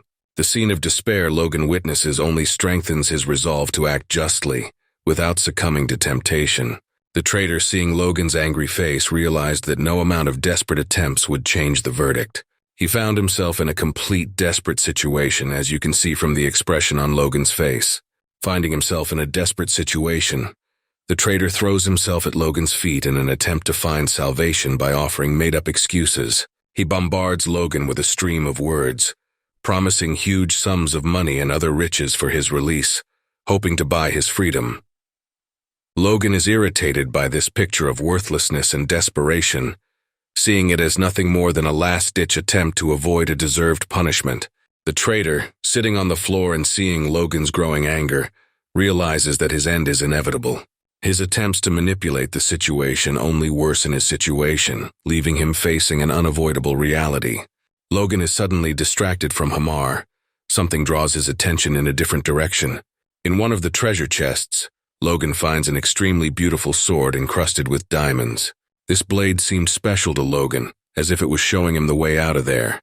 Hamar begins to scream in desperation, offering Logan to take the sword for himself, claiming that it was made by the best craftsman in the kingdom. Logan refuses Hamar's offer to take the sword, but at the same time he cannot take his eyes off this rare weapon, continuing to examine it closely and taking it out of its scabbard. Logan approaches Hamar, holding the shiny sword in his hands. He stands over Hamar, who feels afraid and helpless. With a smile on his face, Logan looks at Hamar, showing his superiority.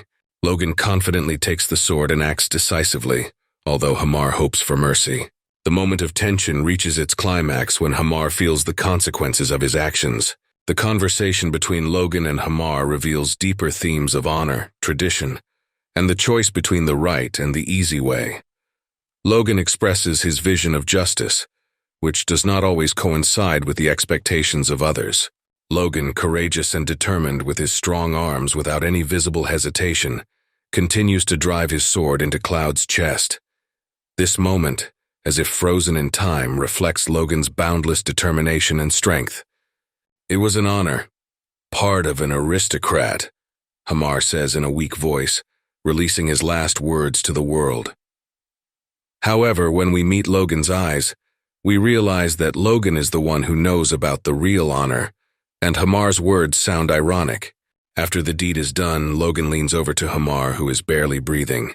This moment becomes even more intimate and tense, as if Logan wants to make sure that Hamar hears his last words, which will be his final epilogue. "Do you remember how many people you killed? Your miserable life ends here," Logan says harshly and without pity, looking directly into Hamar's eyes. These words become a sentence for Hamar from which there is no escape. Logan's words, like a bolt from the blue, cause Hamar to burst into uncontrollable tears. In the last moments of his life, realizing all his guilt and the evil he has done, Hamar cannot contain his pain and regret that breaks through. Logan sits, seized with indescribable determination over his conquered enemy. There is no spark of pity or hesitation in his eyes. They seem to be made of dark steel, reflecting only the cold realism of this world. Hamar lies motionless on the floor, his body bleeding lifelessly. Logan speaks with cold equanimity without being distracted by feelings. Thank God for a quick death. This expresses his unwavering belief in the justice of his actions. With his hand gently touching the ground, Logan collects some of Hamar's blood, which slowly flows through his fingers. This gesture, on the one hand, symbolizes the connection with the lost life, and on the other hand, acceptance of the inevitability of death in this cruel world.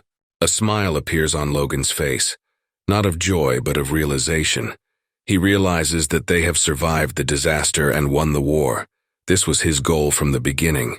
This is not only physical relief from the pain, but also mental relief from the end of the struggle in which he gave everything he could. A new path is now opening up for him, a path to recovery and the peace he has been seeking for so long. Logan, standing in the great hall of the castle, shouts with all his might, so that his voice can be heard in all the corridors and rooms. Hamar killed himself. His words, heavy with undisguised intensity, are to decide the fate of the story, laying down a new version of events. Kylo suddenly runs into the room, armed with a sword and with signs of anxiety on his face. He asks Logan what happened. His reaction reflects the general confusion that gripped the castle after this sudden news. But Kylo didn't just run to find out the news. He had important news of his own. He asks Logan to immediately look into the castle's underground dungeon, where it turns out a key secret is hidden. Together, Logan and Kylo set off toward the underground dungeon, feeling the weight of the moment. This journey to the depths of the castle could open up new horizons in their struggle and reveal secrets that have remained under lock and key until now.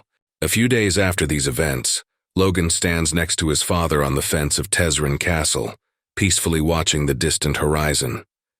This moment symbolizes not only the physical distance they have traveled, but also the emotional distance that separated them. They are together, united by their shared past and hope for the future. Patrick, anxious and vigilant, asks Logan the important question of whether Hamar really committed suicide. There is a mixture of concern and distrust in his voice that casts a shadow over this conversation. Logan, faced with a direct question, answers with confidence that Hamar was definitely set on it and committed suicide. Logan's father, impressed by his son's openness, asks if Logan is sure that Hamar had nothing to do with his death. Patrick, touched by his son's frankness and strength, embraces him, expressing his boundless love and support. This gesture of embrace becomes a symbol of a father's unbreakable love. Logan, absorbed in a moment of openness and honesty, admits to Patrick that he is the one behind the murder. His words, heavy with confession, cut through the silence, causing both their hearts to tremble at the realities of this truth. The conversation between the two continues, intertwined with complex emotions and unspoken thoughts. It flows like a slow river, carrying pain, understanding, and a search for forgiveness. Patrick looks Logan straight in the eye, trying to penetrate the depths of his soul.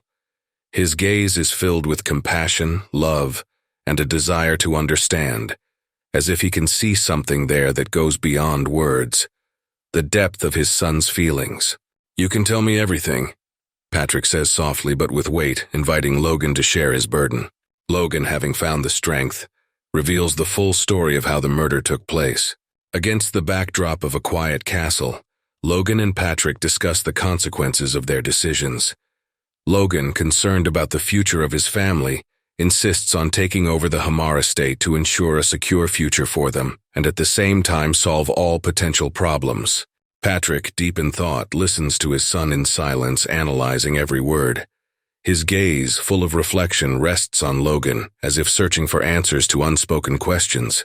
With the weight of the moment, Patrick lowers his head in agreement. He realizes that Logan has become an adult and has the right to make his own decisions.